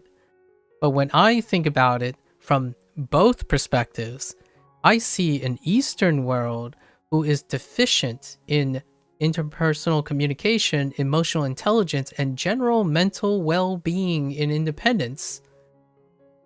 And their society compensates for that, not because of the independence of the value their parents teach them. Because I was emotionally deficient even despite being in a country that values emotional expression first, which happens to be an element of independence. Emotional expression is a form of verifying if someone is independent. So when you say become independent, I think you mean independence of societal sustainability, not independence of thought. Independence of thought comes at an expense a lot of times of societal pressures. Like people don't become musicians because it's more independence of society, as in you don't pick jobs that are less likely to succeed to be more independent. You actually become less frequent independently in your way. So yes, I still agree with how I'm interpreting your thing, but hear me out. It's kind of like the whole investment and savings thing. I have all the skills to make me societally independent because I have Asian parents that value those things. They just happen to be things that are underdeveloped and kind of sidelined by the trade-offs of other forms of independence that are ingrained to Western kids. Like, for example, being emotionally aware of what makes you happy. That's irrelevant when it comes to societal independence. Because if you're successful financially, somehow, some way, you hope that they become happy. So if you're swimming in cash and you're still questioning why you're unhappy, welcome to the Western world. Or welcome to the Eastern world, actually. Okay, yeah, I understand. As you caught it on early in the conversation, I was just thinking about the aspect of Eastern culture and child development that Western culture lacks without considering what aspect of Western. Yeah, it's both. And hear me out, Procol. I think when you become 30 or 40, you get both. Like in my eyes of eyes, I think Eastern culture compensates for what they lack in parental things that work, and then Western things compensate for that too. So Western world, in my opinion, the children learn all those independence when they become adults. They learn how to finance, chase a career, like work out their budgets at a later stage, like at a later time, because the parents are more focused on the child's expression. Like they are far more likely to say, "Oh, you don't like math? That's okay. Like get a C. Like pass with a C. You don't like math. That's fine. Like just focus on what you do best, like English, or go and be good at sports," right? In the Eastern world, you do good and do excellent in your academics, and then we'll talk about any extracurriculars. If you're not good at your grades right now, you don't have the privilege to do any of that else. Grades first. So in a way, in the Western world, that would teach discipline. So an Eastern child will seem like they're more independent when they become adults because they already have the discipline. Suck it up. Just because you don't like to do something doesn't mean you have to be bad at it. So if you suck at math, you can't suck at math. Learn to make it work. So when you become an adult, your job sucks. Make it work. So that's kind of like a grass is greener kind of thing. Where, and these are extreme cases.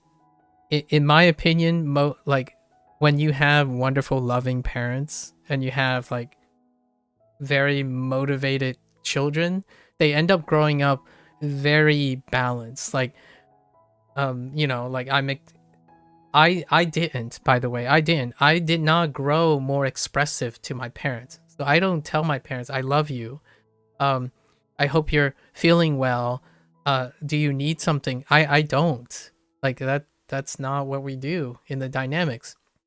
My parents would never ask me for things. They would never ask me for help. And I don't often ask my parents for help ever. Like, oh, hey, I accidentally, only when it absolutely necessary, right? So that trust is built on that. So my parents will only ask me if they're really, really in trouble. Like if they ever need help or anything. And in the Western world, I would want to help my parents even if they don't ask for help. It's my choice to want to help my parents. And my parents would expect that. They would expect their children to help them just because they can, not because they have to. So for us, when I was growing up, it's like, if I got a B, it's my problem. I need to fix this problem. It's not the same as a Western child would say, well, that kid got a B, then it must be okay, right? Their parents don't really care too much.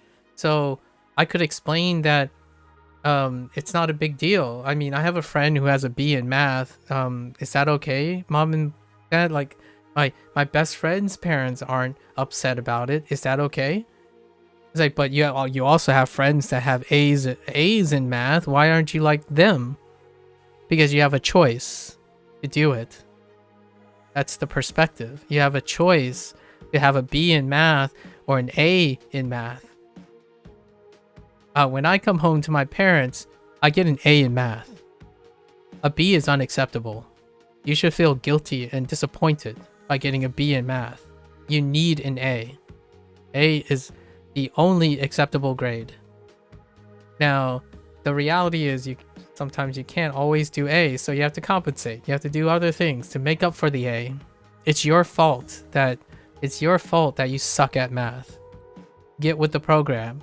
And what does that look like? That sounds like an independent Western adult to me. When you suck at your job, suck less, because this is your job. Do good at your job at all times. What would be a Western culture way of doing it? It's not me, it's the job. I'm gonna go get a better job. A job that treats me with more respect so I can not be deficient, and then it might not work out. That job might just be as crappy and then sooner or later that person's gonna realize the problem is me, not my job or my employers. The only common denominator here after 4 jobs is I suck. So now I have to grow up and learn it. In an Eastern world, you already learned that as a kid. So you could say, in the Eastern world, at least you learn how to deal with crap. Like things that don't work out. So, but in a Western world, that person doesn't know how to voice their concerns. So if you hate your job and you keep doing your job and one day you decide you don't know that you have chronic depression, and you hate your job, but you're going to continue doing it, and something you crack or you break, you're not going to ask for help. You suck it up and you continue to go along with your life. That's the Eastern culture. In the Western culture, there are unionizations. There are dialogues between boss and the workers, employees and workers, and they negotiate working environments. If you want to see like a really dark world of choice and independence, you can see a world where all the employees are compliant to whatever the demands of the social order of the bosses, and they would still say they're completely satisfied with their work, because it would be an act of defiance and public shame. It would be publicly shameable if you would say something terrible about the place that you work. And that can lead to other things like work ethic. And there's a plenty of documentaries and essays on, for example, the Japanese work environment. That is also a relationship instilled by your parents. So I would totally agree with you that I have that too. So whenever I say I love my job, it didn't matter what the job was. I was gonna love it anyways. And why is that slightly different from Eastern culture? I learn to love my job. That's something that's a blend of West and East. I could do a somewhat of an Eastern thing and do my job, go back to my home and cope with it. Complain about it. Get drunk in the evening and complain and openly, candidly talk about how my job sucks over and over again. You might be thinking, wait, where does this happen? It's a really well-known, quote-unquote, practice in Japan. You go out, you let loose, and most of the stuff that they talk about are either bosses letting loose about their employees, and then their employees letting loose about their a boss. My parents do the same. They work 13 to 14 hours a day, but you can't help but feel angry about discrimination and racism every day. I go home and I try to bottle all that up, play my video games, and prepare for the next day in which I interact with my bullies again. And I know my bullies' names too, so I remember all the aspects of everything in high school. The most vivid things are the most emotional things. And you might be thinking, so why didn't you tell anyone? Why didn't you express yourself and explain and express your discontent to the Eastern culture? You don't want to make a burden on society, despite it possibly the society doesn't even accept you. So that's kind of one of the biggest things. You bottle it up until it breaks you. And that's what I see a lot of times that becomes viral all of a sudden when people say, oh man, maybe it's not the paradise that people think of. Like, yeah, because you leave all your woes and your coping at home. You leave it in your personal space.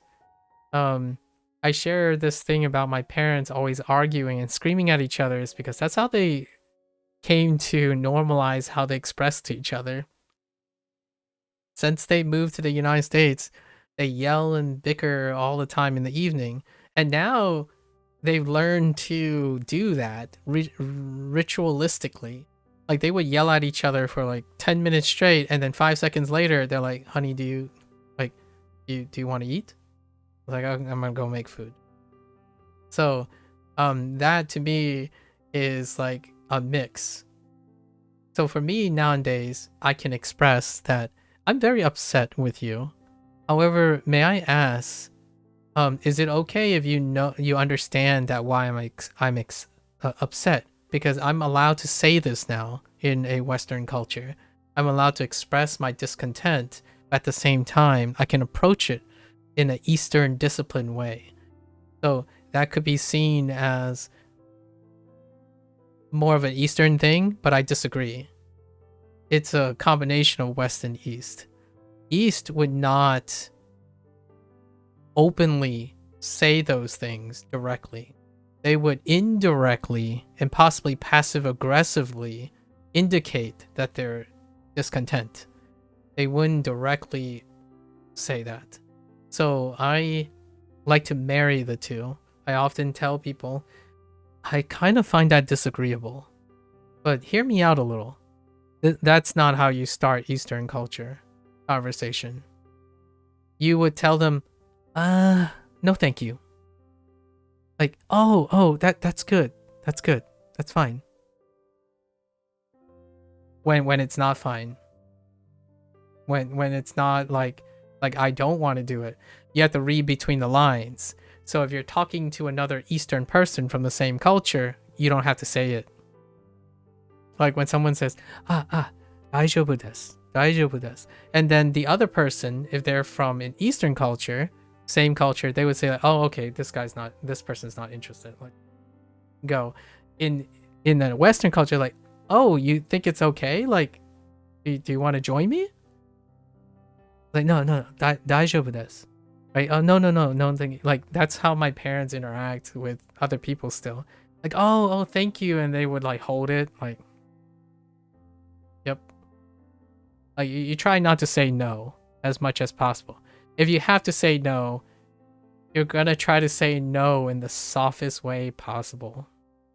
Because you won't want to appear as disagreeable. Yeah. So, easy, to me, personally, for myself, the easiest thing is you don't talk with your parents. You don't argue with your parents. Because everything is expected. That's probably my number one. And also, and in exchange, your parents always know best. And that's how I have always treated my parents. Despite my emotional outbreaks and my stuff, I have always considered my parents in the right. If they tell me I'm being lazy, I am lazy. Like, I need to change it. If they say I'm not tired, I'm not tired. If I am tired, I need to stop being tired. Because they're doing many things in exchange. They're doing many things for me without asking. They're buying me video games because they can. Like, that's part of growing up. In like, my parents bought me. Here's a funny thing.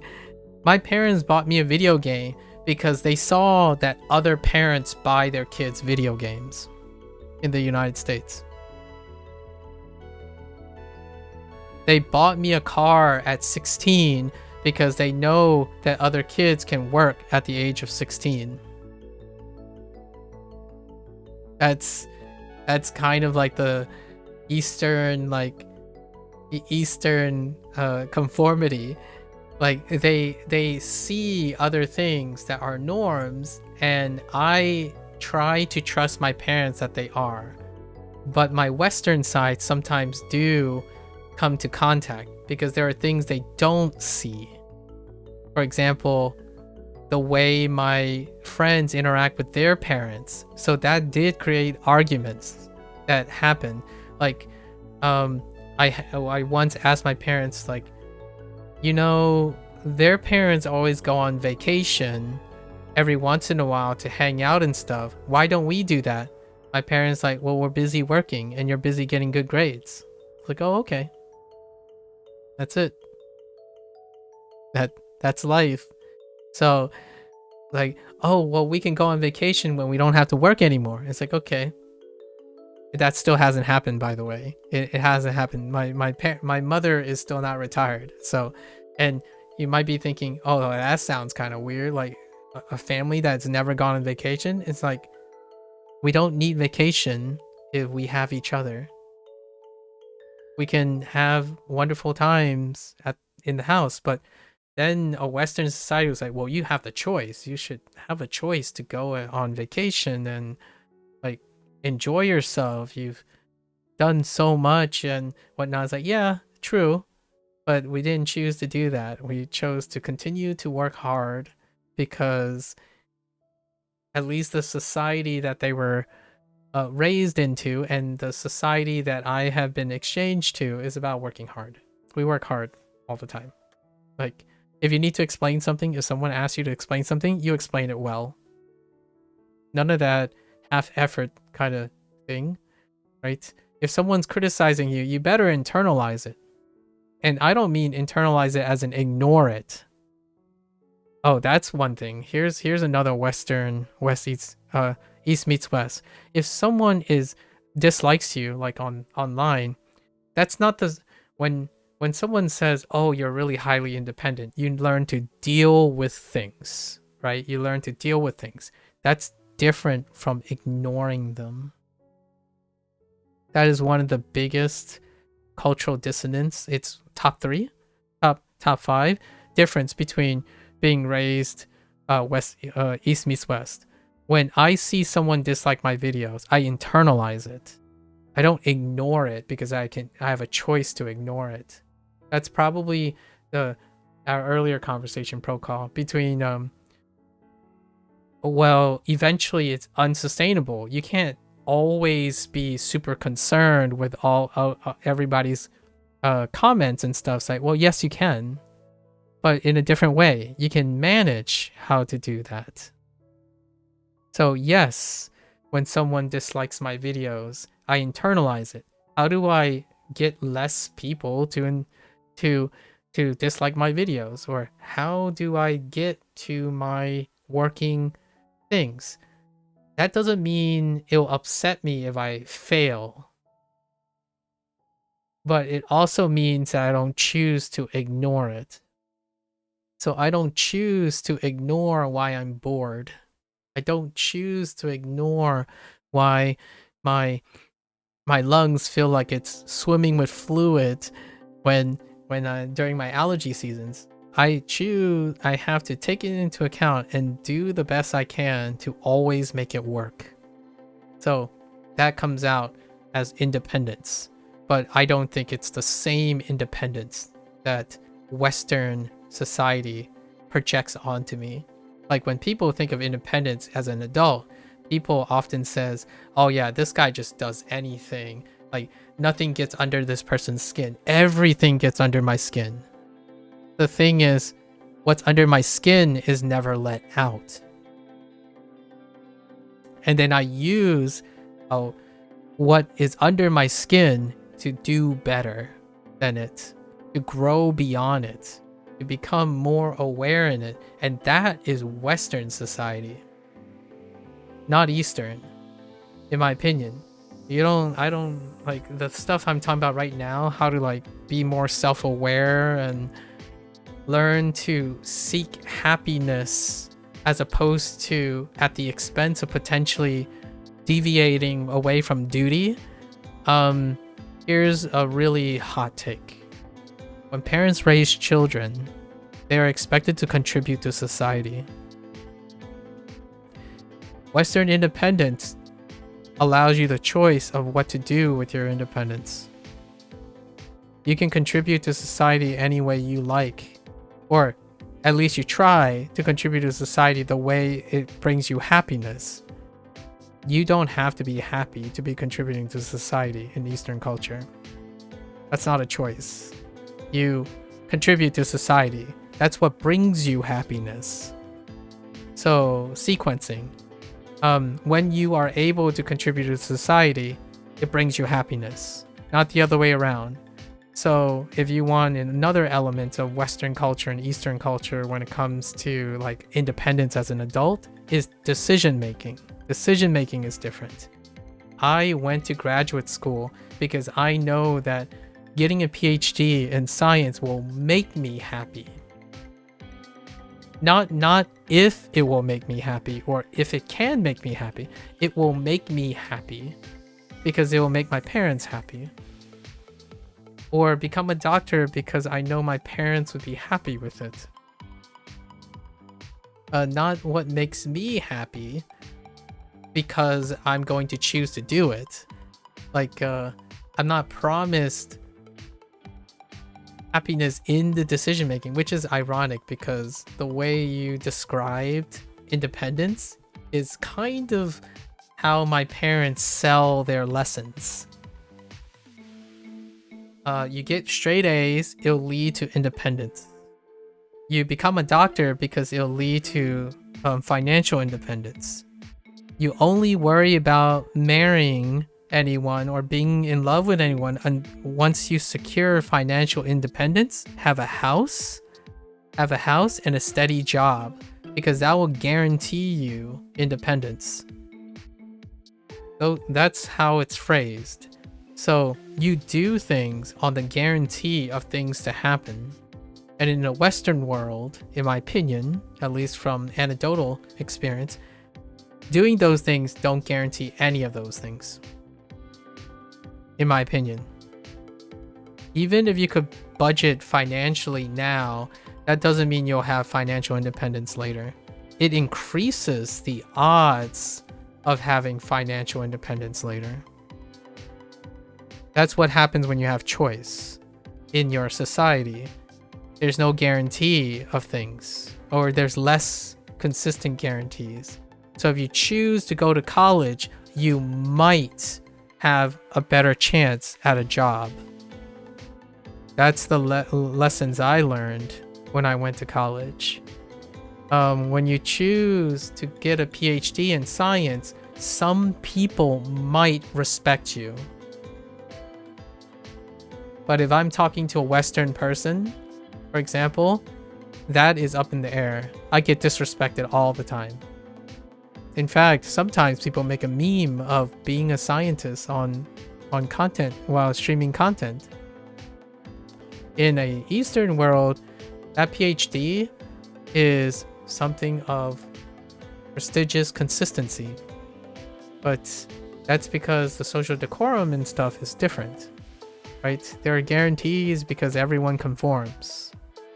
Like a large majority conforms. In an independent country that validates choice a lot of times and expression, the outcomes are inconsistent. So would I be happy if I became a doctor? Is the question I would be asking in a raised in a Western culture. I am going to be happy if I'm raised under an Eastern culture. I will be happy when I become a doctor. Not if I would, in fact, if I become a doctor. So if I become a doctor, choose and if become a doctor. Eastern, you're going to be a doctor and you will be happy. So two different things. And those things affect the perception of independence and choice. The greatest example I would have is first year of university, first year of graduate school, first year of university for the kids and me as a graduate student. I went to a graduate school that has a high selection factor for diaspora, especially Chinese, Japanese, and Korean. But more so Korean and Japanese and Indian. So diaspora from them.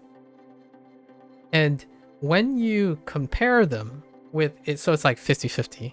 We're talking about like less of a minority, but more of a majority, or like more of a contentious equal distribution. When you ask them why they choose to do certain things and like what they're doing, like their future aspects, the difference is diaspora often have a higher tendency, and they're usually from Eastern cultures, would say, I do it because I have to. I do it because my parents expect me to. Versus multicultural American, Western, they would say, I do it because I like it, or I do it because I think I'm good at it. Or I do it because I think this is something I can do and be happy with. So those are very different motivations. Those are the things that separate independence. And all of them are independent adults. They are very high achieving adults. This is one of the best universities in the country. So they all congregated onto there, but their motivations are different. So they can all be seen as independent, choice-making adults, in my opinion. One doesn't sound like a choice, but in my opinion, I agree with you, it's still a choice. And the other is still a choice. However, one is more understandable as a choice than the other. I chose to do everything possible to make my parents happy. And yeah, that includes being a disappointment because I wasn't able to marry someone when I was 30 and have a child before I was 40. That is a form of disappointment. That is something that you could argue, oh yeah, that's a choice you made. Like, it's a choice that, no, it's a failure. So if I were to carry my Eastern culture legacy, I am an embarrassment. It's a bit of an embarrassment that I am nearing 40 and there are cousins younger than me that are married and have children. So that's one of the things. Actually, that's one of the things you learn later in life. So in Eastern culture, I guess, I don't know if that's the same in China and Japan anymore because of their, like, you know, birth rates and sustainability. But generally speaking, you don't think about starting a family until you do everything that Western culture develops at the same time. So by coincidence, in my opinion, diaspora kids are really great from the start. Like, what I mean is, right when they leave the nest, they have all the skills prepared for the earlier stages of adulthood for Western culture. And then later, they can proceed to struggle with all the other things that were at the sacrifice of it, which is to get married or even fall in love, or maybe not even fall in love, something like that. And they do it out of duty, actually. A very strong familial duty. Because my parents, I can't tell you, my parents every once in a while joke, right? Oh, you know, when are you going to get married? Because your cousin that is 2 years younger than you is getting married. And how long was he in a relationship with his significant other? 1 month? Because they're already late to the social norm of being married. And then immediately within a year, they had a baby. That, in my opinion, is a great example. And I say it with a smile because they love each other. I think they even learn to love each other. I don't even know. Like, here's a great example. Another example for marriage. People learn to love each other. They don't choose based on their love for each other. A lot of times. Like, now, I'm not saying it's all of the above or it's the majority. I'm saying it's possible. And it wouldn't be even conceivably possible in a culture that is predicated on choice and informed choice. I don't have to love something before I do it. I can learn to love it. My parents fall in and out of love, and they learn to love because of family. I can do the same, but that's something that I have to negotiate each and every time with describing and how it is to enter courtship with someone who is, for lack of a better word, my odds are that I am far more Western cultured than Eastern cultured. Like, in fact, my parents have proposed the idea that maybe we could reach a mutual amicable relationship where we can learn to love each other. So in an Eastern world, you could have a mutual understanding that we can learn to love each other and start a family that way, as opposed to falling in love and then starting a family. Yeah. That's a really wild thing. But have anyone ever have? I rarely ever have this conversation with people who are more steeped in Western culture. Do you ever consider the idea of doing something, knowing for a fact, or somehow believing for a fact that it will work out before it works out? As in, hey, I don't like you right now, and you don't like me, but let's just be friends because we know it'll work out. I do. I treat every stranger I meet online on Twitch like that. That's Eastern culture. So, if there's anything that's always out on display for Eastern culture is I never underestimate the stranger that I'm meeting because they're strangers. Like, I don't say something like, "Oh, this stranger, like I shouldn't be nice to this stranger because they're giving me all such of vibes and whatnot." No, I do my best to appear as professional as I can, even though I'm not professional. I'm not a professional content creator, but my integrity is on the line. It's always on the line in Eastern culture. But now I live in the United States, and I'm also on the Americanized internet. What do other content creators do instead? Well, we're not speaking for the holy grail of professionalism, those people who are up there.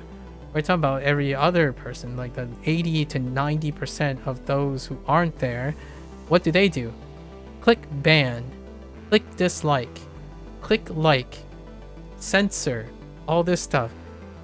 And it's not necessarily because they don't want to do it per se. It's more convenient and it's more socially normal, in my opinion. It's socially normal to burn bridges without having to establish bridges.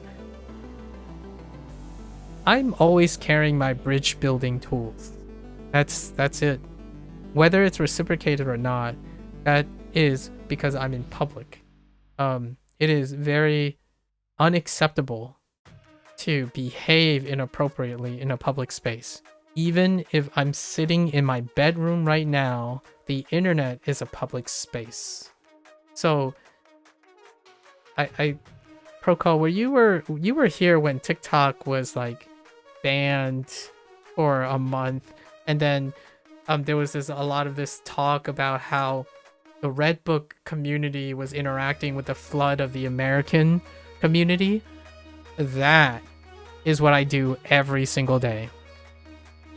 Every single day is how I feel about being online and being on Twitch. Every day I sit here and I negotiate how and where and how appropriate I have to be for the next person. Because the sheer nature of expecting a Chinese dominant media platform intersecting a whole flood of Western culture and then seeing how they interact with each other it blows my mind. And I totally sucked it up, by the way. I totally read stuff and Reddit on it. And I mean, Zhao,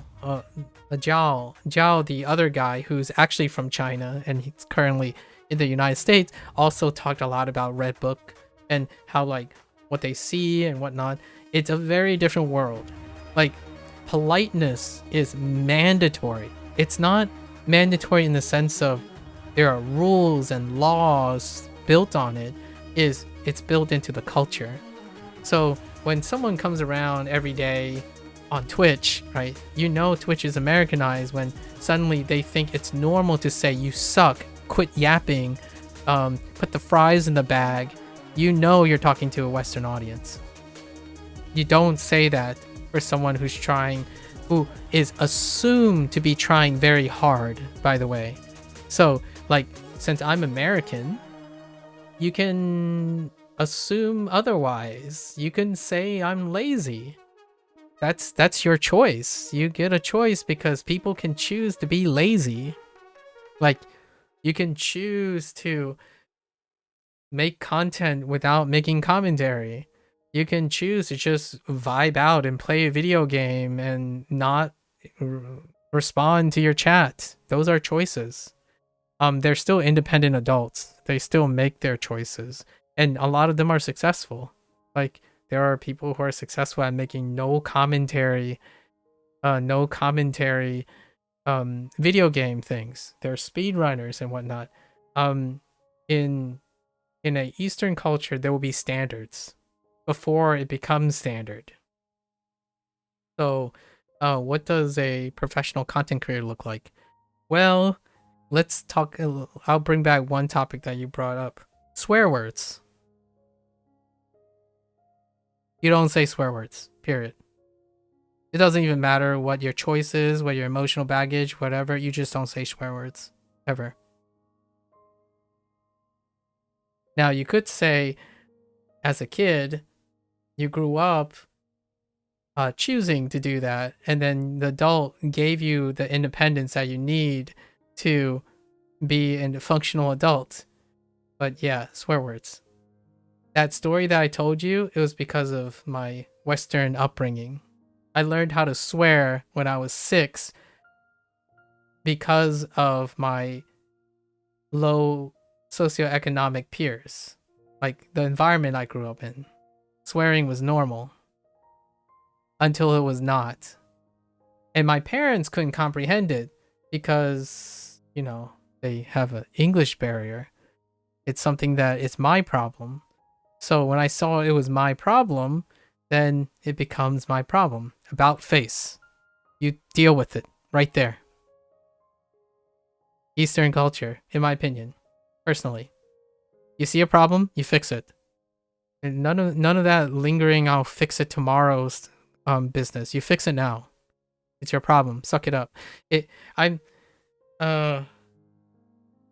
Sorry, the fix it thing is a allusion to another Chinese content creator. It's the feng shui guy.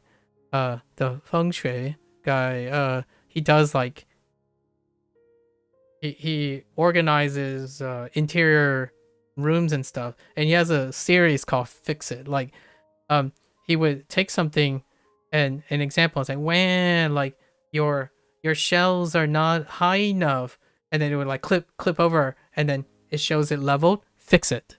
That's the type of that is right on brand. That guy is totally Chinese. Like that's exactly. And it's funny because you can only think of it as an adult thing to do in the Western society. It's very resonating. Like, oh, I'm unhealthy, and then cuts over to you running a marathon. Fix it. Right? That's the adult thing to do. But then hear me out. I'll do a Western bit on this. Go tell the girl you like her. Runs away for like 30 years and never get married. Don't fix it. or here's a twist. Here's a twist. You like this girl, and then immediately it jump cuts to you telling your parents to tell their parents that you guys should get married. Fix it.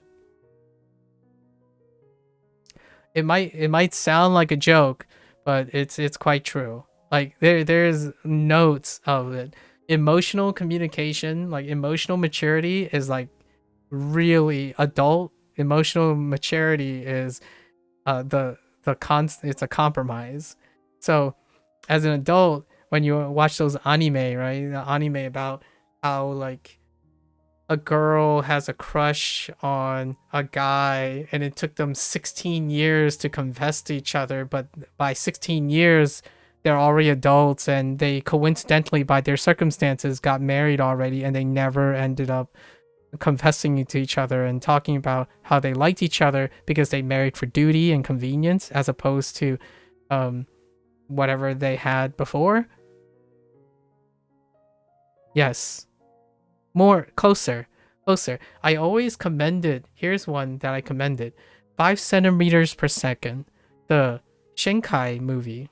The Shenkai movie. It showed friends consistently drifting apart because they couldn't express how they want to be together over time. Eastern culture. Circumstances, social norms are far more important than one's own personal personal feelings. Duty exceeds that. Now, it's not the case anymore, I don't think. Maybe, like, I'm sure it's not as exaggerated as it is now, but generally speaking, yeah, you marrying for personal happiness is weird, a little bit. Still, for me, I marry on the prospect of falling in love with someone. I don't marry because I have fallen in love with someone a lot of times, because I believe in the relationship, not I need validations for the relationship. I think every human being is particularly beautiful if they give me the time of day. So no, that's not a great recipe for um a Western world predicated on opportunism and informed decisions. So oftentimes I might actually have more success if my parents and their parents say, "You guys are a good match together." It's like, I believe you. Let's make it happen. That's kind of how it used to work, actually. Like, who else knows you better than your parents who you might unconditionally trust? Right, Brokaw? Like, if your father comes around, and since you have no one comparable to him, right? Which we agree empathetically with my parents. If my parents suggest something, I'll give it my all. But hear me out. The recent years, most of my potential peeps that we talk to, they are Americanized. So for me, I don't see a problem making it work. But for them, they do. So, and I can respect that, actually. I totally respect that. So you go on and do it again next time. And then next time. And then next time. In fact, it's very Western to think that I might die alone, but with still great friends and other people and significant others. My parents wouldn't see it the same way. In fact, this is probably going to be the most potentially disappointing thing. My parents might think that they failed. That's kind of how the social norm works. If your child fails to find a loving family and start a family, it is also part of your failure. Because your society and your social norms, it's part of society. So, yes, I totally agree with you that there's really a fine line between what society dictates and what your parents dictate, especially in an Eastern world. Eastern has social norms. One of the social norms is healthy parents work really hard, have children, and those children work really hard and contribute to society, and vice versa, and it continues on and on and on. But if you choose to not do that, or you fail to do that, then in a sense, you have failed expectations. And I could kind of see that. Whenever my parents have to go to one of my cousins' weddings, they probably think of that. When I sit at a wedding, I think of both.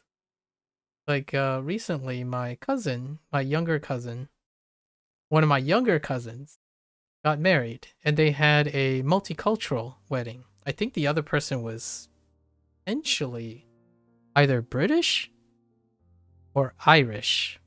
I can't really tell. It was very difficult to know. But they have a half and half wedding. There was like the room was like split in half, and the ceremony was like a mix.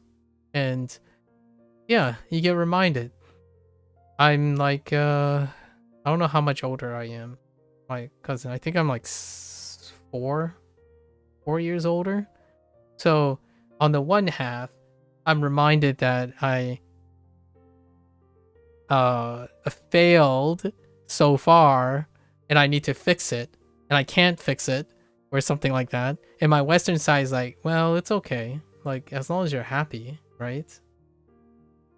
Well, on the Chinese side of things, you would think, nah, I can't be happy until I get married and have children. It's not possible to be happy if you don't have children and get married. 4 years older than who? My youngest cousin that got married last year. So usually, or I'm 4 years younger than the last time, this is the first time a younger cousin got married. The last time my older cousin, he's like less than a year older than me, or within a year older than me. So then I had to get married at that time, but I didn't. So now I actually have a younger cousin who's married, and she was actually pregnant during the wedding. So I saw it's a very healthy child, and they're doing really well. I think she's pregnant again, though. I think she actually has two children, which is pretty common. 2 children. Here's another thing that's probably a Rin rule. You have 3 children if you don't have a son. So like you have 2 children if you already have a son at minimum, but you can go for a third if you don't manage to have a son. How do I know this? Is because some of my cousins are a lot of people joking about this, have like the curse of females. Like what I mean is it's not a bad or a good thing. It's more like it's they love the nuclear family idea where like you have a daughter and son, so you can have a full family, like a family of that nature. It doesn't mean that they don't love each other, and so that whole patriarchal stuff has subsided a long time ago. But you would want to try to have both. So often I have a bunch of relatives who have 3 daughters and it always stops at 3. so that's kind of, I don't know if this stuff is true or not. It's just anecdotal. My paternal side family is very, very big. They're quite affluent and successful. So most of the cousins in my generation, most of them, when they become like a appropriate age, they get married and they raise children. So they typically have 2, a son and a daughter. But if they have 3 daughters, then you know they didn't have a son, or the other way around. So that's kind of one of those expectations. It's interesting. All this stuff is, I view it fondly, by the way. I know that I've shared this a couple of times with friends and family, and those who are actually interested in a relationship much earlier on. But I didn't ever express these things to them because it was kind of hard.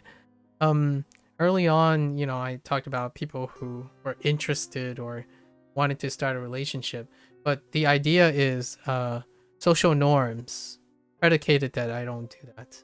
So despite possibly having choices of relationships early in life, you could say I was disinterested or uninterested to go back all the way to the beginning of all of this, like 2 hours ago, I mean 3 hours ago or something like that. I might not have even considered it. So it's one thing to know you have choices, or it's one thing to know you can make choices. It's another thing to know what your choices are, if you know what I mean. I think that's probably the crux of all of this in the long run. It's difficult sometimes, despite if you have choices and you're an independent decision maker, it's difficult to know what those choices are and if those choices are your own. And I don't think it needs to be clarified that way. I think life has a really wonderful mosaic of choices that you think you make, but they're not really choices, and choices that you do make, and they really are choices. For me, the reason why I say this is because I don't usually make choices that I regret. I really don't. Like the choice of not watching anime today instead of talking with you. I don't ever regret my choices. They whether it is a choice or not, you don't I refuse, or I will strongly refuse people's apologies, because my time, I believe that I do make a choice in this. And you shouldn't be apologizing for a choice that I have made consciously. So in a way, that's a great way to tie up some of the habits that I do that I see in others, which is when someone is very considerate and they tend to profusely apologize because it might not seem like the other person is making a choice. And oftentimes, I would say it's a little bit of 50-50. I think growing up Chinese and then becoming an American adult has made it so that I don't really, lack of a better word, I don't really have to choose between the two. I can, or I don't have to rely on either. Whenever the situation is appropriate for itself, I make do with how happy I am. So sometimes I recognize opportunity when it strikes, and that's fine. And then sometimes I have to do things not given a choice, and I'm still fine. So I love that idea. I love the idea that my parents instilled all this in me. And at the same time, I love that I'm also given the luxury of choices. So it's cool to be able to, in my opinion, I embrace Western culture quite lovingly. And I also embrace Eastern culture quite lovingly. So I have no remorse or ethical conflictions or conflicts of interest when appropriateness is in place. So oftentimes I behave appropriately for my company, my present company. So that makes it so that I can wield, at least in my opinion, I can digress and wield at least a consistent amount of charisma around the board. So when I talk to like a Chinese person, for example, or someone who's baked in Eastern culture, I can try to act appropriately. Sure, I'll misstep here and there once in a while because I also have Western values as well, but it is far less lost in translation than it is for someone who is of Eastern or like of a monocultural variety, and then they are encountering another culture that fundamentally or have very startling conflicts of interest. Like, for example, talked about it before, arranged marriages. Well, it's hard to even say it that way because it's not arranged in the same way that is like that old stereotype back in the day. It's actually quite steeped in lots of nuances that create assurances and beauty in other motivations of unionship. But I wouldn't bring that up to someone who may or may not be able to see that. I would instead embellish and embrace the other aspects of union of marriages, and union between people. So it's fun to go to a Western wedding and an Eastern wedding, and sometimes, occasionally, well, it's become a little bit more commonplace here, a West meets East wedding, like my recent cousin's wedding. She's actually the first, as far as I know, of my relatives that had a multicultural wedding. And it was fun seeing like half of the peeps. Like, it was fun because someone approached me on the groom side of things. I already told you my first name, right? It's Gary. The groom's name happens to be Gary, by the way. It's not uncommon to have my English name overlap with someone else's English name because it's a very common English name, or still a fairly common English name around my age group, right? But this guy came up and he was like, really, the person is clearly on the groom side because they're dressed in a certain way, and they would approach like, hey, do you know if so he was speaking in a way as though there's a chance that I might not know how to speak English. And then I talked to him. It's like, dude, don't worry about it. Like, you're in the right place. Um, and at some point he's like, oh yeah, do you know where Gary is? It's like, oh yeah, you must be talking about the groom. And then he's like, he's over here. You just chill over here and check in over there. And he's like, oh yeah, nice to meet you, by the way. I forgot to introduce myself. And I'm like, I forgot his name though. It's something like Kevin or something. And I was shaking his hands. My name just happens to be Gary too. It was kind of funny. We were all like, I was like standing in the mochi line or the bubble tea line, but yeah, really, really fun. They had like a walking in ceremony combined with the tea ceremony, and then combined with like the first wed shenanigans with the first dance. So dancing is not a common thing, not as common as one might think.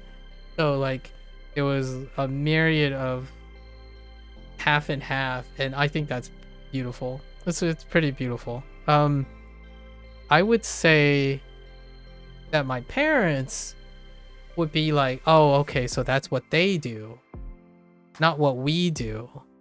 And I don't think it's like often a negative thing. And I find it sometimes that I might get a little insensitive about it. So, younger kids, when they go online and they're from a different country, a lot of times they would say things like, oh, haha, like you guys do that, but this is really the way we do it. And my first thought was, well, you are not the rest of the world. And then when I say that kind of thing, I kind of catch myself. It's like, oh, wait, let's take it back a little. Like, it's interesting that you guys do that, and that's all I would say most of the time. However, in other places, these people, we tend, there's variations among them. But the younger you get, the more likely you'll enter that conversation most of the time. And you might be thinking, well, you don't have those conversations very often because the people around you are not like that. It's like, yeah, that's true. Because most of the time I spend forwarding that I'm multicultural.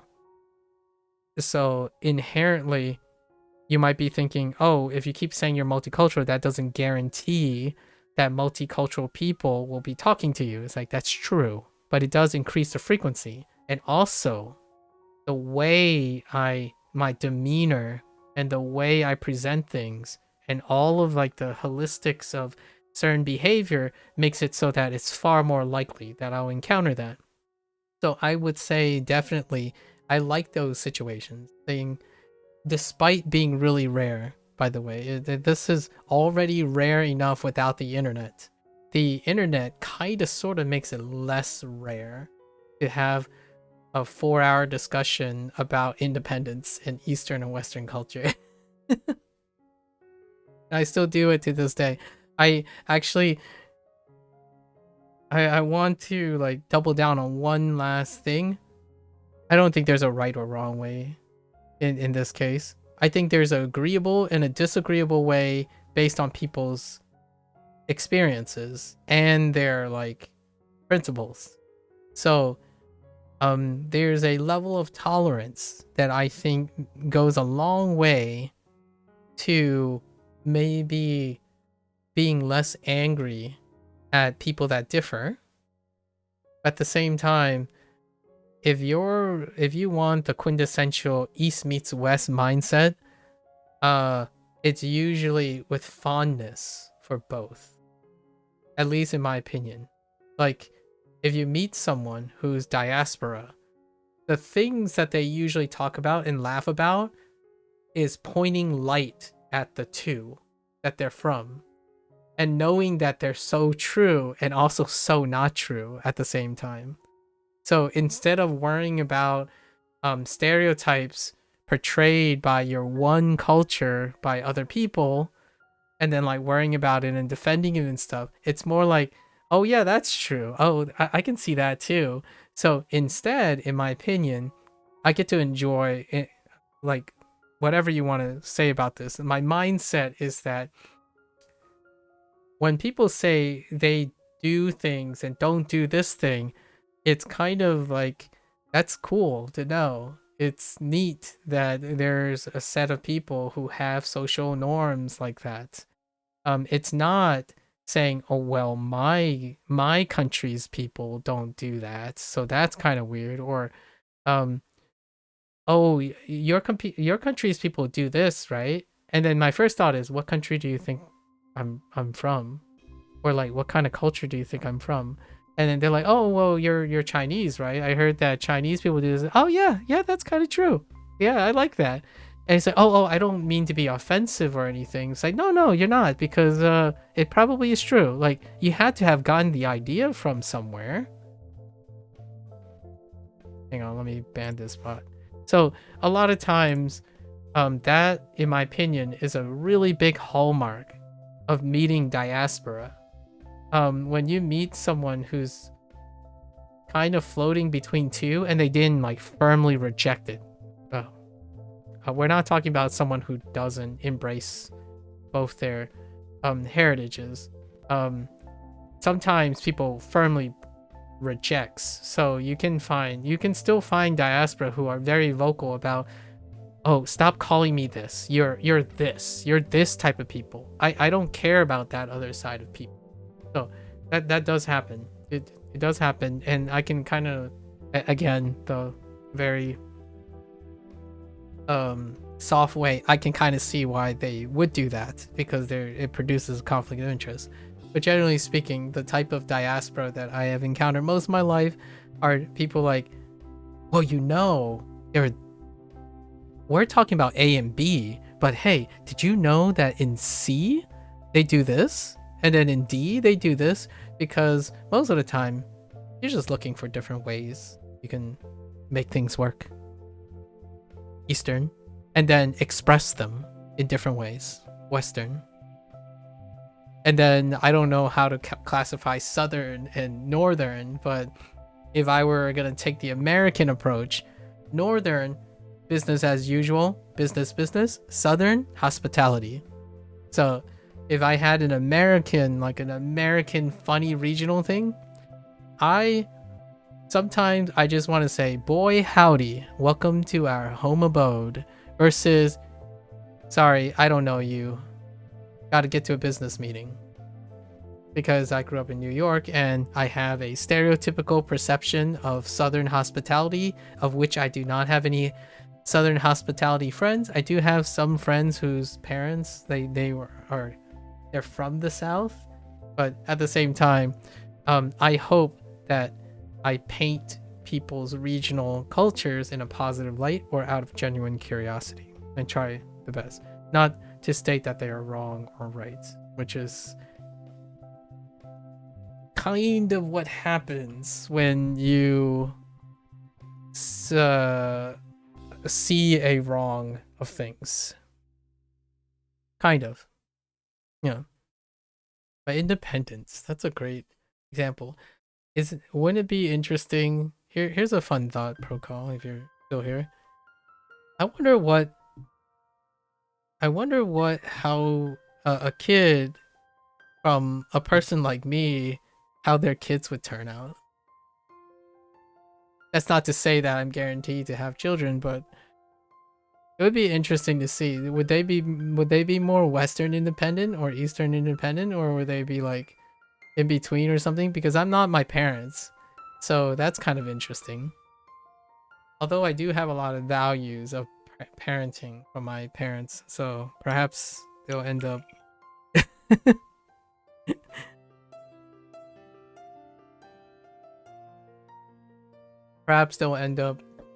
being very financially secure and still have problems committing to relationships. Well, not really problems, but being less forceful about it. If you're curious, my sister and I are not committed relationships. All right. Now I'm really gonna try to finish this finish this lesson. Okay. Thank you again, Prokal. It's nice. My voice is kind of harsh. Oh, well, all that as a good sign of biology telling me gotta put the fries in the bag. All right. How does this work?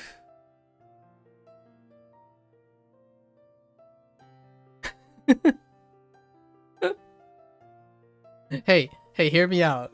If you ever meet someone and you find any of these things interesting, I hope like your significant other is some form of diaspora. I'm telling you. Okay, this might sound a little biased, but I'm telling you, when people are a bit more worldly, they tend to be more agreeable. But there's also more disagreement as well, if you know what I mean. So, but it kind of evens out. So you don't get like exaggerated conflicts. You get more like mid disagreements and mid agreements. So if you're into that, there's a pleasant averaging effect.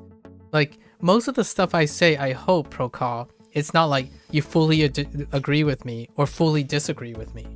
I think most of the time when it comes to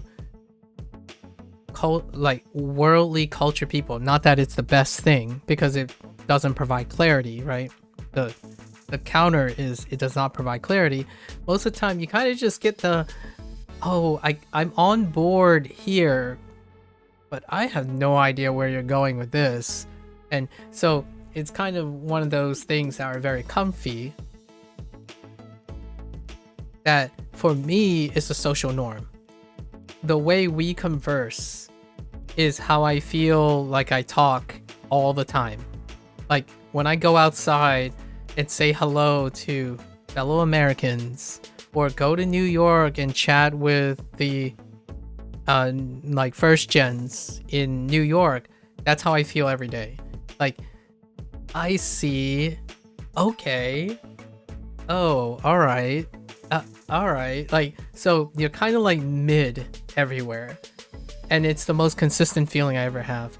However, if you meet your, like the one who like isn't multicultural, but it's just you, like that's you, you know, the one, that's how it feels when occasionally I meet another diaspora. And that's really good. That's really great. But that's also not the normal feeling. So you might be saying, well, if it feels really good, wouldn't it be the thing that you pull your trigger on? Well, the normal thing is the thing that actually feels great because you're doing it normally. So it's such an oxymoronic thing to think about. But sometimes I like being friends with people who are consistently those. High ups and downs, it can be very risky. That doesn't mean I won't try, but oftentimes something that's perfect sounds suspicious to me, if you know what I mean. But I can't imagine perfect, or I'm like, I have trouble imagining perfect because my upbringing is filled with realistic conflicts. So what is more normal to me than constantly constantly disagreeing and conversing? Not much. The answer is not much. So for another person who's from a very identifiable location, agreeing is the norm. Agreeing is the acceptable consequence. When you go to Japan and you're Japanese, you agree with most of the social norms there. That's probably why when someone says, I want to move to Japan because I love everything about Japan and I want to live and sleep and become a Japanese native like Japanese person, I think that's possible far more conveniently for someone who's willing to embrace wholeheartedly a cultural standard that provides consistency. That also provides consistency. But for myself, I can't possibly think of that clarity as something that I want personally. I actually enjoy, for better or for worse, going to a bar, say run by Koreans, and they're like, and then they turn like a Korean bar, which turned out to be run by Vietnamese people, and it's like it has its charms and its ups and downs, and suddenly I go like 1 hour next door, and it's a Japanese bar run by Chinese people, and you know it has its personal charms and whatnot, and back and forth, and they're like night and day. That's my social norm. Like, I think, in my opinion, that's kind of why I love the internet. Maybe a little less so now. Yeah, I know. This sounds a little ironic, but back in the day, the internet wasn't so hyper aggressively self-selected. So when you're talking to a stranger, you don't know who you're gonna get. Like, you know, like there's not 6 different passes of filters to get to one person so that you don't have social norms pressed upon you. Like, for example, when someone comes in, it's like, dude, this guy, all this guy do is yap. What is that? Social norms, because Twitch is a gaming site. So when people self-select themselves into Twitch, they're expecting less yap, more play. And that's Eastern culture. So what I'm doing now is probably the least Eastern that I can possibly do. This is as American, with a lack of better general thing. This is as American as I can get. Doing things that no one asked for.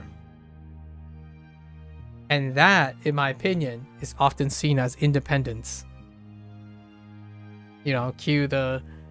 Sorry, I know, Procol, it's funny because I think it's funny because you're British.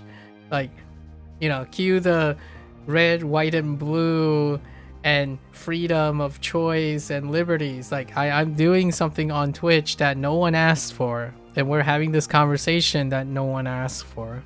And that's independence. It's freedom of, for lack of a better word, freedom of speech. So, if I were continuing to be a Chinese person, last thing, what does a Chinese person look like? I would farm the heck out of viewership. Like, all right, we gotta automate some of these. All right, let's get our AI into this. All right, let's set up a workflow. Generate some AI content, play them, expand them to 10 different clones. Let's optimize this. We need to optimize this. All right, I'm gonna take clips. I'm gonna take the most topical, trendy gameplay things. We're gonna cycle them, and then we're gonna make it so that it makes us money. And then, all right, and then we'll use those metrics to optimize how. Okay, we need to get some avatars in here. Like, that to me is what would make me be able to convince my parents that streaming on Twitch brings happiness, because it brings financial security. Also, it would also help if I brought home a bride that I met through Twitch, and then show my parents that people can get married by connecting through Twitch. That would be a great way provide an example of Eastern pragmatism on things you spend your time with. Not doing art because you have to, because you want to. Not making music because no one will listen to your music. Talking to a blank space and having no one hear it. Those are a waste of time. It's kind of funny that I can say that only when I'm talking about the pragmatic nature of Eastern culture. It's a waste of time to be seeking happiness at the expense of pragmatism. Now, oftentimes, the nice thing about that, being able to say that, is most of the time the pragmatic things also may lead to happiness. Or you're convinced it does, which is, I approve. What are the things that contribute to my happiness? Financial security, decision making, tolerance, public decorum, politeness, not swearing in English, being able to explain it, execute 3 to 4 different levels of English communication, as do my parents would expect if I was speaking in Chinese. Those are the things that I 100% owe it to my parents that they didn't teach me. They demonstrated to me. They demonstrate how to take a punch, like both figuratively and literally, while not losing face and escalating the situation. They know that apologizing. Oh yeah, here's one last one for our conversation. They know that apologizing and admitting your fault is the greater way of maintaining decorum and have a higher frequency of reducing escalation. And then that these things will sort out by social norms, but usually in a very independent, freedom-like culture, that usually doesn't get ironed out. So like, for example, you want to believe that someone who does wrongdoing would eventually serves them right. They would reap what they sow. But a lot of times independent thought means that they continue to do it until someone pushes back. So that's kind of the whole idea of revenge and serves right situation. And I can totally get that. I definitely understand. Because me apologizing for something that they were wrong about doesn't alleviate their tendency to do that. On the sheer chance that I'm also able to become their friend. Has that ever happened? It has. A very low frequency, but it has. The people that I started with having a confrontation, I apologized, and in the end, it wasn't me who was apologizing. They ended up apologizing. But that was after like a year or 2 years of knowing each other. So, yes, it's certainly an exercise in diminished return, but generally speaking, if I had to also combine the West with the East, I would combine the social public decorum with the lovey-dovey outward expression that's necessary to assure someone your communication. So instead, I kind of most of the time fight confrontation with love, and like a platonic love, right? So I will continue to do that. Usually my parents would probably do your standard thing where like apologize, but they know they're right. But that's not the point. The point is to uphold social decorum. It doesn't matter if you're right, in the sense, yeah, don't express it. You de-escalate. I don't think my parents have strayed from that, and I think quite a lot of things were at their expense, right? Generally, when a confrontation happens, both parties are at fault. You're making a display, you want to de-escalate. The last thing you want to do is draw attention to yourself in any way possible. Saying you're right also draws attention to yourself. It often depicts you as an arrogant person who do not elevate societal impressions over your own. So that is independence, by the way, I guess, as acting as an individual. But in an individual that might not be appropriate for specific cultural norms. It is very appropriate though, over here, like at least in my opinion. On this side of the it might be appropriate, but I often choose not to do that. Because I am my father's son after all. So I apologize and suck it up. I do it publicly online as well. Like, have a disagreement, that person returns, voice their disagreement. First thing I do, I try to reflect and apologize as adequately as I can while being able to explain it. Because if I don't explain it, then it's a disservice as well. So East meets West. I try to explain it and apologize. So I apologize first, and then try to reach a compromise. I think for the most part, Eastern culture is you apologize and you let bygones be bygones. You let society takes its course, right? You maintain the peace, you move on. In Western society, try to talk it out. That's it. I try to talk it out as much as I can.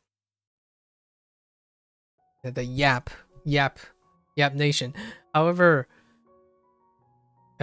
I think the internet doesn't do that anymore. So it's ironically very trendy. It's not a coincidence, in my opinion, that Japanese culture is so trendy right now. It kind of coincides. And Chinese culture, even. And lots of times, I think Western culture depicts Chinese and Japanese culture as a modeled society. in a specific light, though. Only in a specific light, not the whole picture. Part of the picture. And I sit here and I think, yeah, that is definitely the grass is greener on the other side thing. You know, you only see what you covet, or you try to see what you covet, but you do not try to see what you don't covet, and then vice versa. So, do you here's one that's kind of dark. Man, people are always happy in X country. Have you considered that they don't typically express their discontent publicly? That's what I see, by the way.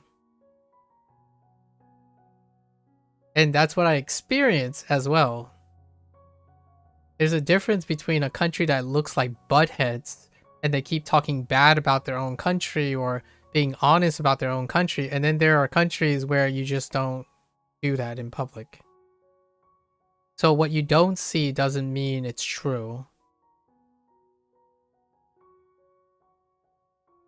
There's discontent. Humans are humans. There's discontent. There are certainly different ways to express that discontent. One way is to bottle it all up and over a warm cup of sake or something. As opposed to going around boasting and vocally expressing your discontent. I'm sure quite a lot of people, if I were like a more influential person, I'm sure quite a lot of people are going to say, well, not in our country, and it's usually Americans, and etc. It's like, okay. I mean, I can't deny that. I mean, sure, like that. The truth is actually that's kind of more accurate to the truth. But do you understand why it is? And the pros and cons of it? Like, being more expressive also means there's more discontent. Being less conformed society means more inconsistent expression of discontent and satisfaction. These things are connected. So where I do see discontent, I also see expression. Where I see self-criticism, I also see self-evaluation and self-improvement. Where I see discontent, I also see diversity. I mean, those are inherent to each other. There are certainly places where they have like a nuanced balance. Like, there are diverse places that have maybe less discontent. But the thing is, if you choose to compare a place that the social norm is everyone thinks the same versus a place that people don't think the same, where do you think you're going to find more discontent? And then on top of that, to exacerbate things, you decide to pick a country that is vocal about discontent versus a society that just doesn't do it at all because it's a social norm. What you don't see doesn't mean it doesn't exist.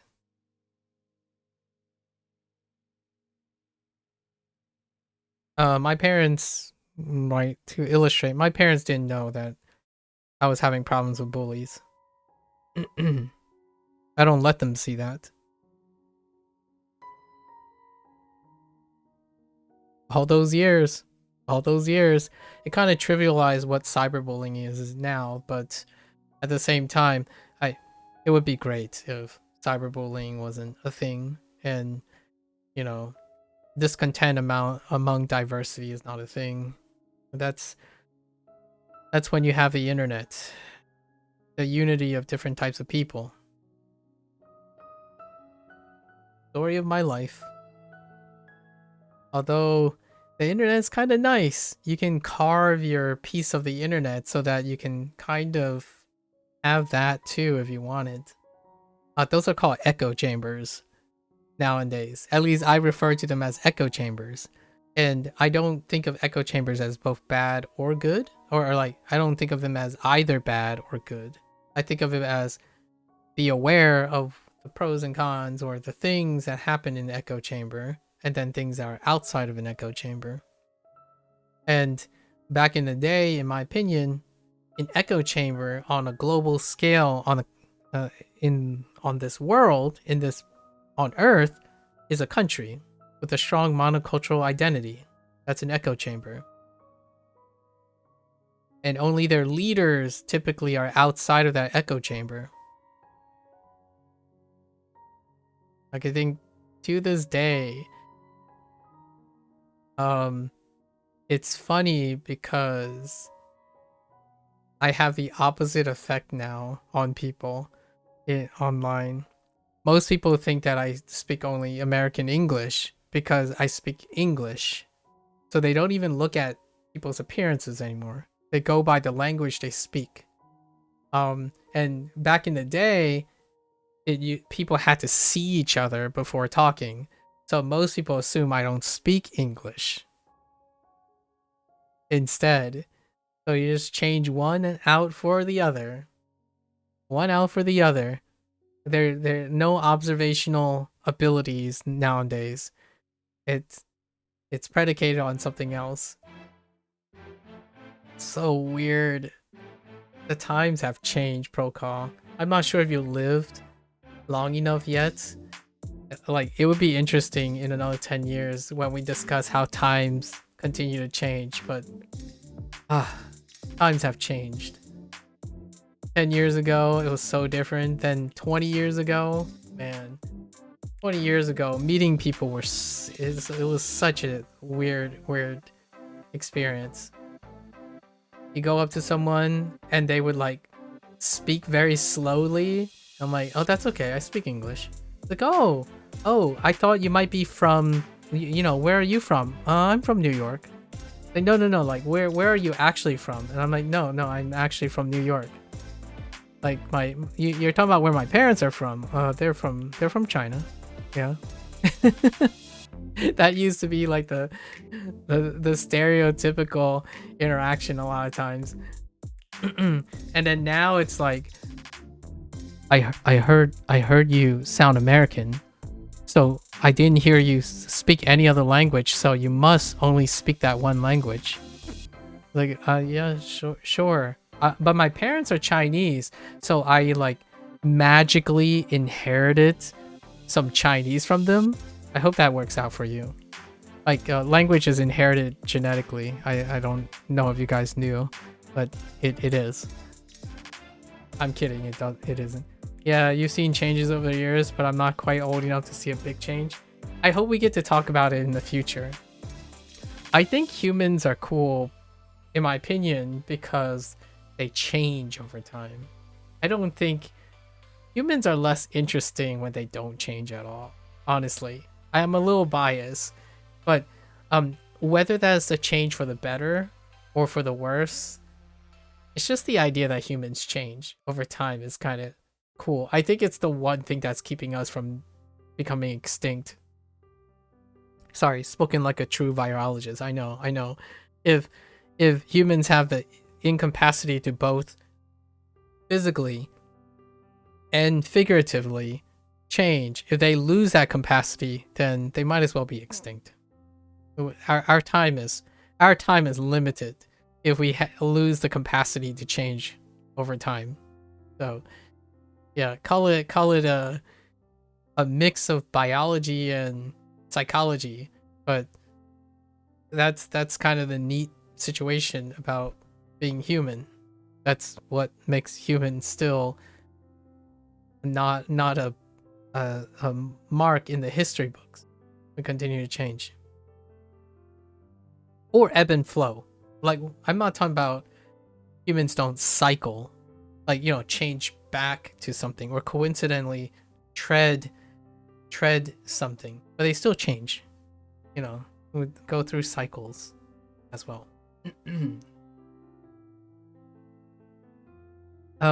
Here's a fun one. I want to give a fun example to celebrate humanity and its weirdness. I watch one YouTuber that he does fashion. He just does fashion. So he's gonna sound like me if I were doing fashion, but that's because I like people like that. But he's that kind of guy, like, oh, you know, here are some rules and here are some things. Oh, that's a great idea. And then he said, remember, with all these rules, at the end of the day, you gotta feel good to dress good, right? You should do what you want. You know, there are rules, but you gotta feel good about yourself. So this guy, one of the things he was doing is he's dressing up as stereotype of teachers, right? Like, what does a history teacher look like? An American history teacher and music teacher and all that stuff.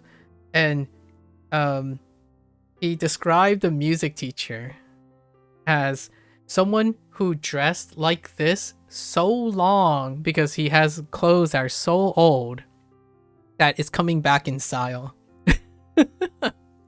And my thought is, yeah, there are. I thought about music teachers and I'm like, yep, some of that stuff is really, really trendy right now. And that was over 30 years ago.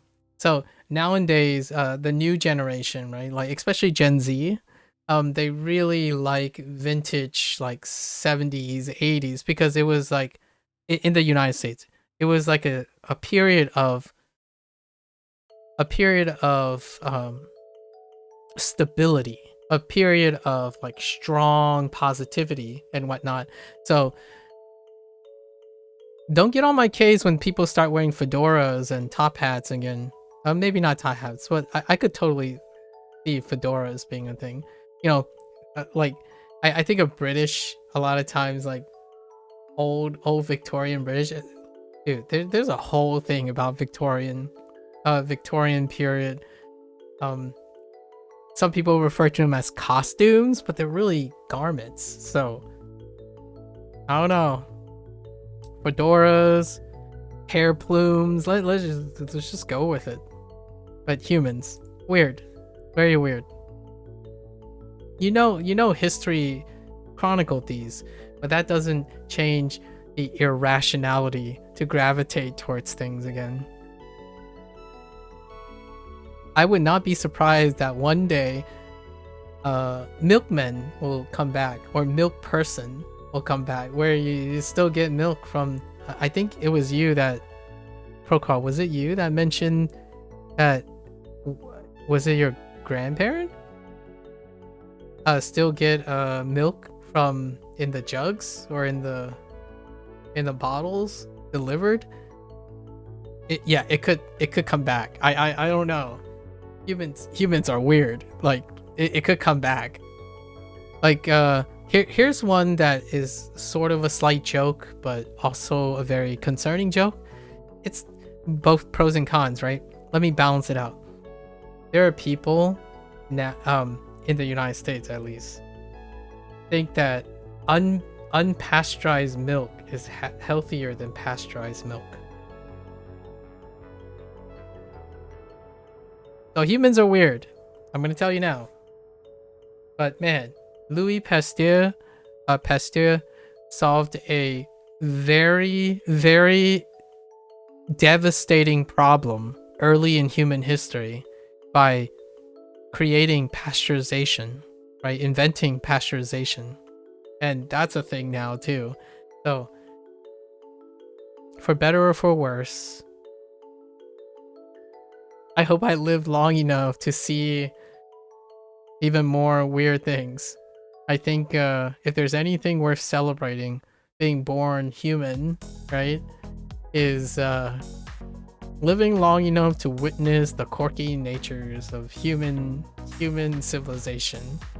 I think for us, at least us here collectively, the internet is such a wild ride, man. Just think about explaining what the internet is, like the ideas and the information being transmitted to someone before the internet. It still baffles to me to this day that we're having this conversation, like in real time. Like, it doesn't take me 2.5 hours or whatever it is to physically send you actually, it's probably way longer than that. It doesn't take me like, I don't know, a 14-hour flight to actually send you some of these messages. It's crazy. Let alone do it by like linking things that you can't possibly demonstrate with a click of a button. Like, hey, did you check out this parrot? It's somewhere in South America. Like, this is less than 20 years ago. I wouldn't be able to do that. I would have to go to a library, maybe find a book with an image, and then I would like scan it and maybe fax it to you or something if you have a fax, which was one of the vocabulary words today. It's so crazy. Like,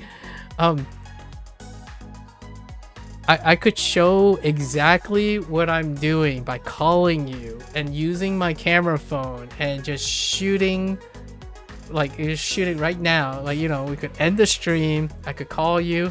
I could pull up my camera phone and I can just show you my environment. So insane. And I'm not even 40 yet. I lived through a period where when humans cannot do that. Like, at the convenience that we have. Like, you can't be... One last, I promise this is the last thing. And it's such a bittersweet thing. It's such a bittersweet thing. I want to say this as the last thing to contemplate about. Never in human history, in my opinion, never in human history is the world so easily connected, and yet the world is so divided.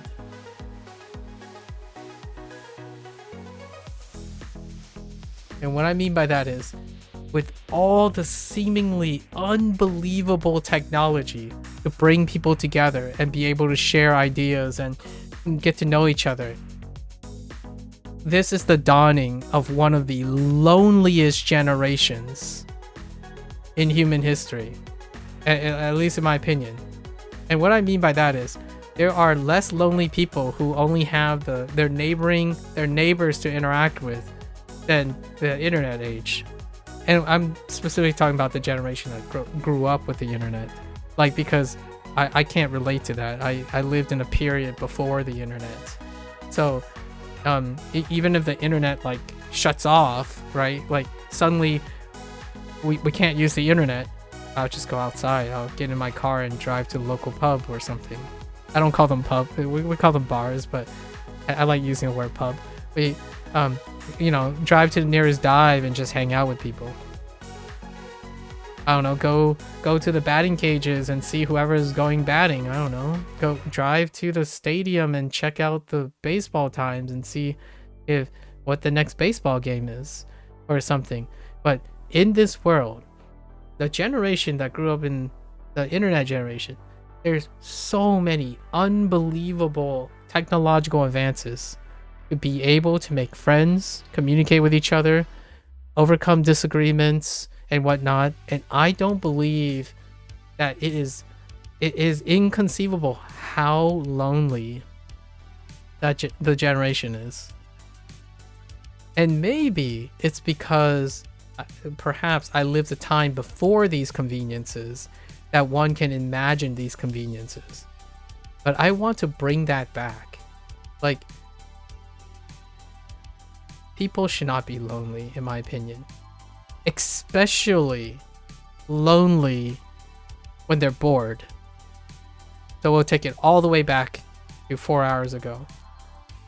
Leaving lonely people who are also bored with no support is, for lack of a better Eastern culture, right, it's a detriment to society.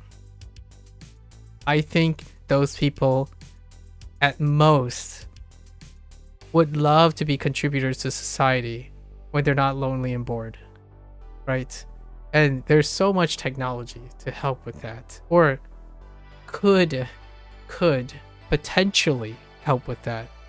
And it's so underutilized. I think at the moment in its current state, it is so underutilized. It's more used to take advantage of loneliness, boredom, and lack of creativity. It's like using it to feed the human condition, feed being lazy. And what I mean by lazy is I don't think people are inherently lazy. They're just unmotivated, or like they can become unmotivated because they don't see the interest or lack of boredom in it. And technology is so readily available to basically capitalize on that at the moment. Like, you want people to stay bored and attached to your product at the moment. That's kind of, I'm not saying that they are intentionally doing that, but it's good for business. Instill unintentionally crippled anxiety of meeting people, and then provide them with endless amount of content that feeds their human condition to continue doing that, because everything else will conceivably be far more effortful.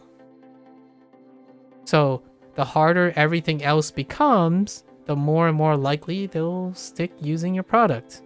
You make everything else seem like it's not worth your time, and also very lots of time required, and then that aspect will no longer become attractive.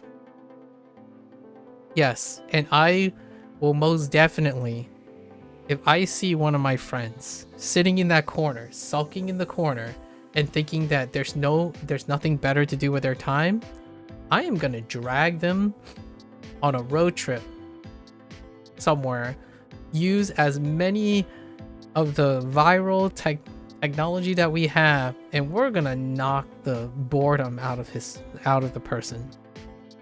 But hear me out. Most of my friends are not those people. In fact, I might actually be the least productive of everyone. If I had to give my productivity score, I think I'm the least productive of all my friends. All my friends, they juggle jobs, social occasions. They're all, almost all of them are either in a relationship or they're married. Like, they are juggling way more than I am.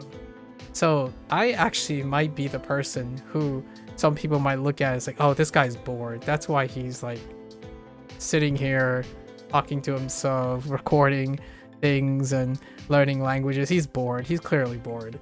That kind of thing. So I actually think it's absolutely wild that technology has made it so convenient to talk to people. And it is literally, I think it's literally, I'm going to use the word literally here as a strong hyperbolic statement. The hot take is It's so easy to connect with someone, and yet all the technology is to feed the convenience of never having to talk to another person. What is the first application of AI? Don't do any work. Don't do any work talking to anybody. Don't do any work to do work. Don't learn a skill because you don't have to anymore. Also, don't step in the workplace because you don't have to anymore. Technology is so convenient that the best place and most healthy way to be productive is not to go to work. Like, why go to a concert and touch shoulders with people every once in a while? Your discomfort when you can watch the thing stream live at the comfort of your own house. I know there are like ups and downs, but occasionally, like, hear me, like, next year, I love this idea and I've committed the person to it. I'm basically saying you need to go to a convention. So I'm gonna try my best to organize something so that I can take, like, this other person and I is like, let's go to a convention together. I truly believe that sometimes, I know it's uncomfortable, you know, especially in a house party of 200, but you gotta sprinkle that in every once in a while. And then come back to technology and show, you know, and just wield technology.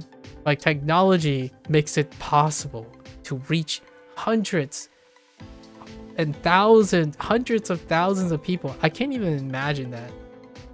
The biggest audience I've ever had was like 150 people in like an auditorium or something.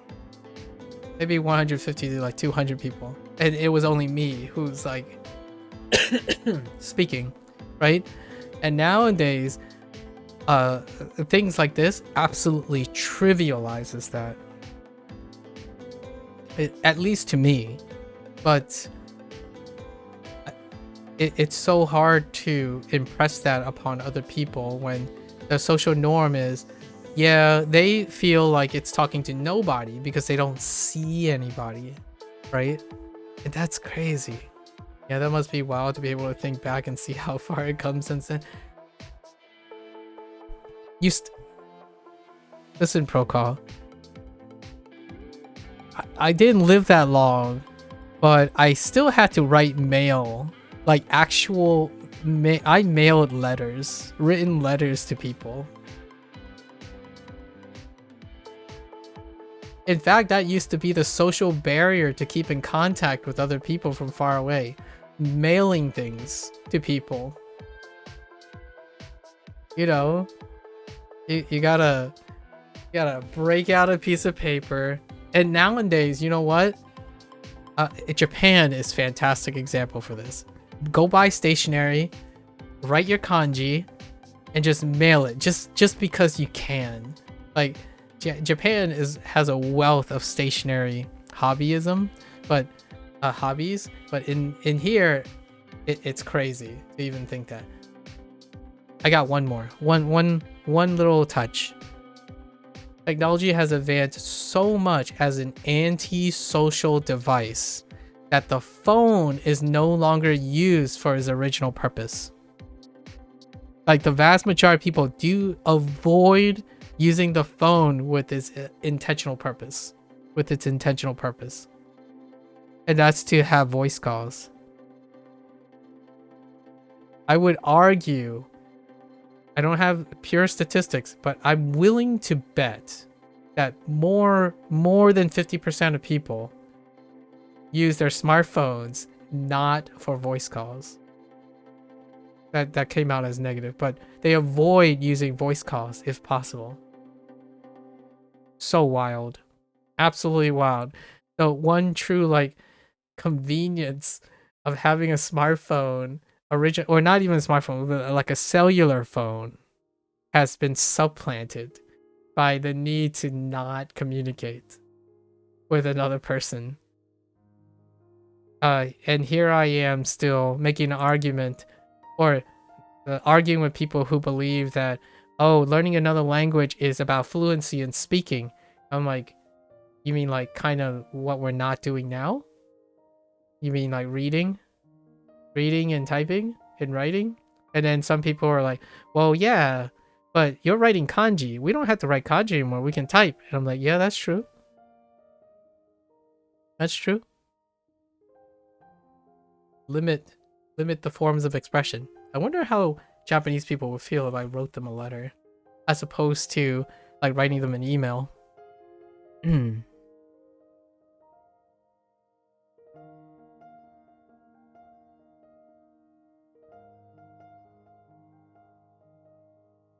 I have one more anecdote, Procol, to show you what kind of friends I have, I suppose. One of my friends, he's a great artist, but he spends a lot of time painting and sculpting. Every winter vacation, every winter holiday, he spends each day, like starting in December, I think, he spends each day drawing a hand-drawn color pencil holiday card in like a theme. It usually features frogs with interacting a theme, maybe birds and insects and whatnot. And he would manually color and do those cards and then send them out in paper mail to all his friends and family. That's what I mean by no one asks for it, but you can do things. And even despite all the conveniences of technology and whatnot, the human experience is transcendent, at least in my opinion. So taking the soul, at least in my opinion, having technology and not infusing the human soul into technology when you're using it, it lacks the soul in general. So even today, emotes can become soulless, right? Oh, you just typed this because you always type this emote. It's like, great, now I don't know what that emote means anymore. Like, oh, you always say this, and I'm like, okay, what does it mean now? It's astonishing how the convenience of technology has often made humans so complacent that they no longer believe that the efforts in participating in things that allow you to interact with other humans is worth the time anymore. Like, is it worth your time to write kanji or hanzi? I'm not going to answer that question. I mean, well, I'm going to answer that question for myself, not for anybody else. Absolutely yes. Because when someone asks me, oh, what does this kanji mean? I sure as heck gonna pull out my pen and start writing stuff on the screen because I can. Because I'm human. None of that like, oh, but wouldn't it be easier to just type it? And like, yeah, it would be easier to just type it. Yeah, it would. Like, so why aren't you doing it? Because I don't have to. I mean, I could also write it. Technology.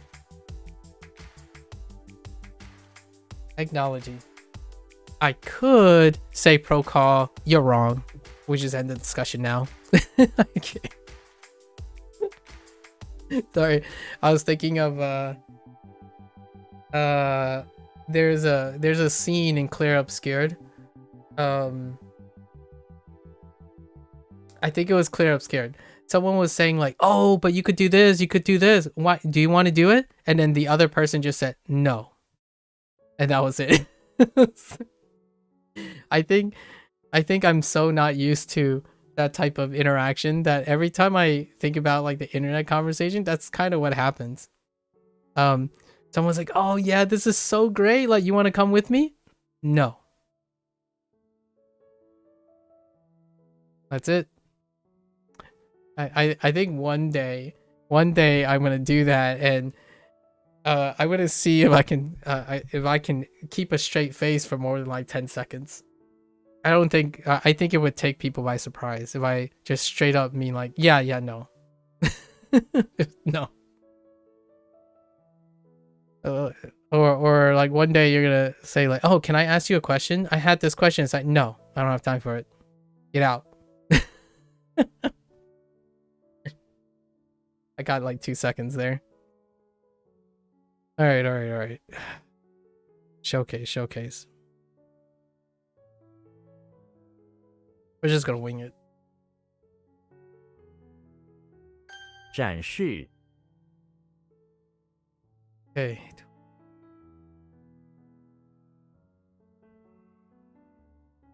Wait. To display, to exhibit, to reveal. Right. Ooh, I'm gonna try to talk less now. We're done. Sorry, guys. Just fast forward like 4 hours. It's fine. Let's see if I even remember this stuff.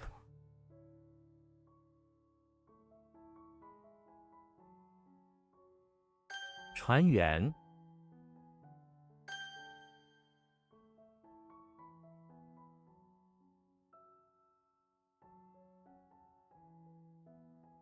特产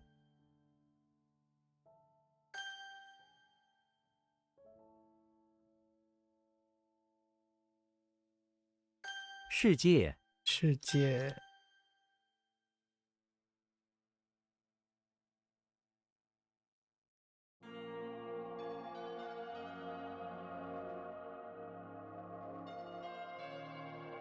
I wanted to say something directly to you, but I'm not sure if you're still here. But whenever you frown, think of the cringiest thing I can do to make you not frown. That's kind of what I hope to do at some point. Embellish enough examples. Like one day, I would love to think that my friends, the people that know me, right? When they're upset, they can think of me saying either the cringiest things or the most like agreeable thing possible to make them not frown anymore. That's probably what I would wish I had the superpower to do, right? We've exchanged so many conversations that one day when you're upset, I wouldn't even have to be there to make you not upset or less upset. That'd be like fantastic. The goal. Secret goal. Mission.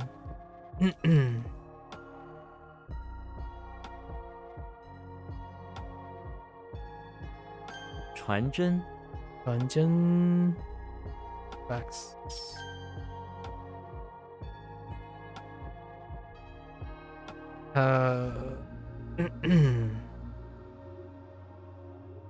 展示 展示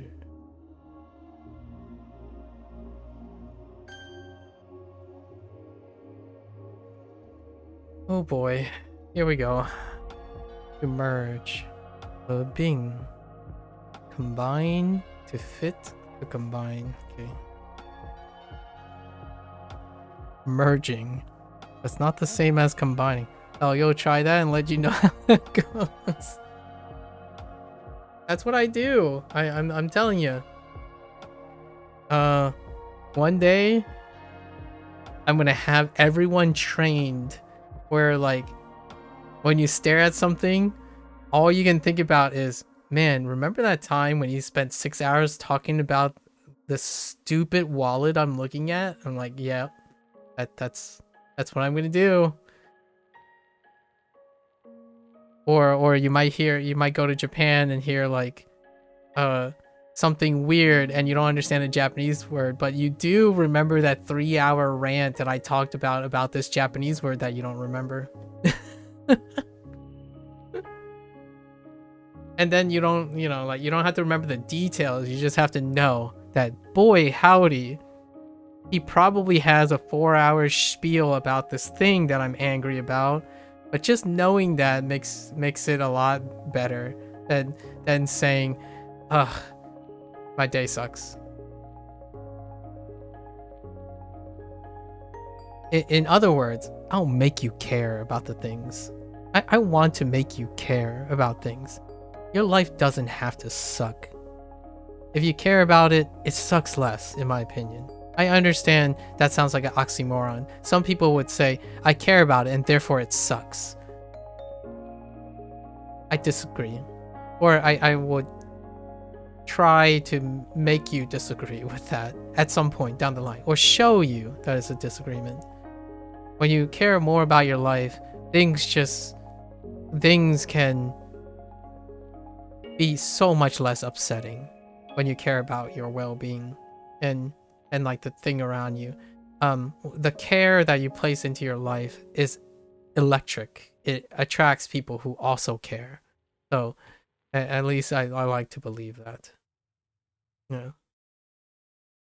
So if you randomly chuckle in an auditorium when someone says presumption instead of assumption, it's not my fault. It's your fault for laughing. Okay? I'm just saying. If you're randomly sitting in an auditorium and listening to your professor say something and they were defining the difference between assumption and presumption and all you did was chuckle because you knew that I already spent like 14 hours talking about that, your fault. Not my fault. Your fault. But I'm glad you chuckled anyways. You know? That's the wonders of human interaction. Like, it's not funny now, but you have to be there to make it funny. And I love that. I actually think it's really funny when someone has to say, oh, you wouldn't understand. You just have to be there. It's like, try me. Like, I'm so happy, but you gotta try anyways. You always have a bunch of moments like, yeah, you just have to be there, but let me just try to explain it to you anyways. Those are the great moments. Let's see, 合并 to merge. So 五个主合并为两个 Yeah, 5 groups merged into 2. Oh yeah, 5 groups have merged into 2. Okay. 这两所大学一定合并。These two colleges already merged. These two universities have already merged. Okay. 把两组合并成一组。把 is like let, sort of. Let 2 groups merge or change into 1. Merge the 2 groups into 1. That's fair enough.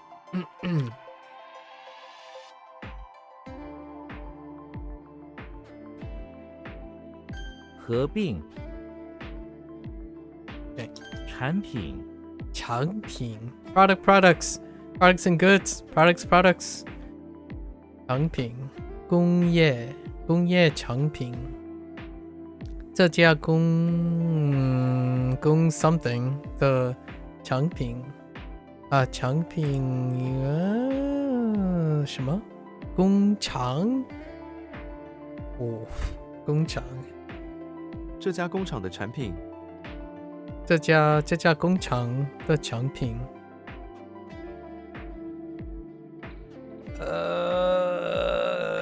Do I have you? I don't think I have you.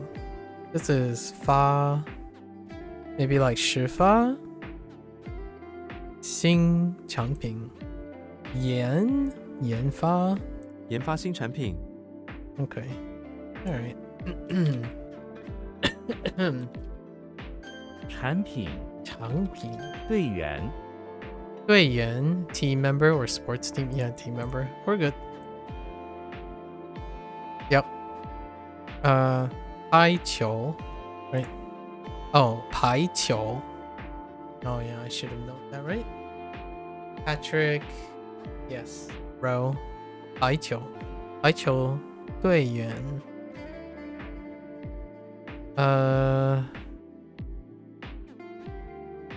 九一 sorry 九号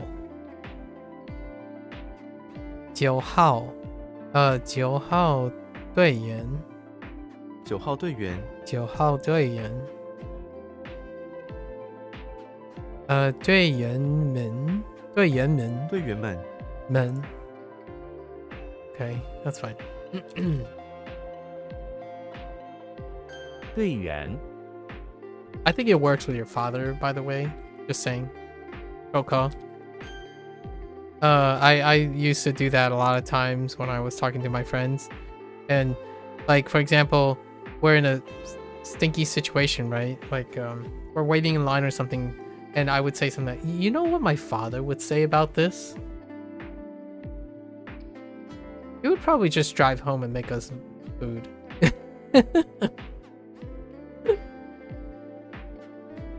Or I would say like, you know, my mother would be here complaining the whole time we're standing here, and then you would laugh about it, right? That's kind of how that works. You share other people's stories. So you know, if this person was here, they would totally X, Y, and Z. That's a great way. Like lots of wonderful ways to celebrate knowing people. 进展 Advance, unfold. Okay. Something makes progress when it unfolds and advances towards its goal. Progress. 昨天的会 something 没有太多进场 meeting. Maybe it's 会 either 副 or 议. That's probably 议 会议 Yep 会议昨天的会议没有太多进展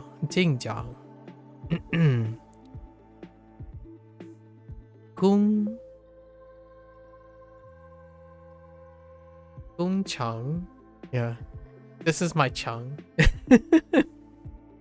I'm like moving my hand this way. I'm like, what is that? Oh yeah, 工厂工厂进展工厂进展很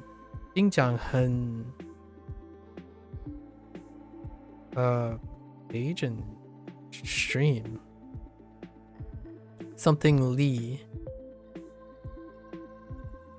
about 顺利 right 顺利 yeah 顺利 that's smooth or good, making good progress. Okay, smoothly.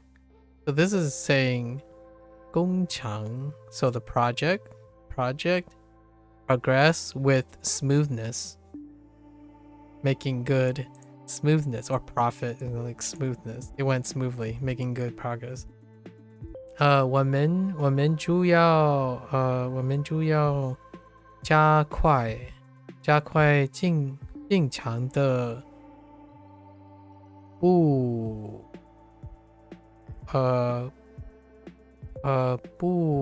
something 步伐 We need to add speed to progress of 步伐 something dealing with walking, so pace, walking something. Interesting.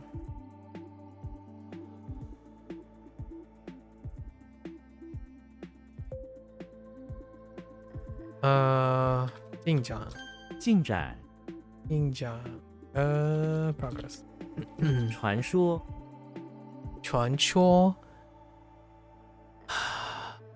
Okay, pass on speech. To speak by passing on. To passing on by speaking. Yeah, is a story that's passed on via each generation speaking. A legend. 古老 no yeah 古老的传说 sense 这个传说流传 no 流传了几个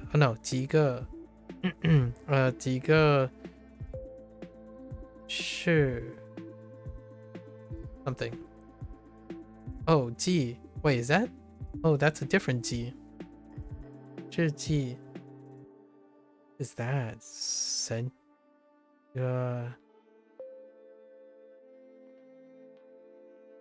Century.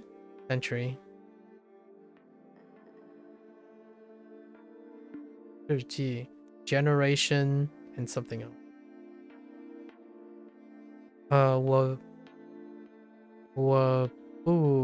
我不相信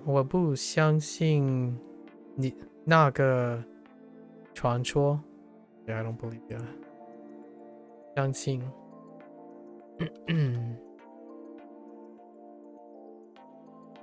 What? Did I screw up? Oh. 传说 Okay. 合并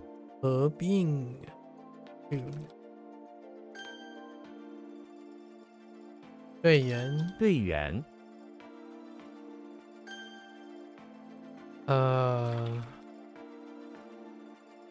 传说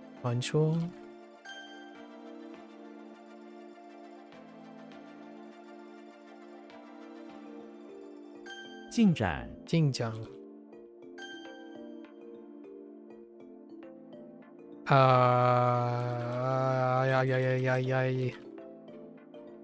产品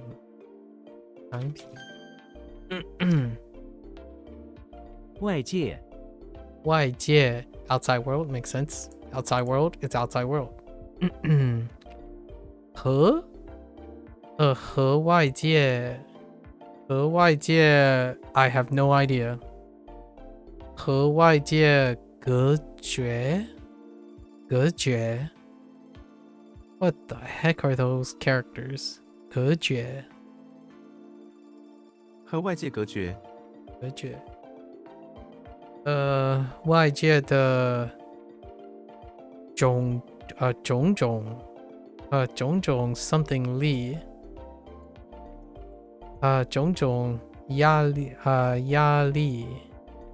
Oh, pressure, yeah, 压力 Oh, that's what pressure looks like. Huh. That's what 压 looks like.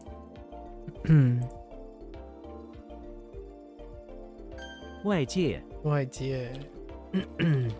成员 To turn into a member.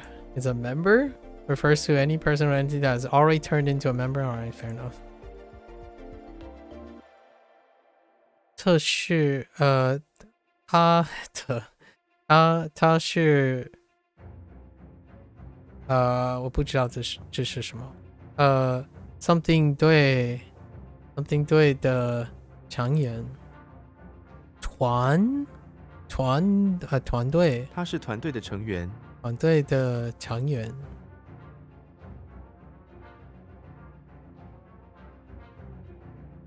team 团队每个成员每个成员都有责任责任每个成员都有责任，新成员加人 or 加入了我们的小组。Interesting, small group, but it comes out group. So new members are already added to our small group, or a new member joined our group. Fair enough. 成员，成员，公务员，公务员 public 务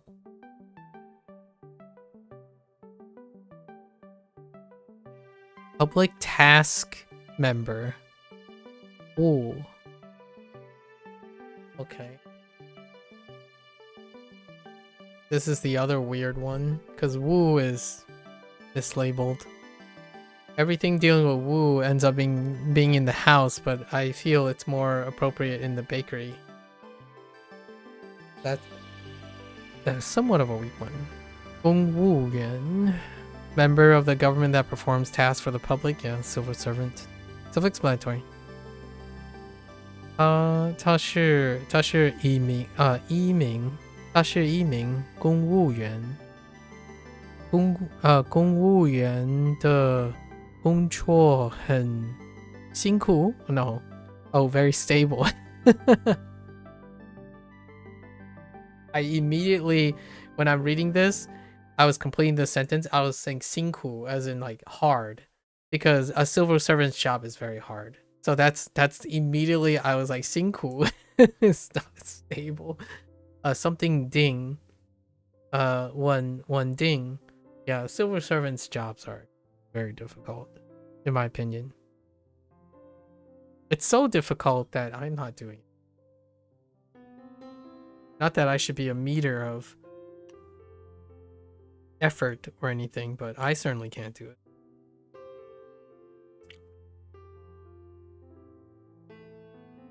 Now hear me out. This might be an excuse, but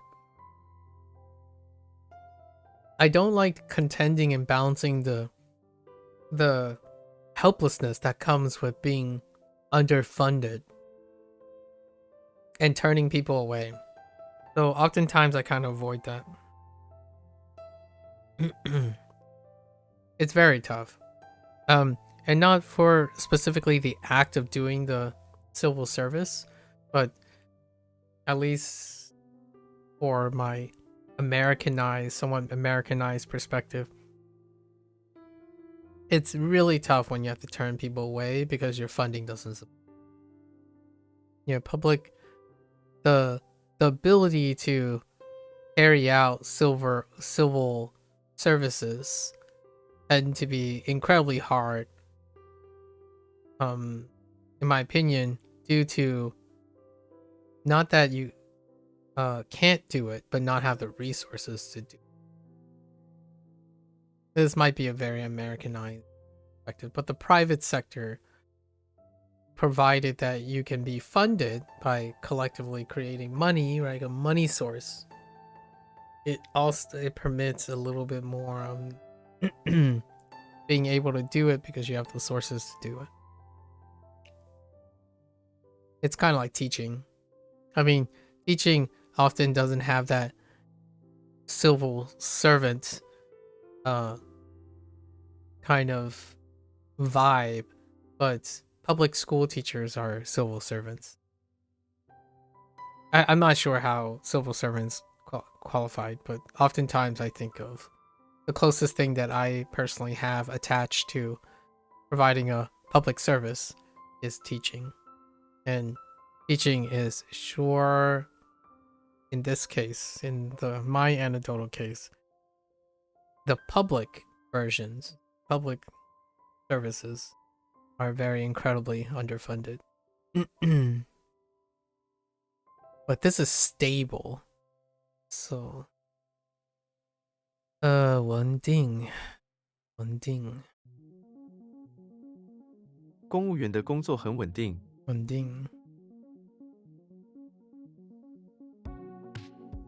I think this is more this is more a reflection of possibly like Chinese culture. A civil servant's job is very stable.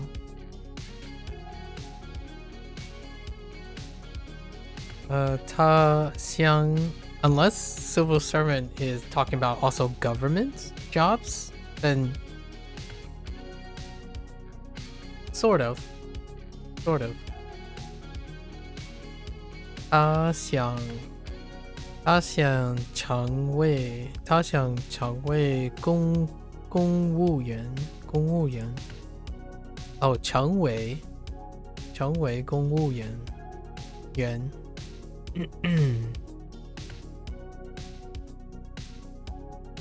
公务员，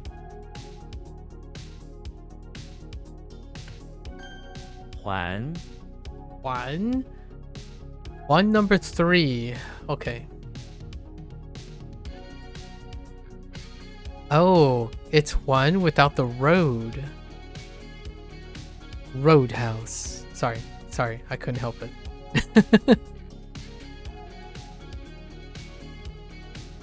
Every time I hear road, all I think about is Roadhouse. Oh boy. Okay, so the Hulk is inside the pawn shop once again. Only this time the Hulk has a scepter as opposed to coming from the road, where he's putting on a show for the customers. Okay, he wears a dress and stands on one side of the room. Okay, go on. He takes a scepter and bends it into a shape of a ring. Oh, okay, so that means he then throws his ring across the room and lands it perfectly in the mouth of a small basketball net. Interesting. The crowd loves it and start buying a bunch of secondhand scepters themselves. Okay. The Hulk, huh?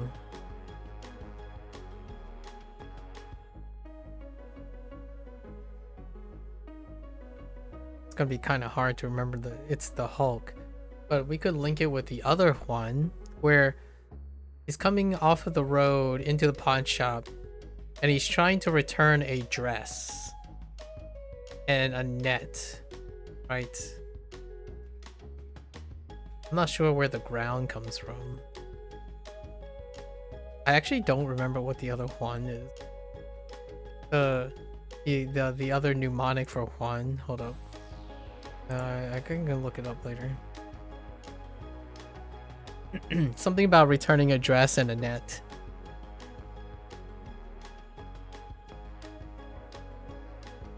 A ring. Okay. Okay. R Juan. Lian Juan. Cereal. Interesting. Successive ring. Oh, okay. Environment. 环境 ring? In environment? 调环. I have nothing on 调. 循环. Oh no, this is gonna be a tough one. I have to go to the bathroom. I'll be right back.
Oops. Sorry.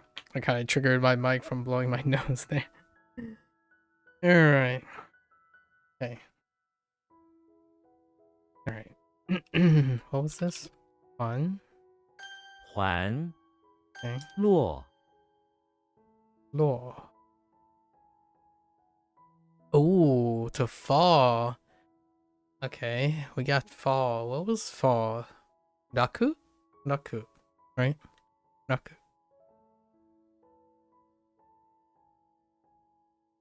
Or to fall. What was to fall? Oro? No, oh. Oh.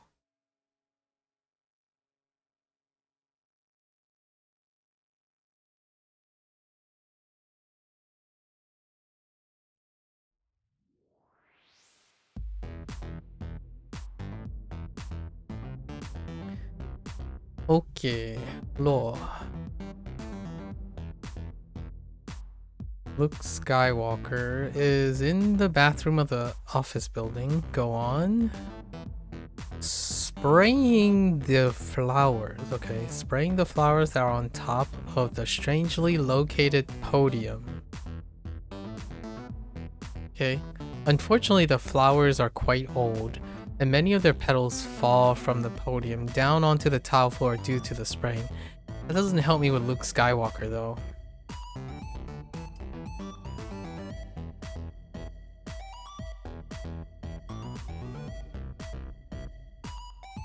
Something about we're gonna do like Luke Skywalker is in the bathroom of the office building.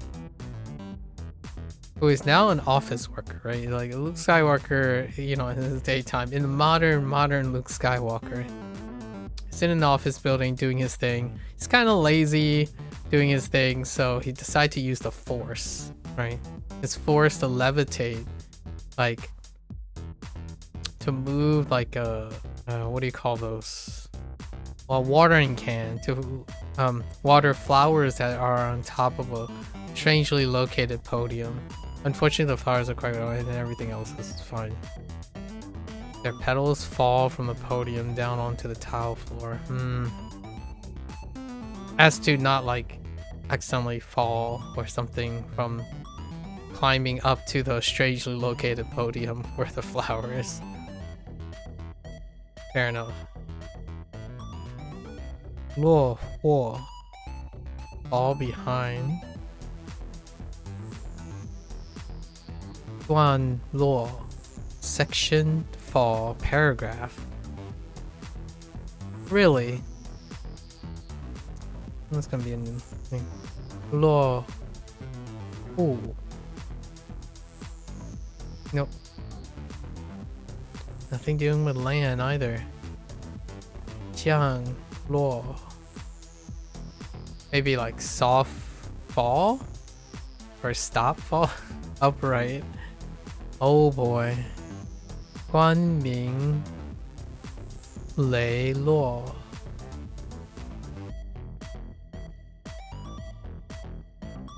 Ray bright something to fall.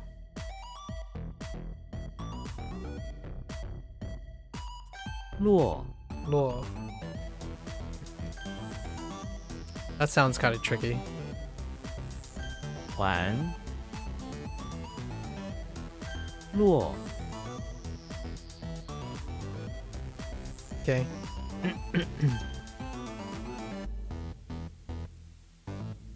外界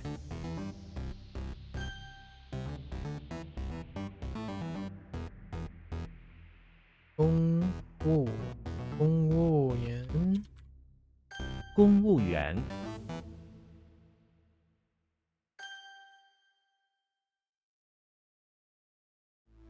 成员 成员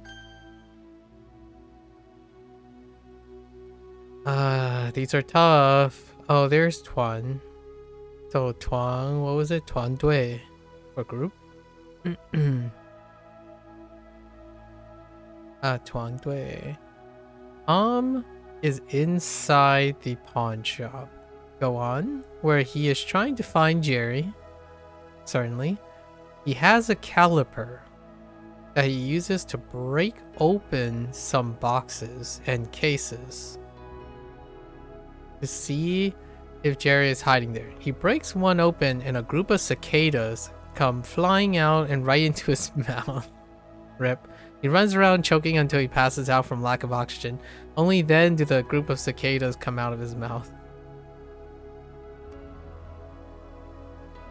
I guess that's quite a Looney Tunes thing, huh? That's pretty good. It works. Boxes and cases, but in the pawn shop. So I would need to place it in a pawn shop, right? He opens some old vintage boxes, I guess, or mysterious boxes for sale. And one of them just happens to have a group of cicadas.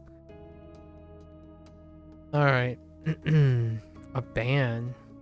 Yeah, Tuan. Okay. Music group. Band.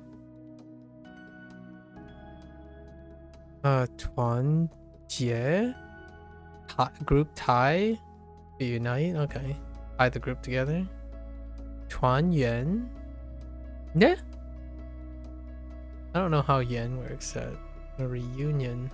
Maybe a group come together again or something. Reunion again. Oh, that's Ju. Oh, but that's a different Ju. Right? That's not the same Ju that I had. Oh, no. I'm thinking of Zhong. I'm thinking of Zhong, not Ju. Interesting. Reunion. 团死 Ci. Oh no. We got Ci. Death. Okay. This is fine. SpongeBob is in the basement of the house, rummaging around. He finds a strange spoon on the ground. The spoon of death. SpongeBob picks it up, and upon doing so, his flesh instantly disintegrates. But he doesn't have flesh, though. Sort of. Leaving only his squarish skeleton. Now, that kind of sounds like something that would be comical. Standing while holding onto a spoon before collapsing into a pile of bones. Rip. What a swift death. SpongeBob's last thought before death was about the Krusty Krab. Okay. Alright.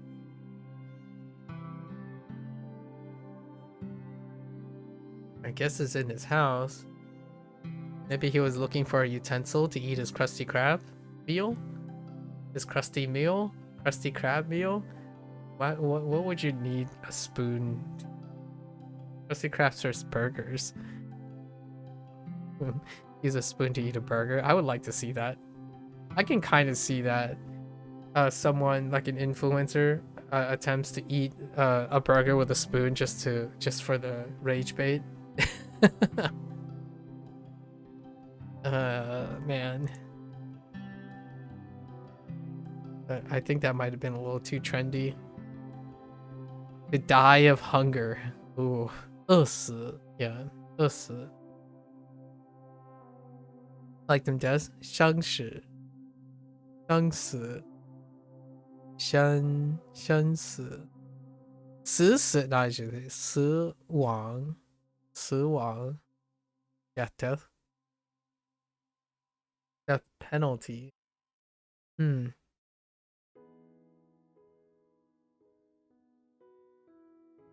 死刑. 死刑. Is that knee? 溺死. To drown to death? Oh boy. We're getting really morbid. 死 Uh. 系 Oh, hey. Utensil. Instead of a container? Oh, that's kind of... I get it. So that's where the tableware thing comes from. Tea instead of what? Key. Key instead of tea? Okay. Kirby is in the bathroom of the house. In the shape of a bulldog. That's something Kirby can do. That he inhaled earlier. That's very Kirby. He is cleaning the gunk The gunk stuck on the bathroom floor, okay, with a scraping utensil while music plays from the boombox. Okay, boomboxes that is situated on the bathroom counter. Alright, I got you. This one's actually pretty good. I like it. A weapon. Military utensil. A weapon. Uti. Music. Yep, there's the music box that we got from Wanikani. Today, actually. Today was the day we got it. Yeah. Yeah, chi. What was it? Got key. Right, got key. Got key. What else we got? Organ. Qi Guan. Nuclear weapon. What the heck? He Wu Qi. He Wu Qi. He Wu Qi. Okay, megaphone. Kuo. Kuo Yin Qi. Interesting. A megaphone. When I think of megaphones, I think of Case Sith from Final Fantasy VII.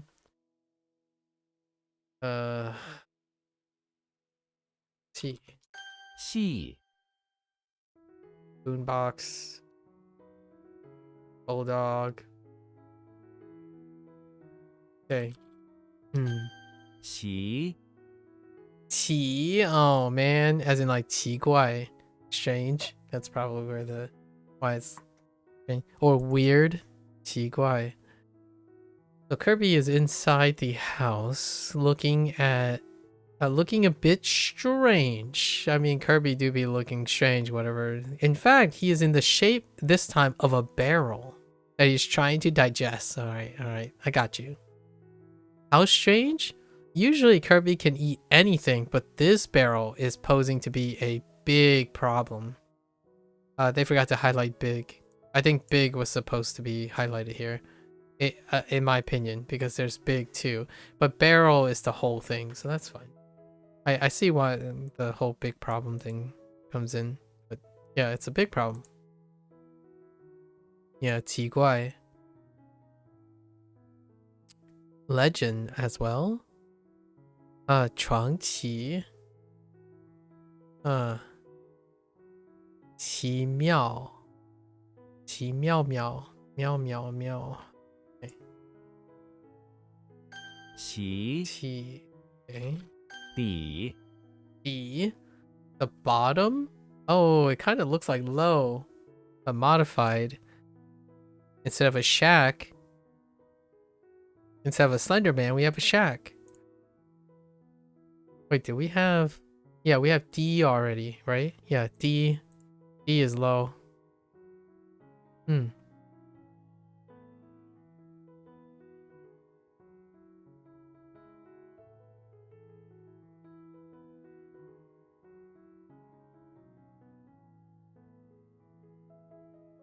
Okay. The Diddy Kong is, and it's still the same initial.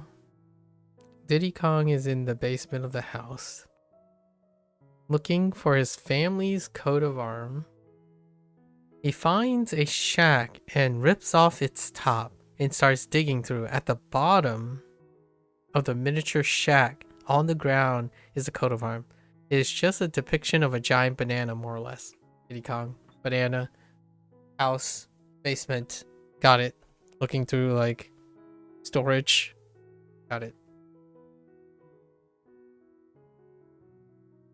The Chang, yeah, ground floor.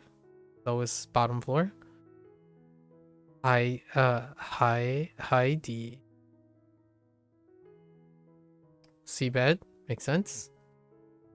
底向 line, yeah, that's still line. Sen, and then bottom line, makes sense. Thoroughly, we got nothing on Che. 年底, end of the year, bottom of the year. Gotcha. I got you. 底 And it's gone.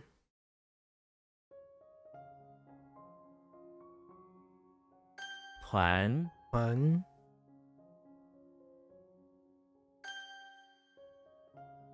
死死底底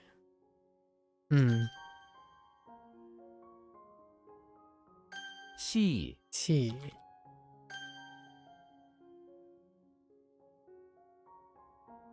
啊 wrong tone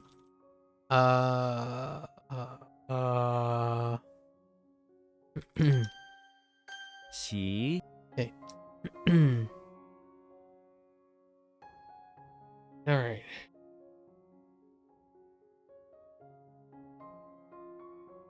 oh sorry my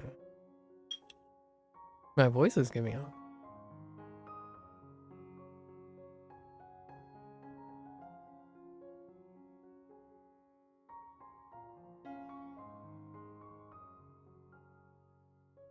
One day I'm gonna find a routine to help with that. Gotta think about it. All right. I'm gonna lock in. Oops. That's not how you lock in by fat fingering 4 instead of 5.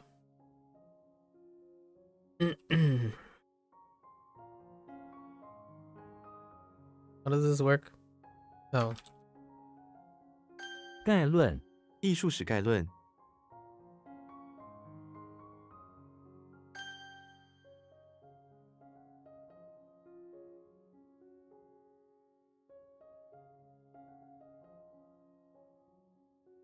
媒体媒体的影响力很大。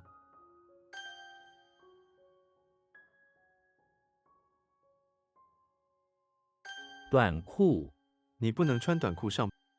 Oops. 游泳我们去游泳吧。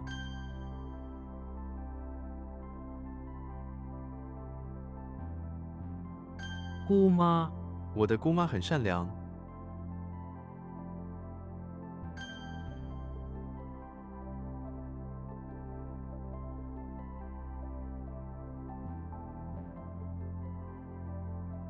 Oh, wait.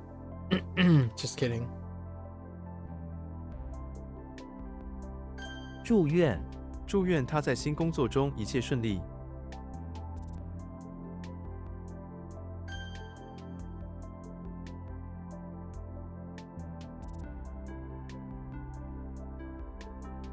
致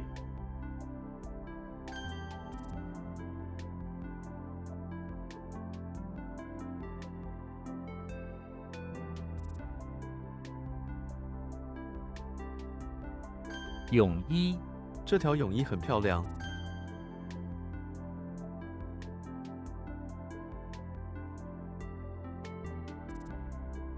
What? Oh, wait.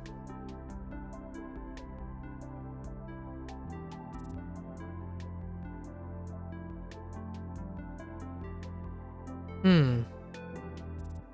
架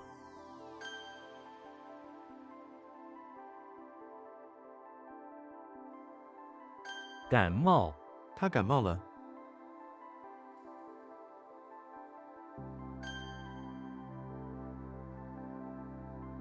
姑姑我姑姑一直没有结婚。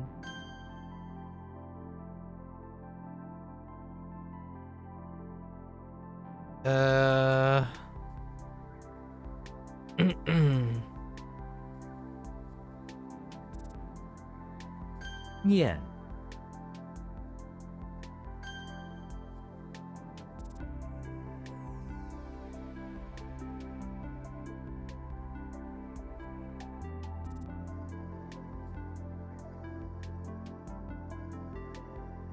转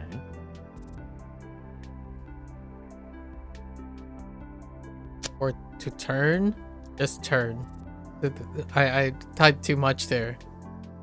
Too much. 向 Too much. 外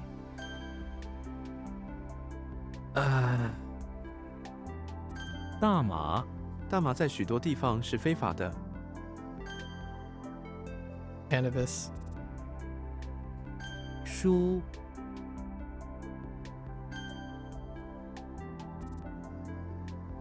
内裤，他正在洗他的内裤。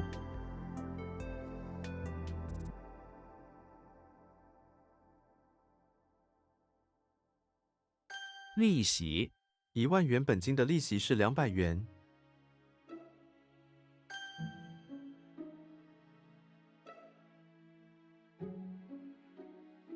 爱护，我们应该爱护我们之间的友谊。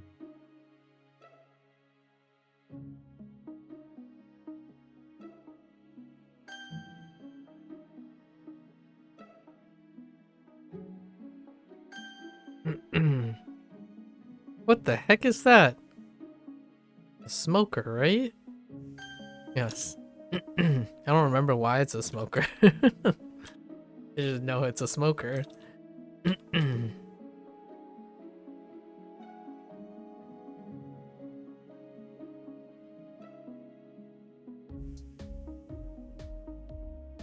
多媒体，他是一位著名的多媒体艺术家。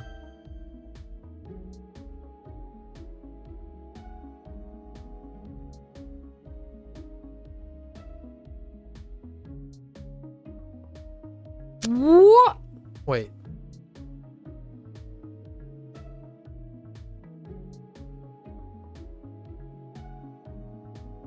Oh, I did the thing. I did the thing where I reversed the diphthong.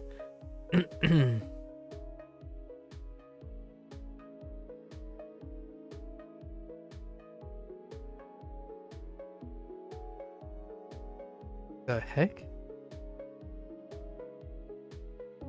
A thread connecting it. Oh. 业绩，今年他的业绩不错。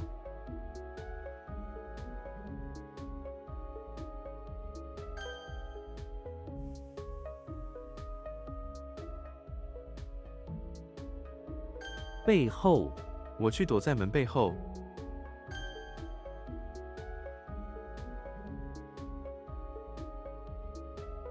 影响，这篇文章很有影响。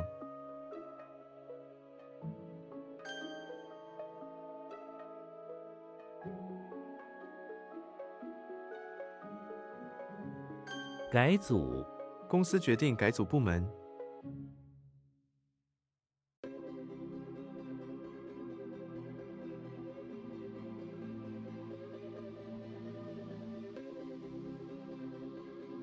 Organize? Turn into group. Form into group? Organize into group? To group up? I'll have to think about that one. 深，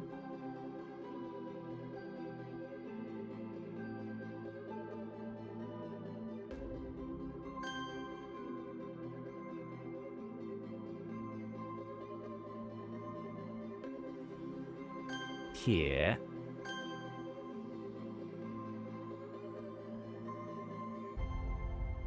大概，大概15到20分钟。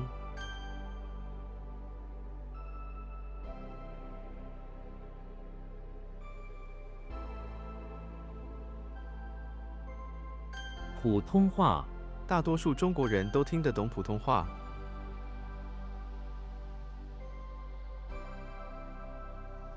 加热，需要加热吗？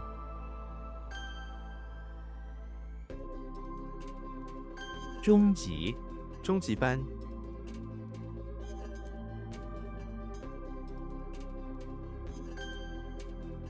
Okay.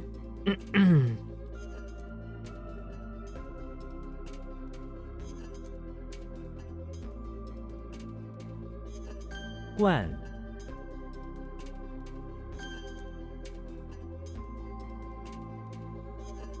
飞往，直接飞往东京。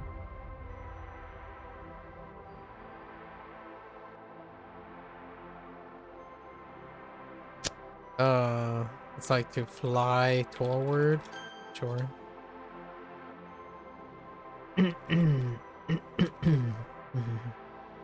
代词，在中文中，大部分的代词拥有相同的发音。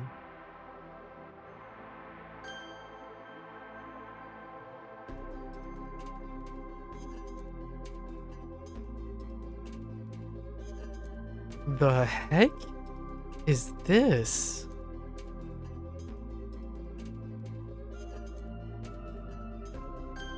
Okay.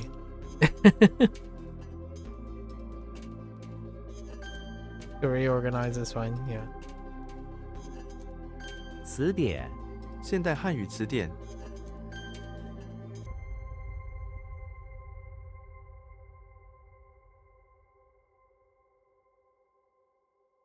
岛、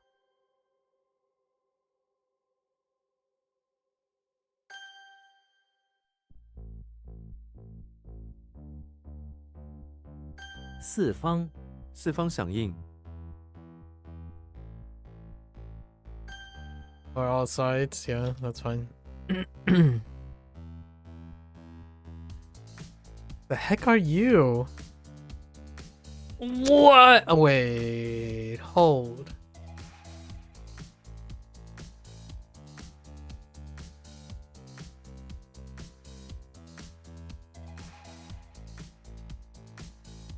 “碗筷”、收拾碗筷、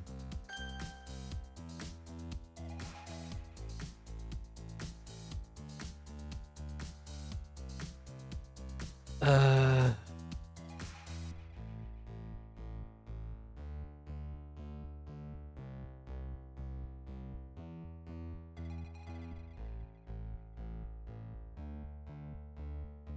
Oh, I think I wrote good, so good.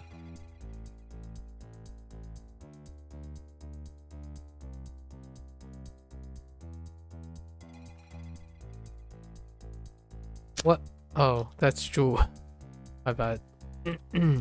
歌、住、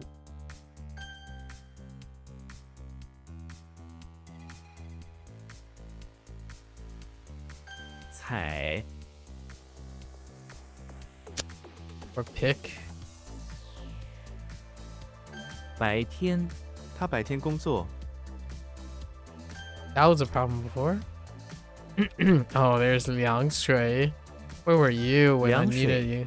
把面放在凉水， Is this supposed to be a pepper?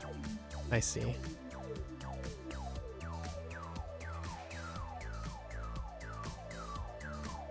Did it always have a shack? I don't think it always had a shack, right? Oh, it could be. No, 广、 this is extensive.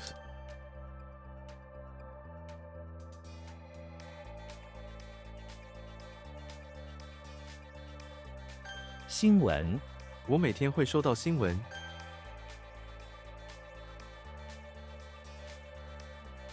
小时、 4个小时后，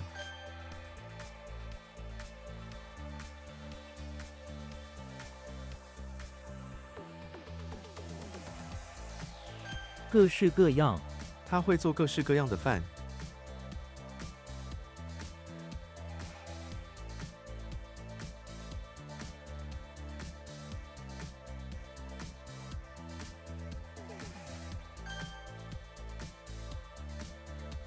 抄、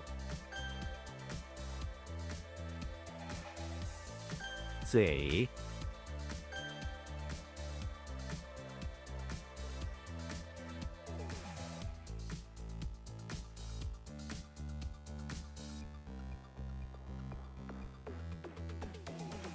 颜面、他的颜面充满了温暖，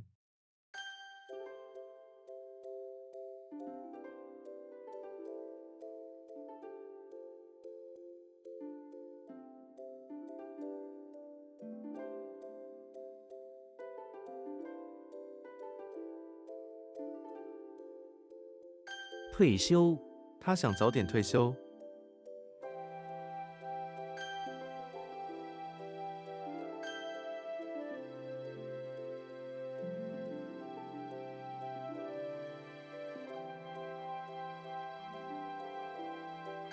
反对、我反对这个提议，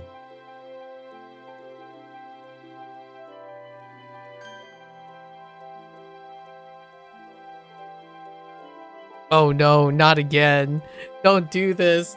I don't remember. Oh, wait, I do remember. Just kidding.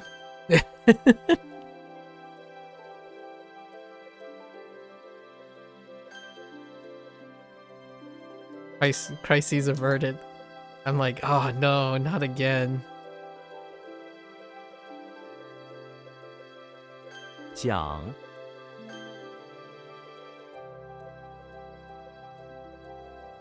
美美 他每每工作到深夜。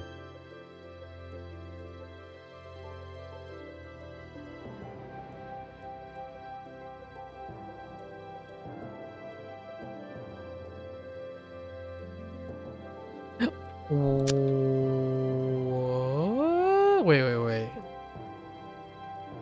棋子?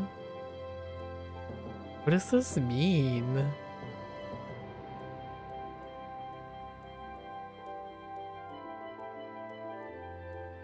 Oh no. Just kidding.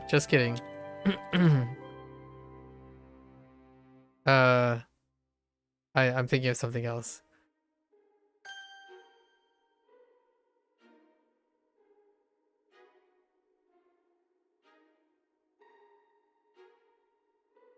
椅子 I think of something else entirely. What?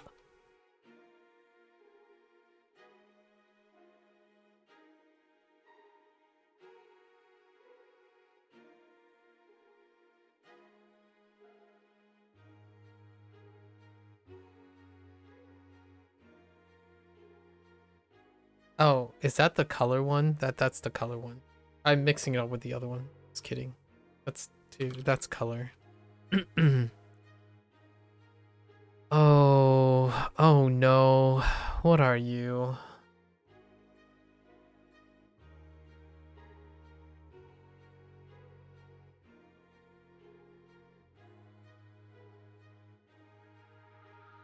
"停车 这里禁止停车。 How is it Ting? What is that? T? Tarzan? Something about a tiara and a spike and Slender Man? What the heck? I don't remember Ting at all. Hold up. I need some refresher on what the heck is Halt. Oh, Timmy Turner. That makes a little. Timmy Turner's inside the English Manor, chasing Slenderman on the velvet carpet, yelling for him to halt. Timmy Turner would keep on wishing spiked projectiles onto him, trying to reclaim the fairy tiara fairy godparents that Slenderman has in his hands. Okay. That would explain why I couldn't figure it out. That's fine. We know Ting as Ting now, so. 解 Oh, whoops. That's a misread. 原理 河水的流动可以用重力原理来解释。 Originally? Yenli. Original reason.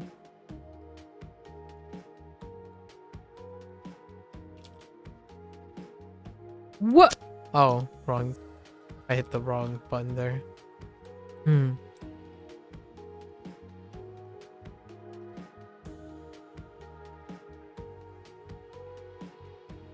可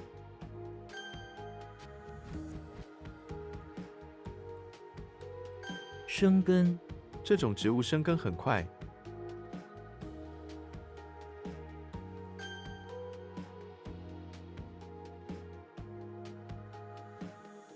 山区 这位老人一生都住在这个山区。 物品 随身物品。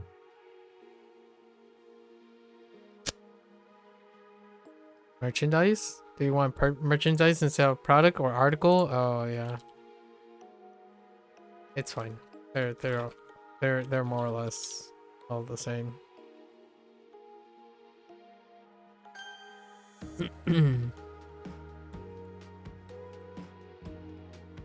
油画 他会画油画。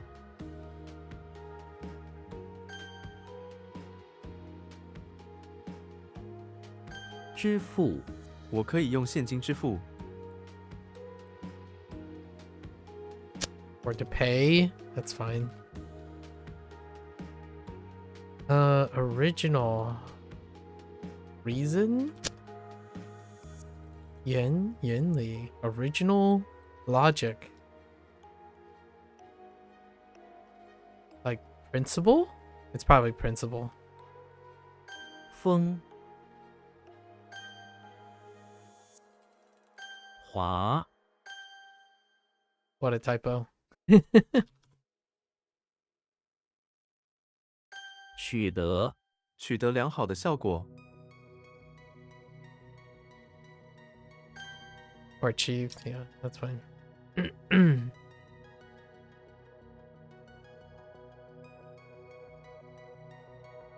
饱满，它有饱满的脸颊。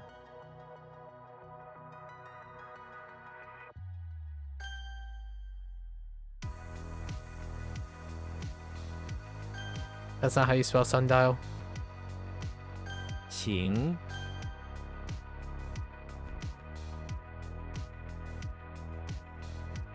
Heck. Shrine. 成熟，时机成熟了。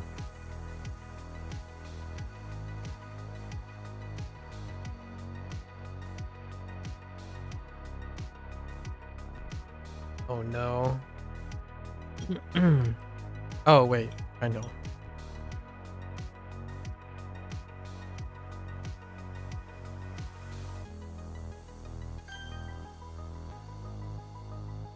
鱼，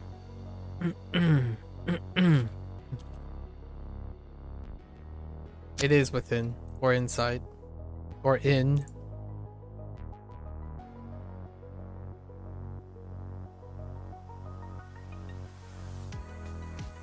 Um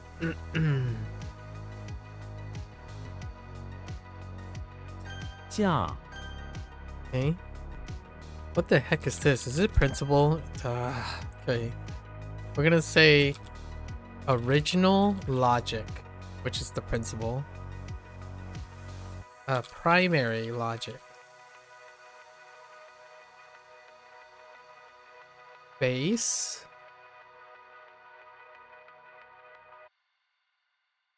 Maybe like base logic. But it could also mean principle as in like a principle. Like the foundation principle. Which is like base logic.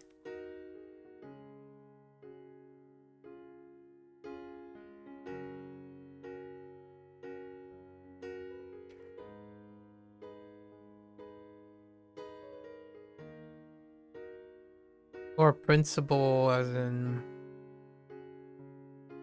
kind of hard to. Yeah, so the flow of the river can be explained by the principle of gravity, right? The base logic, the original logic, the primary, the foundation logic. The main logic. The theory, no, theory is a little.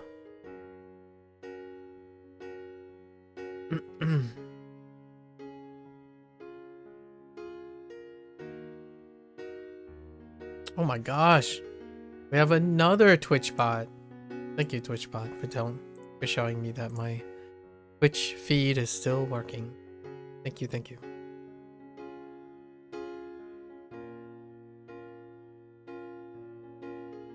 防止，防止盗窃。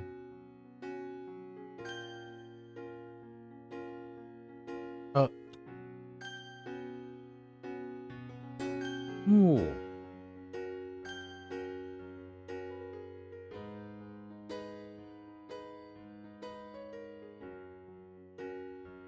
What? Oh, wrong tone.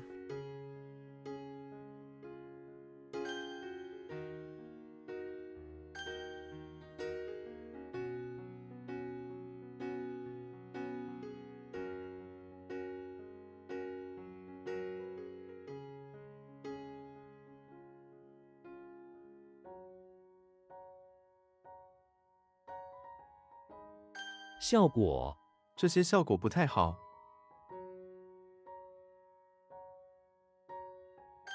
Restalt. Yeah, that's how you spell it. Restalt.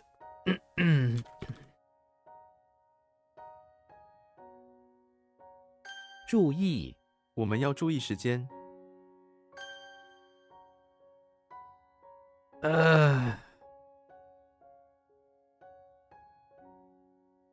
望，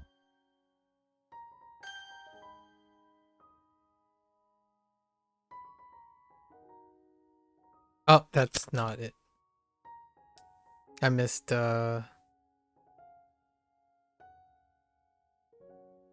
that's just not it. Not it. 注入，这条汉注入大海。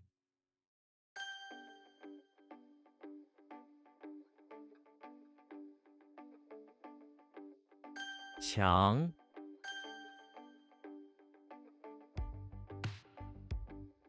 数，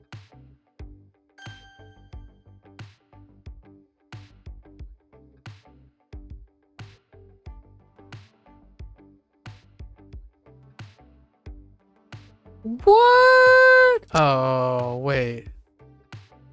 Oh, wrong tone. Wrong tone. 路口，我会在路口等你。 Ooh, coal. Intersection or outlet, yeah. That's fine.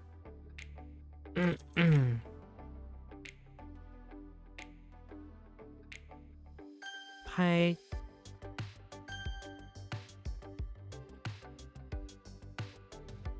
五，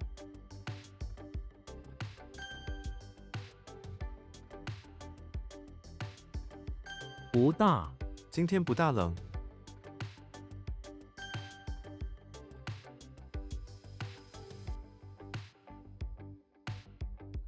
失去，失去控制。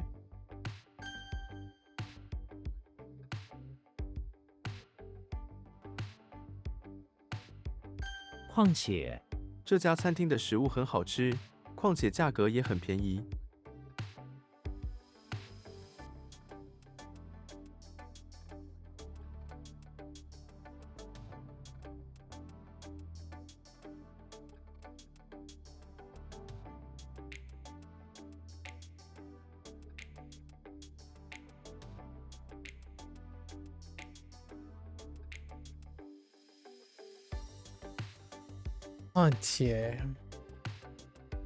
So one is situation and one is even more, so more so. It is more so or moreover. Same difference. Or in addition. I could put in addition, furthermore. Plenty of, I should add those too. I wanted to say furthermore.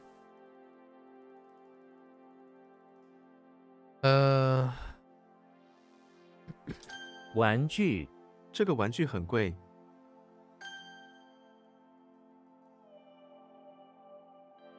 追，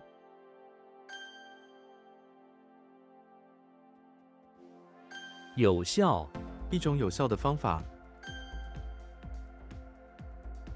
麻，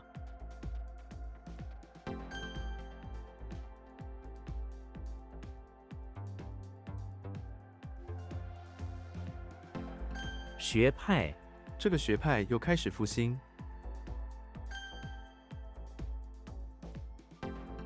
家具，他们需要一些新家具。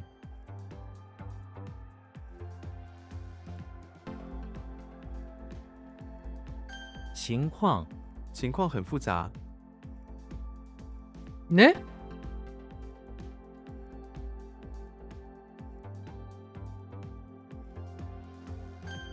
Or situation, yeah.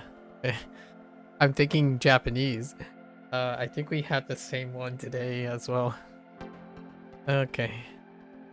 Got some overlap. Some decent overlap.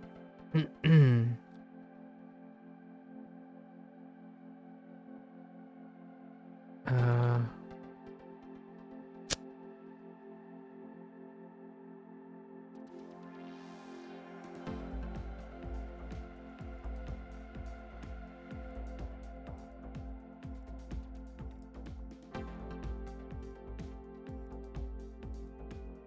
huh.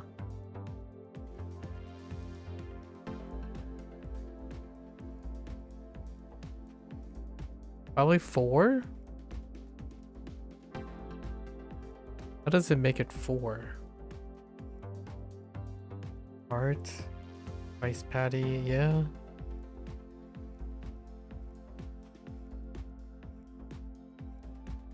Bulldog and waitress. 状况，全国的经济状况，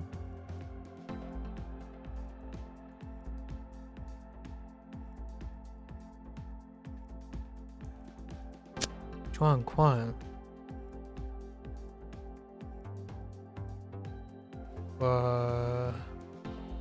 Form situation. 全国的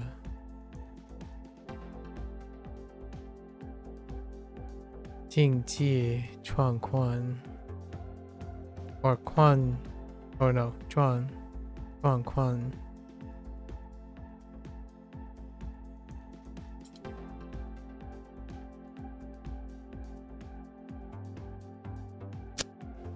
That's a typo.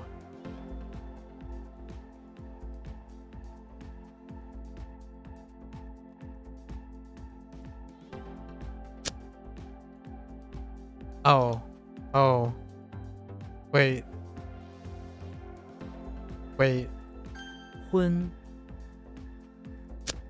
That's still Mary. 先，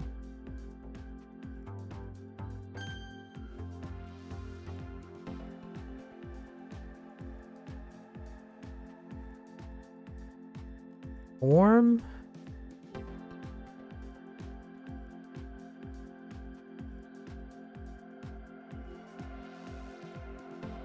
The heck's form and situation?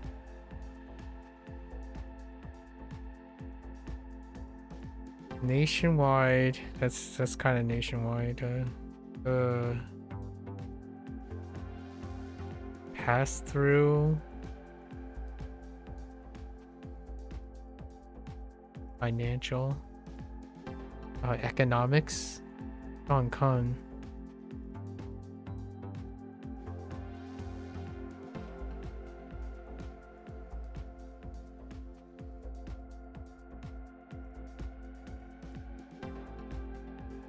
There's still a situation. Maybe like condition. Okay.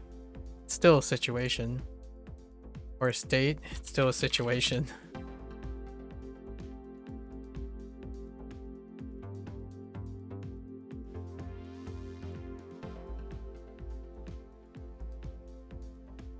What is happening here? "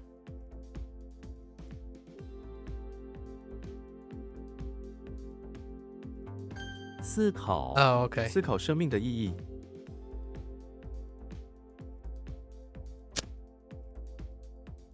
That is still a thought. Contemplate thought, maybe like even more like idea.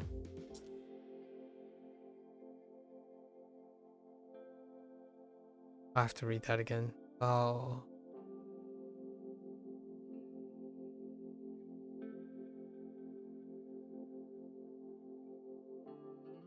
Oh.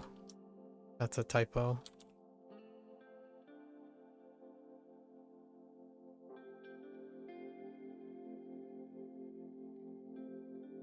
Oh my gosh, I keep getting the two mixed up. The Japanese and the Chinese for gold.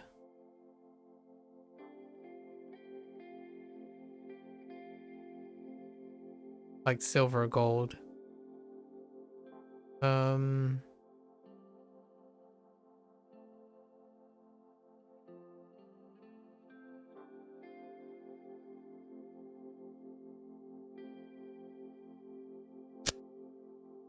This is down to contemplate and try and ponder, right? Consider, to think. Yeah, that's fine.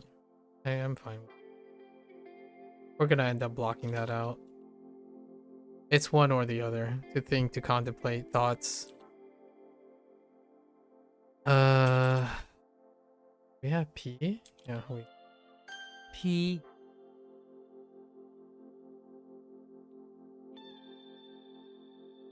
老将老将出马，一个顶俩。 Jiang, veteran.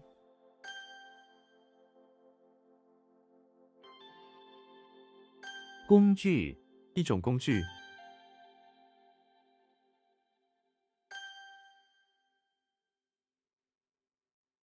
苦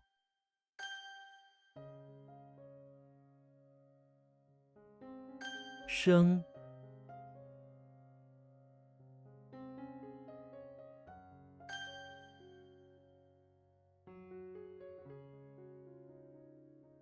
The heck?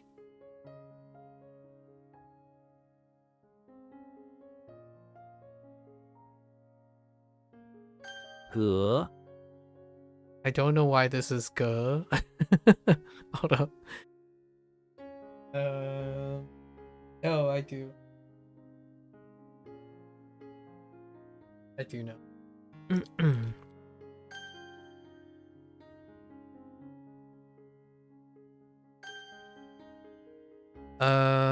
In addition, furthermore, additionally,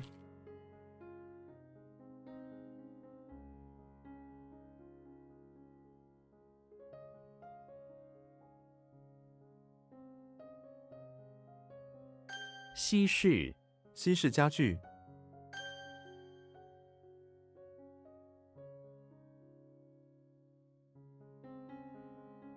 黄金黄金价格。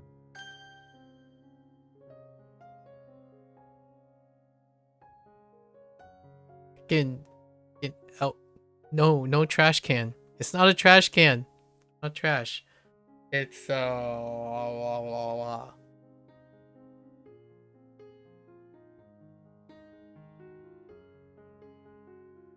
dang it.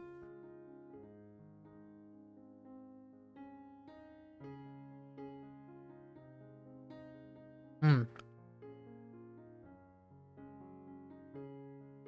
冲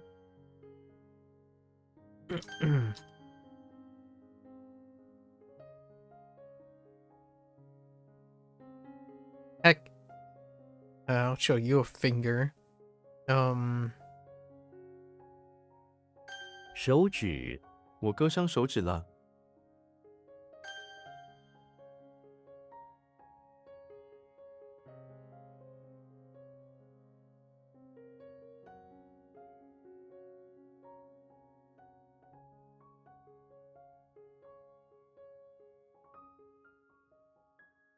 What?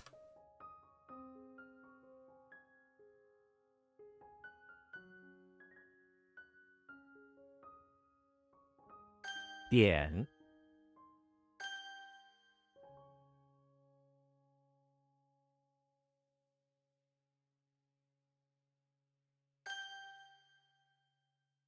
Oh, this is the other one. 环 Oh, I can see what the other one is. Because they ran out a million when one customer keeps on trying to return some items they bought, a net in a road. The Hulk tells them they don't want them and accordingly return an item to the customer. The customer takes the net and jams into Hulk's mouth out of a no. That's how that worked. I thought oh yeah, Hulk is where he works and he wears the dress because he ran out of male uniform. Okay. It's fine.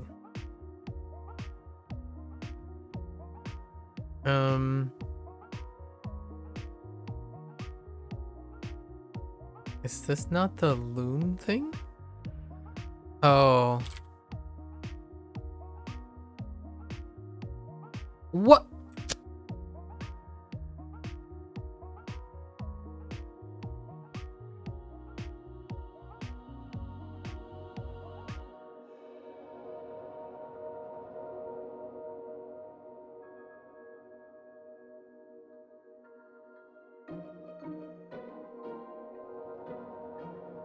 Don't know where it's gone wrong.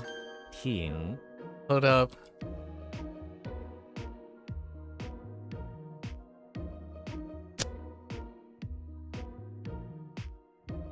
Hosting. It was kind of like stretch. Wait. The loom and the thread, right?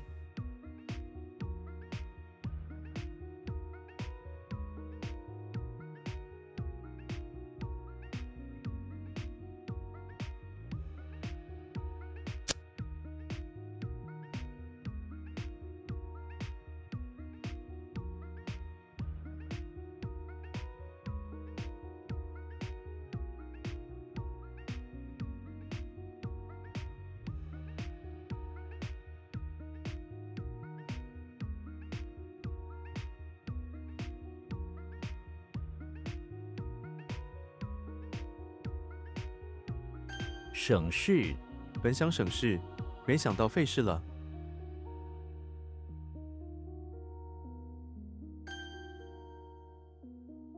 嗯，早就这件事早就结束了。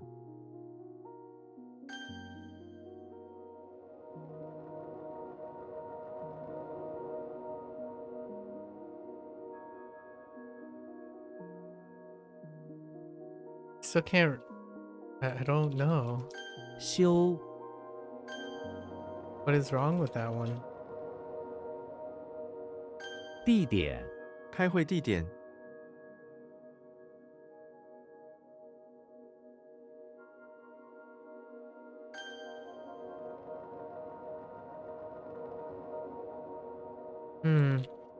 又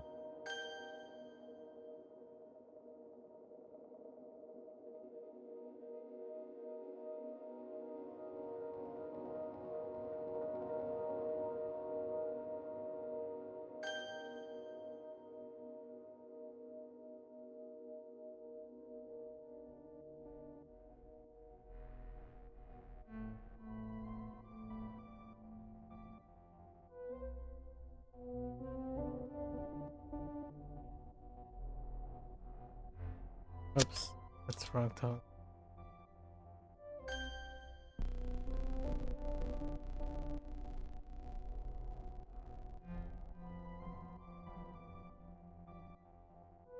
What? Cross.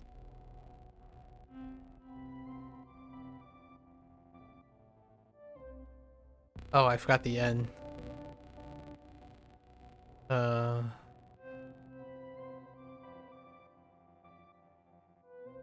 病床这个小医院只有几张病床。 That's one word.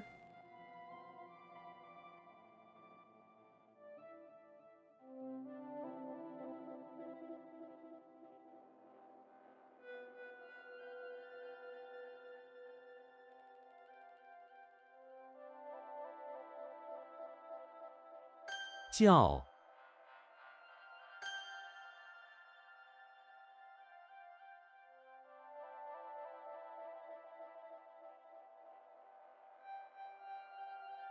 为什么 What is the number?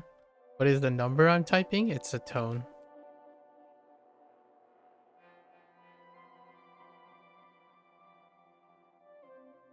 最近他最近太忙。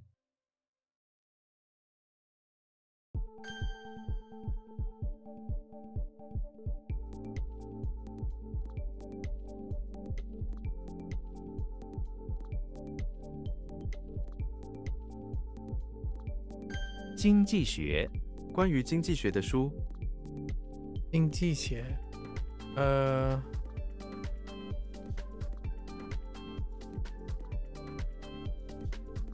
经济学。Oh, that's 经济学。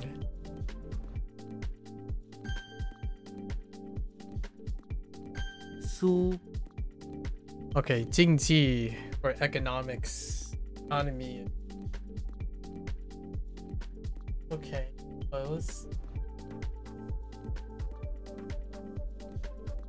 Somehow I thought it was a mountain, a bridge thing. I was thinking bridge, and that was not helpful. I got caught up thinking about bridge. That's okay. Sometimes it happens. All right. What time is it? I don't think we're gonna have to push Spanish. We're gonna have to push Spanish until tomorrow. What's tomorrow? Tomorrow is level up day for Japanese. For Wanikani. And tomorrow is Monday. Oh, Neverwinter.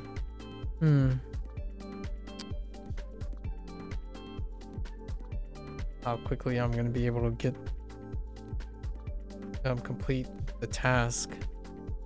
I might have to push Spanish off again.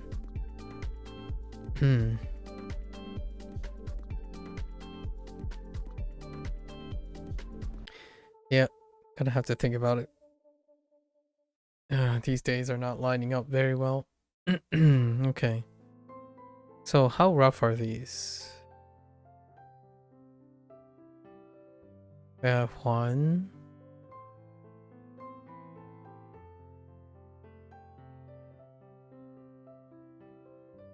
Ooh, this one's tough.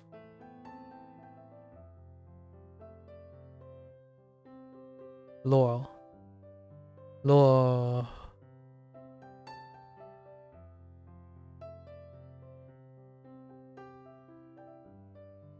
Tuan. Si.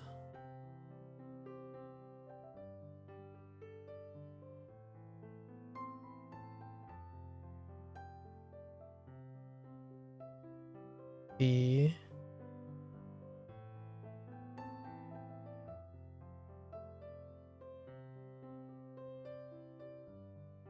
T.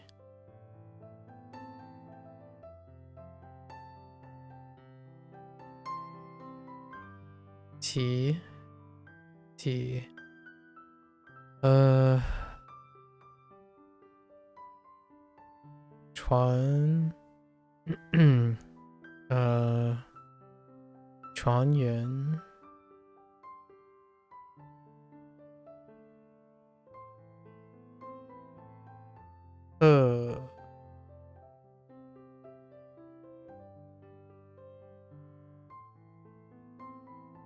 特强。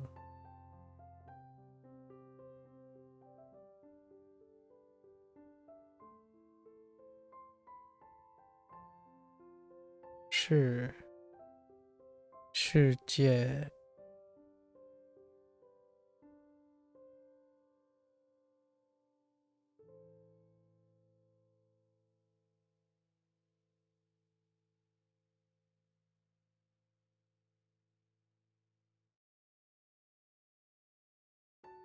川真。川真,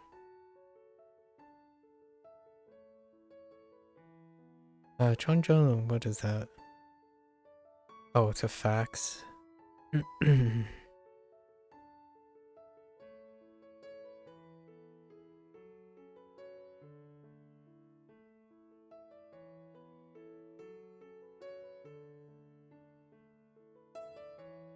僵尸。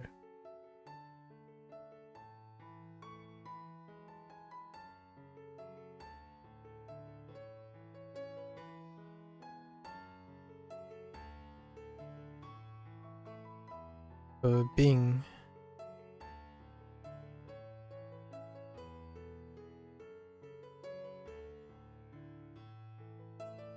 Heck is 合并。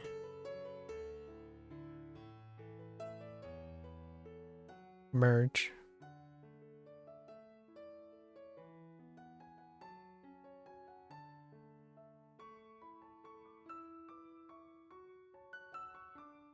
队员。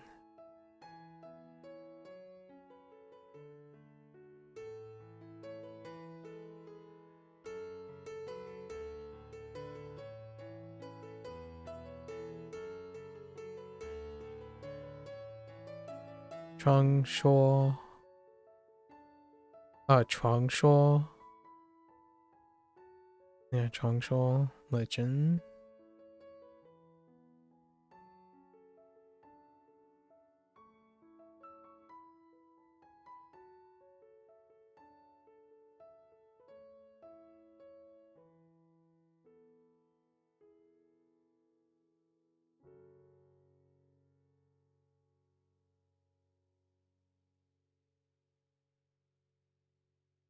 进讲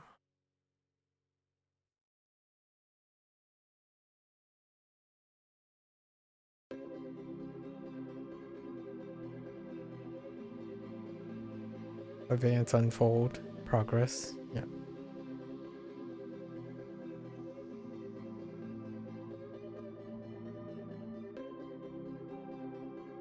躺平躺平躺平 why yeah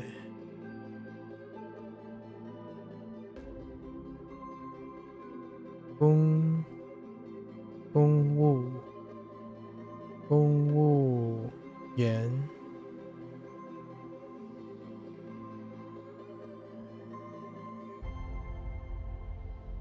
成员 okay all right let's go over these ones are okay today definitely not as rough as yesterday's set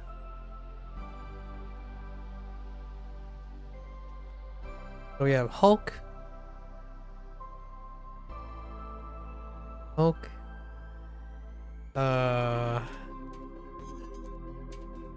is in the pawn shop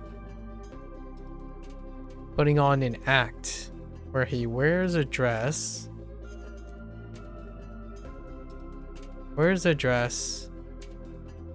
and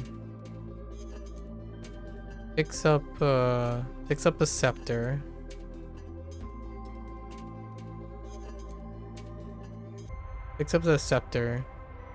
and toss a ring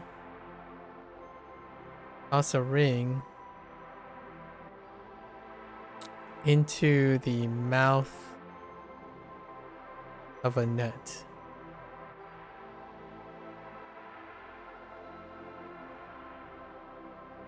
And then everyone's just gonna buy one, right? Buy a scepter. This is a little fun little toy, I suppose. That's fun. That one's okay. This one is rough. Luke Skywalker is now a regular person. He went into the bathroom. He went to the bathroom of the office building, and he's gonna water the plants, right? He's gonna water the flowers, but there are these flowers that are on top of a weirdly located out of reach podium. So he uses his force to elevate a watering can and spray these flowers. It's fine. Then we have something, this one's okay too. Is in the pawn shop chasing after Jerry. So he has a sharp caliper in hand. Swinging it around and then breaking open some vintage boxes. Some boxes for sale. Right, some boxes for sale.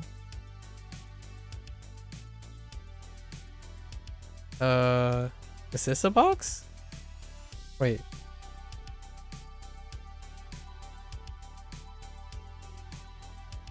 No, just some boxes. And when you open some boxes, one of the boxes happens to have a group of cicada fly right into his mouth. And he starts choking on them. Alright. That one's okay. This one is like kind of okay. I don't know. So we have SpongeBob in the basement of his house. I don't know why. He's just looking for things. He's looking for things. He came across a spoon. And this spoon turned him instantly into a skeleton.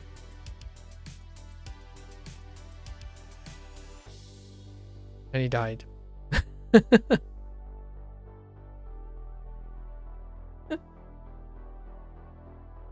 Just no way around it. It's fine though. Su is very, very recognizable.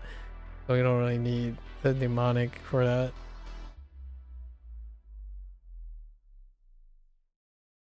Now we have Diddy Kong in the basement of his house looking for a coat of arms in storage. The family's coat of arms. And while he was digging, he discovered a shack, a stored away shack. Near the ground of the stored away shack, at the bottom of the shack, he found a coat of arms, which is this bottom.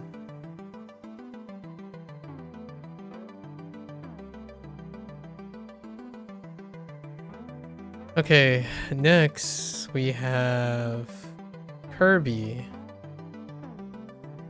Kirby is in the bathroom of the house, of any house, I guess. He's in the shape of a bulldog because he recently swallowed a bulldog. And because the bulldog was making a mess, he's cleaning up the mess that the bulldog made by using a cleaning utensil that while listening to music on the boombox. Just boomboxes, I suppose. And then we have Kirby in the basement. For some reason in the basement of the house. And he's in a strange situation where he swallowed a barrel, which is that. Swallowed a barrel, but is unable to consume it. It's just shaped like a barrel. It's too big. He has a big problem. That's fine. It's 2:20 a.m. The question is, do I still want to do the Spanish lesson? Probably not. Can I squeeze in tomorrow? Yeah, I'll see. Nowadays, Spanish is a little bit more casual. For the time being. My voice is not gonna hold up today. So, yep, that's a wrap for HanziHero today. I know I digressed, but it's really wonderful. Like, I like talking about multiculturalism and East meets West kind of situation. I couldn't pass up the opportunity. Where did we even go from there? We went from... I guess we went from the joint party on the weekend to talking about Otakon, which is still Japanese related things, and then talked about the internet generation, right? High functioning and functioning, a bit about my childhood, then it led into multiculturalism. A lot of things about my childhood deals with multiculturalism. And we talked about parents, like the independence, right? Western and Eastern concepts of imparting independence to children.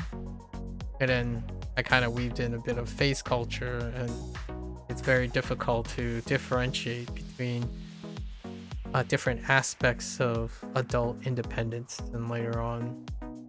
And then we went into a whole thing about conversational awareness and sharing lots of things about being multicultural. Language is definitely one of them. I didn't talk too much about language, but a lot of times my experience with language learning is very reflective of the internet generation when it comes to like perception of high functioning and multiculturalism, the togetherness. And I guess at the end I kind of got a little bit carried away about talking about some of the future observations, some food for thought kind of thing, where it's still today floors me about how technology has made it so accessible to learn, communicate, relate, share ideas online. And yet I think most of the technology have been used to isolate and make it so that talking and interacting with other people is a social abnormality. It's not a common social, not a common activity. And oftentimes I compare and contrast that to the increased boredom and uninspiring problem solving and critical thinking. Oftentimes there's this balance, and it's between West and East. It deals with West and Eastern perspectives as well, where things are not as there's not a lot of decision making if there isn't decision making to be made. So whether one is capable of making a decision is also tied with whether one can conceive that there is a choice to be made. Sometimes making the choice doesn't necessarily feel like you had a choice. And I think a lot of this ties in with people's perception of what they need versus what they can do or able to do. And one of them is the ability to speak to another person. I think technology had made it so incomprehensibly convenient to reach out, talk to other people.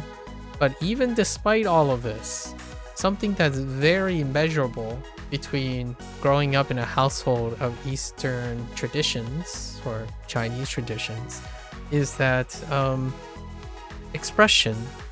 forms of expression is kept to a minimum. Oftentimes if you have problems, you deal with it. It's not of public concern. So that's one thing that really often contrasts between Western societies and Eastern societies. However, at the same time, we have so many technology to even provide communication in which it's not necessarily public. And yet, I would say undergoing a renaissance of lack of communication. I say this because I'm learning language, right? Language learning. One of the, in my opinion, personally, one of the joys of learning a language is not necessarily speaking the language itself. It's a great bonus, but talking about the language and using the language for that means, not necessarily for demonstration of how proficient you are and how you belong.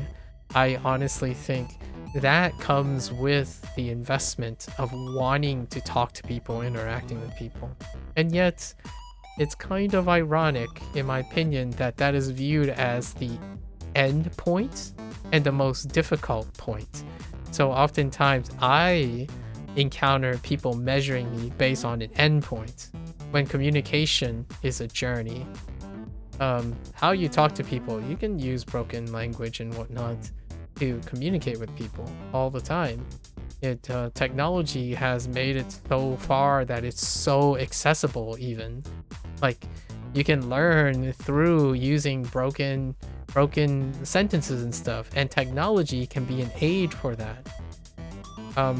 You, instead of learning on your own or writing sentences afraid of grammatical errors, you can learn from a technological tool that can real time guide your learning process in aiding and constructing those broken sentences into complete sentences, for example. Yet, I don't necessarily think the difficulty is the act of constructing sentences or constructing speech or hearing. Is the act overall involves in talking to another human being. So I'm a little bold here to say that a lot of the insecurities and barriers to acquiring what people qualify as fluency is inherently the barrier to not normalizing human communication. It's to the point where it's shocking, in my opinion, how many times people use, oh, I just want to speak to native speakers, is one of the, I want to say, a side excuse for not talking to other people in the language you're learning or the language you're using or what have you at any given opportunity. Like, it's to the point where some people use, oh, I only want to talk to native speakers as a way to reduce the frequency of, why don't you just speak to non-native speakers and other language learners in the target language? It's like, well, oh, then I'll like grow bad habits on like not sounding native and stuff. It's like, but the other people are also people who are learning and can help you find reason to use your language, like your target language. It's like, but I'm concerned about not sounding. That sounds, in my opinion, to be very blunt in a more of a forward way. That sounds like an excuse. Just because you're not talking to a native speaker doesn't mean it's unnatural to be talking to other people who don't know how to speak that language or is learning that language. What will you do when you're in Japan and someone visits you and they speak English? Are you gonna just wave your hand and say, oh yeah, I only speak to native speakers because that's what my life is? Like that's kind of a weird thing. But I honestly feel one of the biggest stopgaps underlying acquiring another language nowadays is actually have the skills to communicate with someone, and not necessarily even in the target language. I think the target language thing makes it harder for sure, like more effort. But natives, when you take a native speakers, people who speak English don't talk to other people online as though they know how to talk to other people, in my opinion. Like, is it normal to go up to a stranger and say, wow, you suck, and then leave without a response? Or, hey, hi, leaves.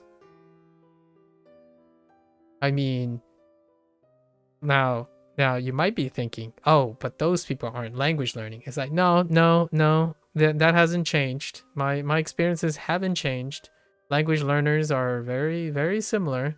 And then they go around telling me how to hold conversations with native speakers, when in fact, even using the native language that they have, they lack the communication skills to use it that way. So how can one conceive speaking naturally if the most common natural speaking they have in their native language is something unnatural? Now, if we stop using those words, natural and unnatural, instead of that, saying what is most normal or normalized to that other person, then it's less negative. You can say, oh, it's normal for me, or it's high in frequency for me to chat this way online. If I'm learning Japanese, I will chat differently. And in my opinion, that's why learning another language again, or like learning another language, may hopefully inspire that rediscovery of what it's like to communicate with another person. Because genuinely speaking, and I often catch myself doing this too, is that on the online, the route to communication has deteriorated. If you're learning a language and you're using every possible measure to avoid using that language because it has to reach some ideal situation before you use the language, my question is, like, this is food for thought. I'm not suggesting that everyone has this dissonance with themselves, but ask yourself, when does it become an excuse and not a possibility anymore? So I don't wait for the ideal situation. In my opinion, I try not to wait, which again, I'm guilty of from time to time as well. I don't wait for the ideal situation to talk about a target language I'm using. It's part of my life. So yes, you could say, you keep using English to describe Chinese and Japanese. Yeah, but the times that I talk about Chinese and Japanese, I'm still thinking about Chinese and Japanese. This is different from someone who waits and say, I don't have to use Chinese and Japanese. Only when I find the ideal situation that I get to only speak in Japanese or only in Chinese with the native speaker. Okay, I hope you move to China or Japan and hope those frequencies go up and they're part of your normal lifestyle. Because as far as I am aware, that sounds like an excuse to me. It's the near idealistic excuse to avoid the pressures and insecurities about actually talking to another person. And that's kind of goes into the whole idea of today's discussion about what are you preparing for independency as an adult. What are the skills that an adult is required to be able to do? Well, when you grow up in a country where a lot of people differ in their opinions because all their backgrounds are very varied, it can be an incredible anxiety-induced excuse to only talk to the people that you think will understand you, or only talk to the people that meet your opportunities, as opposed to talking to people in general. What does that sound like? It sounds like what the internet is. The internet unites a bunch of people with different backgrounds, and you decided when you're learning a target language, you only speak to the people that meets your criteria, and you hope that they understand, which ironically, it's not the case. Most of the time, other language learners are more likely the ones to experiment and speak in a target language in a way that can empathize. However, you want the ideal case, so that it either involves making you successful by moving to a country that has those social norms. As in, the social norm of Japan is that most people in Japan speaks Japanese. Not the social norm that Japanese people want to constantly talk to a language learner who wants to learn Japanese. That is a very different situation. However, the frequency will go up and it will place undue pressure on yourself and mandatory nature. So it requires a mandatory nature in order for people to use a target language.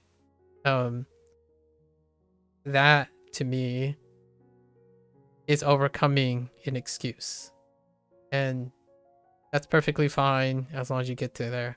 I think the most enjoyable reward and least insecure thing about learning a language is speaking to whoever wants to use the language.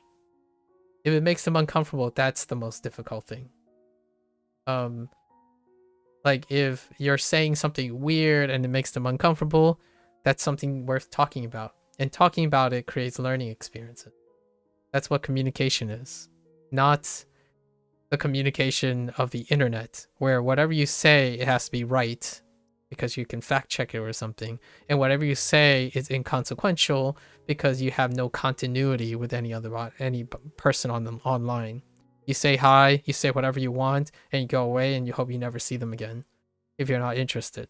That to me translates into a lot of insecurities regarding target language. And that also happens when it comes to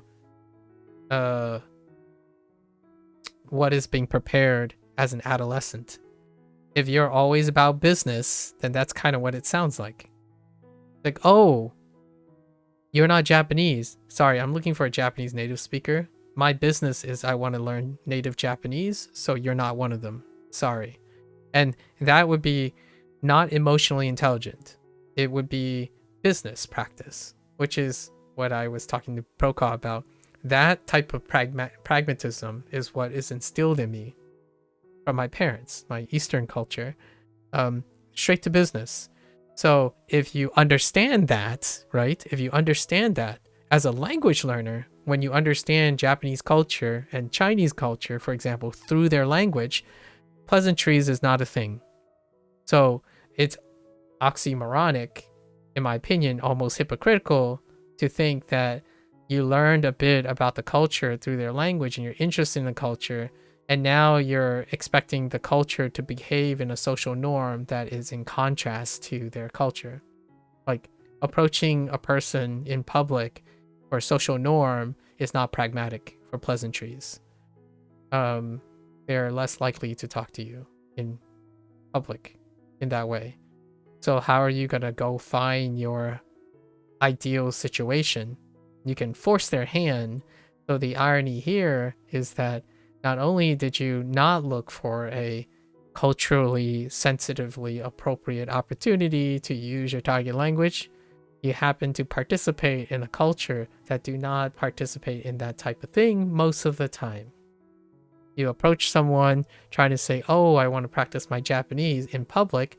They're likely like, oh, sorry, I don't have time. Please excuse me. I'm unable to do it right now, right? Because it's straight to business. And at the same time, that behavior is why that behavior exists in the first place, which is really funny because it's straight to business. Learning a language they already learn or helping someone learn the language that it's got to be business oriented. So there are situations where you go to a teaching school, you can go to a language class in Japan, and they are formally employed to teach you Japanese. Probably your best bet. In the internet world, you can still find those Japanese teachers if you want to go speak to a native. But going around perusing for native speakers is like saying, oh, I'll just wait until I find the perfect time instead of just using it whenever you want, or whenever you can. So it's not part of your life. It's like some sort of special occasion. And I don't make special occasions to talk to people. Like, oh yeah, hey stranger, like, I'm sorry, I need to study today. Like, I made myself available, but I need to study today. I don't have time to talk to you. Like, that type of thing is like, well, we gotta reevaluate our circumstances here. Is that an excuse, or are you really that avoidant of behavior? Like, this is no joke. I've already heard this before. Someone said that they stream so that they don't have to talk to people. Or they stream because it makes them feel more comfortable in expressing things. I'm like, you're not really expressing anything. You're streaming without the practice of expression. Technology has made it quite convenient that you can share things without having to say anything and whatnot. At the same time, is that how you're going to communicate in the future? Like, I love technology. Technology has changed and revolutionized the way people connect to each other. But at the same time, it's such a really sobering thought to think that the generation that predominantly grew up on the internet are easily one of the loneliest generation. And I don't mean that they don't have people literally around them. I'm talking about figuratively. They form the least number of connections with people who know them and that interacts with them on a daily basis, at least in my opinion. And that stems a lot from even the small number, like hundreds. I only have hundreds of interactions, not thousands or tens of thousands, but at least hundreds of interaction of both people who are learning language and not learning language. Some people learn language for the sole purpose of not having to talk to someone else. Like, here's one. Someone is learning a language so that they don't have to ask another person how to translate something. I'm like, okay, why not do both? I mean, at least in my opinion, it would be great if someone you know already knows the language and you would be willing to talk to them, because not only do they not have to translate anymore, or like they don't have to translate those things, they could translate a lot of things. You already have someone who talks to you, so why not do that? I don't particularly have that available, but I do every way possible to talk about Japanese or Chinese. I mean, people who don't even learn Chinese or Japanese, I still somehow pigeonhole it into discussing about things that deal with Chinese and Japanese. And I'm still using English, but it's every day. I think about Chinese and Japanese every day, and Spanish, although today we're gonna have to skip on it. But that's kind of one of the center points that I'm making. I think communication, human communication between people, have deteriorated dramatically, and it's not a bad thing. Like, what I mean is, it's not seen as a bad thing. So I'm stating something that I observe. Whether it's bad or good is up to whoever also agrees with me that it's happening. Some people will say it's not happening. There's more communication than it's ever been. For myself, I think being unable to be emotionally intelligent in conversation, because you don't need to be anymore. You can be right in conversation. You can be factually correct in conversation now. You can be you can fact check yourself in real time. You can auto translate yourself, so factually you can always be correct. But conversation between people has rarely often been about who's correct and who's wrong or who's right. At least in my generation, I suppose, the most closest bonds between people are discussing things with each other, not against each other. So the hyper business oriented thing is ironically very Eastern. If you want to go to a country where pleasantries are not a thing, then yeah, Eastern culture kind of matches that. I was sharing personal anecdotes for myself. My parents don't spend time re-acknowledging something that is obviously true. Like, for example, we love each other. We don't have to express it to each other. And that hasn't ever happened. I don't think once have I ever uttered the word love in any language, in 4 languages, and they haven't either. We've used other words like maybe care, but in the context of caring for pragmatism. Like, we don't want you to fail. That's probably the closest thing to love. We want you to do well. Love. It's business oriented. It's very pragmatic. We want you to have a lot of money so you don't have to worry about money. Love. That's still love.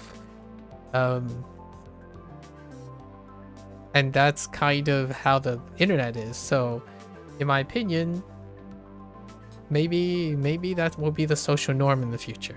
Like, hey, what level are you on in HanziHero? Because I care. Not omitting the because I care moment. It's like, oh, you're on level 12? I'm on level 14. Yay. That's it. That's where the conversation ends. Like, oh, you're only silver rank? I only hang out with gold rank players. Sorry. Maybe when you get to gold rank, I'll like chat with you. That's kind of how it feels a lot of times. Oh, you're JLPT 5. I'm already JLPT 3. So basically, I have no reason to ever review JLPT 5. So I'm not going to talk to you because I'd spend too much time already going over things I already know. And it's not supposed to be hurtful. It doesn't sound like it's supposed to be hurtful. It might sound a little elitist, but I don't think that's intentional either. It's I think it's more normalizing metrics. So if I go around, hopefully, I hope I don't ever, in my opinion, I personally don't want to be that person that ends up differentiating people because of some sort of numerical metric. I want to hear what their life is like, because it's not about being right and wrong, it's about what they did in their life, and we can share experiences. So with that, that's a great segue to my farewell address. Most of the time, right? This is the end of HanziHero, right?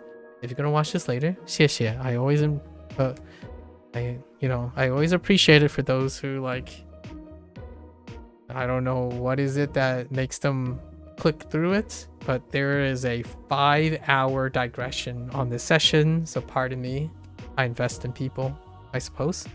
And then like most of the end of my sessions, you are more than welcome to join along, pick up HanziHero for yourself, experience it, do the thing, problem shoot, problem shoot, problem solve, or troubleshoot and problem solve through things. I would love to share some discussion about how you go about it, how you express the problems, analyze the problem, and interact with other different tools, because that's how we get into discussions about contrasting Western culture and Eastern culture, or at least what my perceptions and what your perceptions of Eastern and Western cultures are like.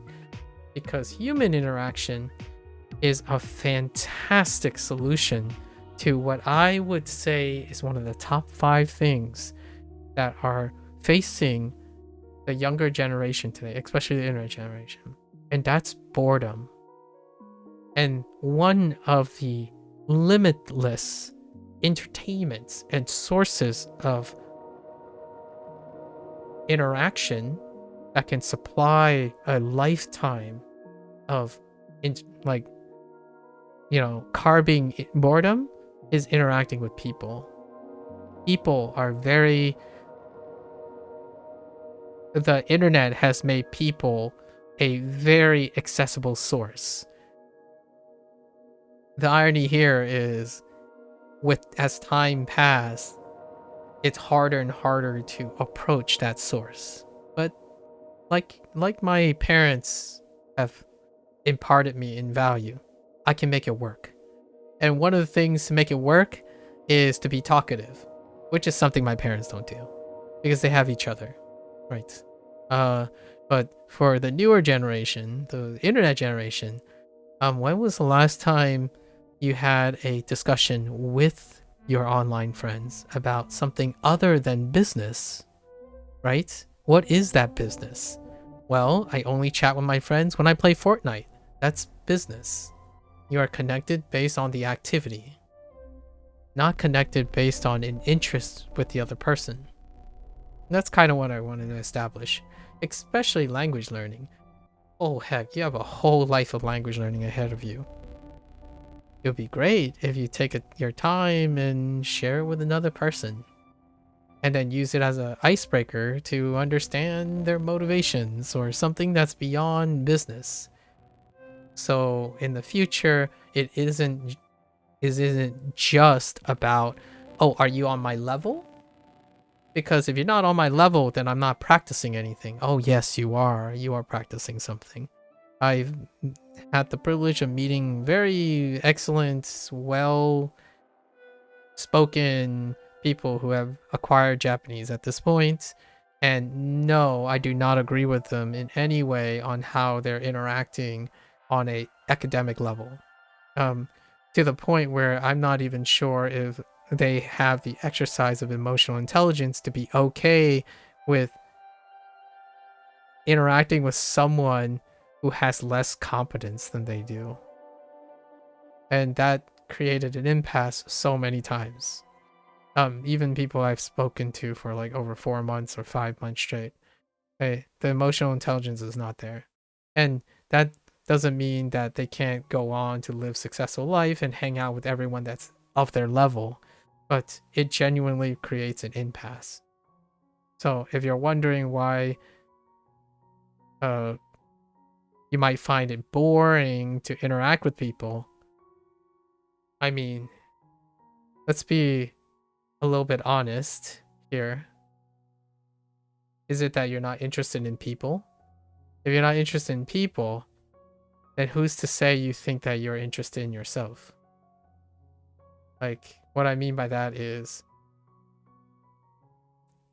if you can't see that other people are interesting, and you rather find it interesting to learn things that are abstract and static, like how big your number is or how big your rank is, I kind of start to wonder, why is it that, for example, a language learner is learning language? Now, there are plenty of other examples. You can use it to enjoy anime, right? Manga that doesn't involve interacting with people. However, you can also talk about the manga and the anime with other people. Now, this is specifically addressing people who are bored now. Like people who have nothing to do or feel like they have nothing. That to me is a rising problem due to the hyper engagement of the internet, while at the same time diminishing any requirement to interact with people. Let me know. It's a hot take. This is pretty hot. I would say it's a social trend that requires a lot of investigation. But are the conveniences of like saying automatic cues, Reddit stuff selection algorithm, is that removing the need to actually understand the people that you are referring to as your community? Like, because the last time I asked someone, or actually the last 50 or so times I asked someone, why do you like the community that you're in? And what community do you think you're representing? When you keep saying we or some people, the people, those people, who are you referring to? Now, it's not about like segregation or discrimination or racism or stereotypes. I genuinely want to know, what do you think those different groups are and what group you're part of, right? But the thing is, whenever I ask those questions, it comes out like some generality that has no emotion or soul to it. Like, what I mean is, a lot of times people identify as this nebulous thing where it's only convenient because it's this nebulous thing that meets your requirements. Like, for example, what is a native Japanese speaker? I've asked that a couple of times when I had the chance, when someone goes up and say, I only want to speak to a native Japanese speaker. And then I asked them, some people came up and say, hey, I'm learning English. You sound like a native English speaker.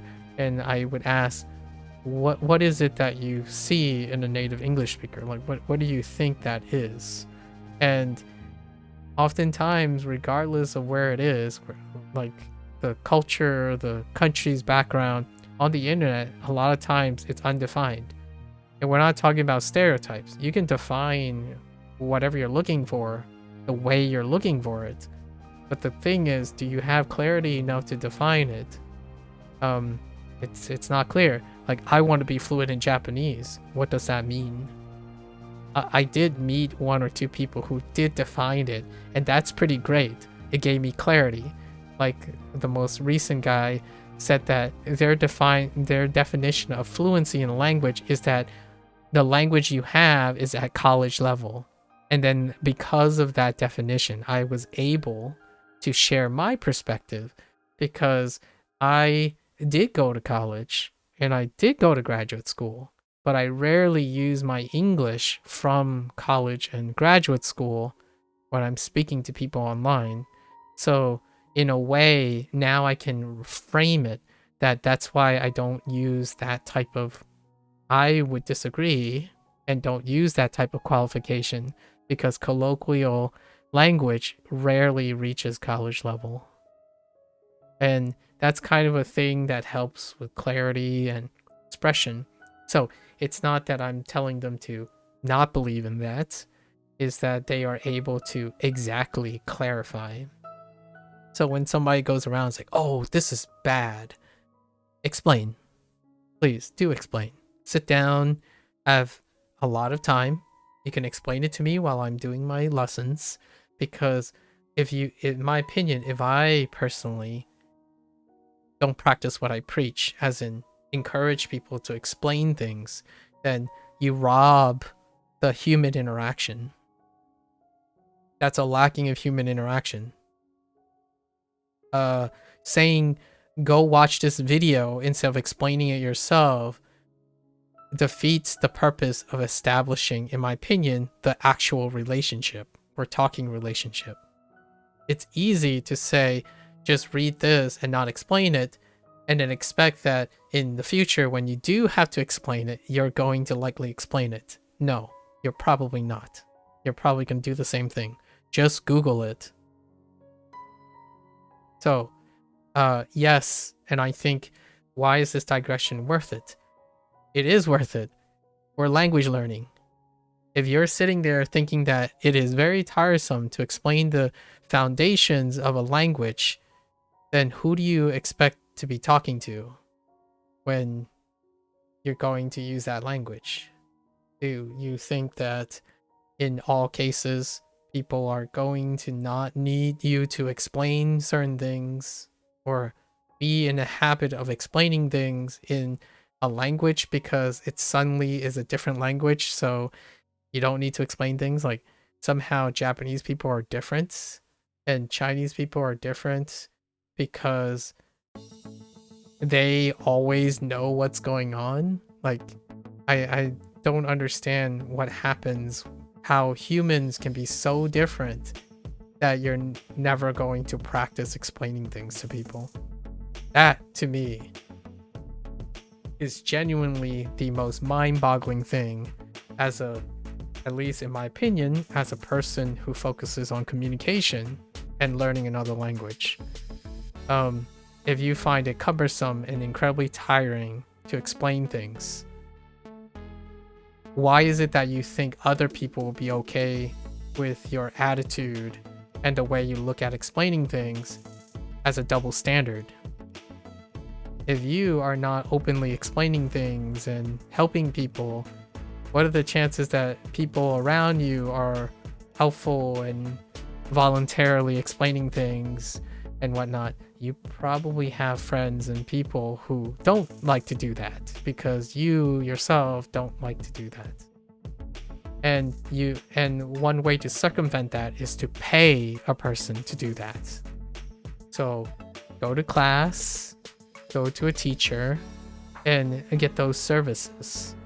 But in my opinion, if you're already tired, mentally exhausted in expressing yourself, then the odds are the company you keep are very similar to that. Unless you're very lucky, which does happen.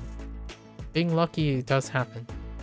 But honestly, I love all the privileges that come with people who even give me a few seconds. If you give me 10 seconds, I'll give you 10 minutes. Because I, in my opinion, will try to do my hardest in explaining things. And those who stay are of like mind. Now, if you think that all the people around you always lies and flakes on you and say nothing and never explains things, and you somehow feel like you always explain things, there's a really weird cognitive dissonance here. If everyone around you behaves a certain way and you don't, you're the one that's different. The likelihood is you're the one that's different. So, do you like that? Do you want that? Understand it, right? Once one has clarity, I think other things are less concerning. So if you're getting into my mindset, language learning, speaking, fumbling, communicating, and explaining with another person, that's probably the best part about learning a language, not the hardest part. For others, it's really ironic that the end goal ends up being the metric for whether you made it or not. In my opinion, whether you made it or not is determined by every single subsequent goal that you're getting to wherever you are. If you stop, then that is your achievement. That's how much you've achieved so far. So constantly pushing off responsibilities like, oh yeah, no, I need the ideal case to do this. I find that incredibly obtuse and not hard to empathize. Very hard to empathize. Yeah, so I always welcome anyone. Come by. Feel free to digress me for 5 hours. I'm more than welcome to talk about the language, use the language in some way, use it as an anecdote or sentiment, as opposed to, not streaming and going in the corner and studying the language on my own and wait for the most ideal case to use the language. That's perfectly fine too. But I'm not doing that. So I'm online. I want to share some experiences. So come on by. Maybe you can convince me that I might be a little hyperbolic about my concerns about what I would call potentially the loneliest, figuratively loneliest generation coming up, where you are surrounded by so many people and yet disproportionately have a much lower success in having true human connections with another person, and an astronomically disproportionately high rate of introversion, self-diagnosed introversion, self-diagnosed spectral disorder like autism, autistic behavior, and incredibly high frequency of boredom-based depression.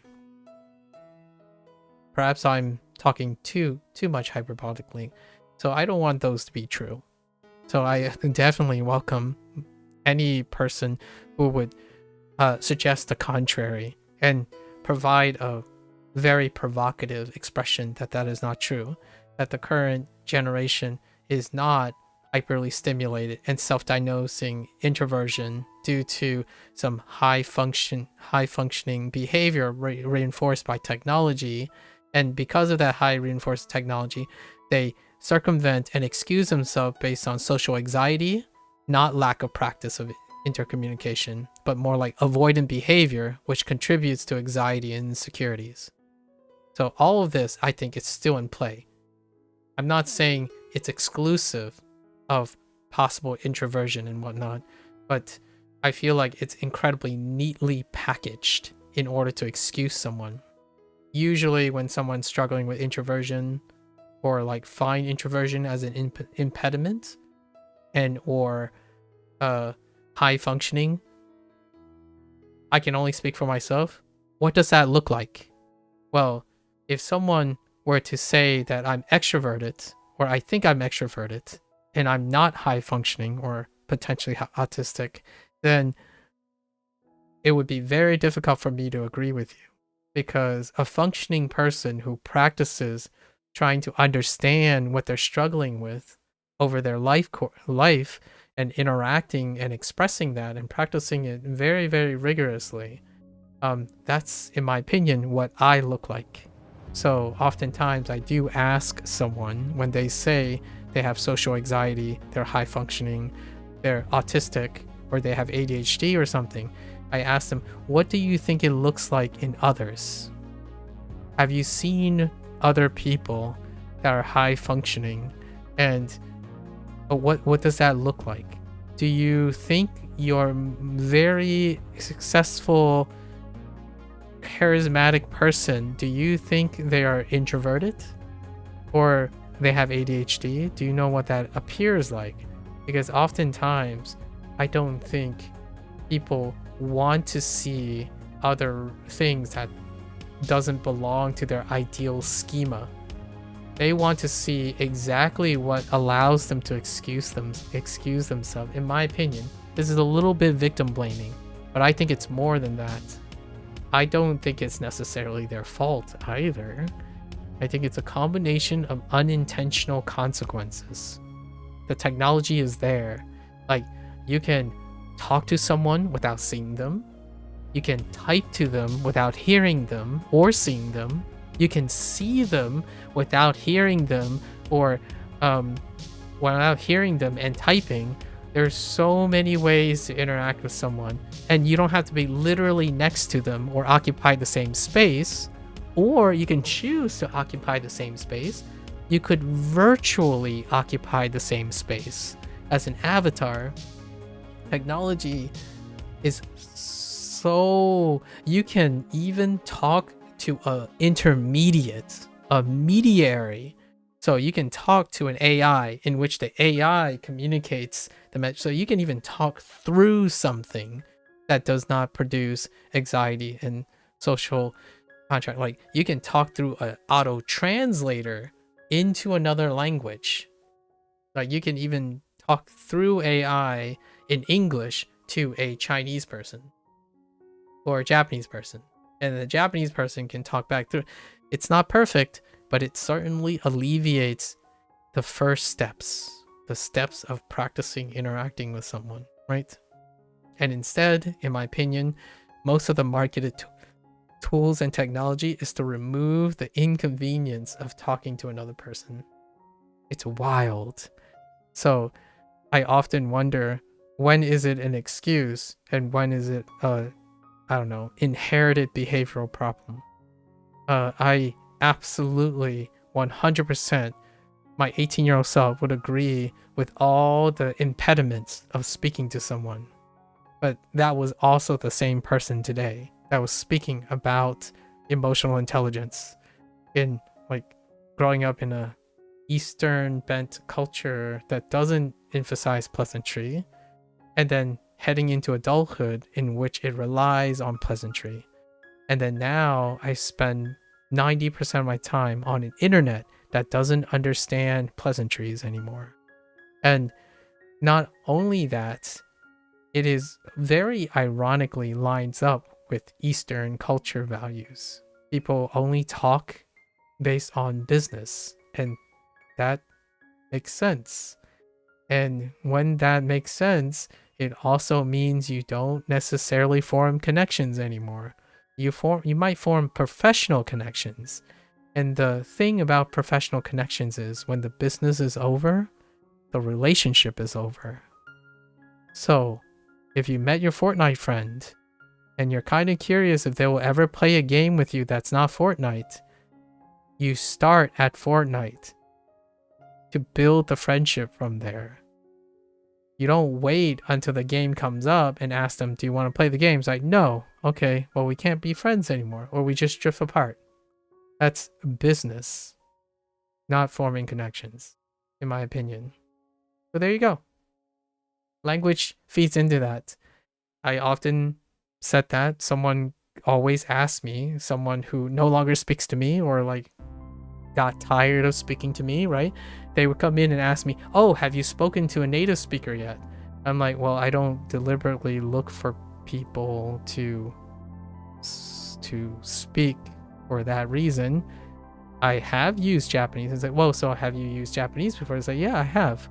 Like, okay, what have you? Oh, we, talk with other language learners about learning Japanese. Like, well, that's not the same as speaking Japanese. And I'm like, that is the same as speaking Japanese. It's in my opinion, is speaking to another person about Japanese and using Japanese. But if that doesn't fit your definition, then hopefully you understand that I like to talk to people because they're more than the qualities of the thing you're looking for. I hope that I don't spend most of my time looking for Japanese people and the first thing I tell them is, hey, let's do this, and expect that your friendship would be very successful. At least in my opinion. I actually kind of like to try to talk up someone before implying that we should get straight down to business. But that's my take on it. It's a little bit of a westernized take. I'm sure if I go to Japan, the first thing I would do is probably enroll in a Japanese class like a Japanese as a second language class, because that's where the most appropriate business happens. Going in the streets and talking to them, probably going to, much like most people, wait until you're very competent in Japanese, and then probably be a little bit surprised that you only use a small subset of the things you learn in Japanese, because that's how business works. You don't use expressions of feelings or poetry or haikus in a society that emphasizes on business. You use them when you have personal friends. So I would probably personally invest in a friend before doing that. However, the nice thing about Westernized language learners is that you can still do that. You can sit there, learn together. I mean, obviously you won't sound native, but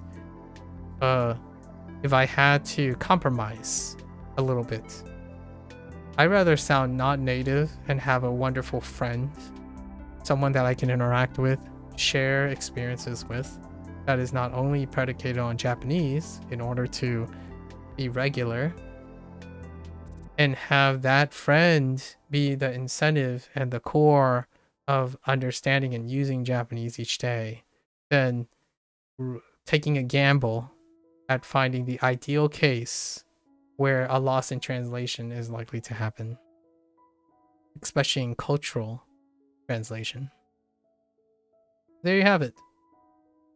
I find that was at least my attempt to combine Eastern, maybe Western, maybe some stuff in between, but it's probably not a reflection of most. I'm an American born Chinese, so I have a little mix of two conflicting type of ideologies and culture. And I kind of feel like it's great to see and experience both sides of those. And then some more.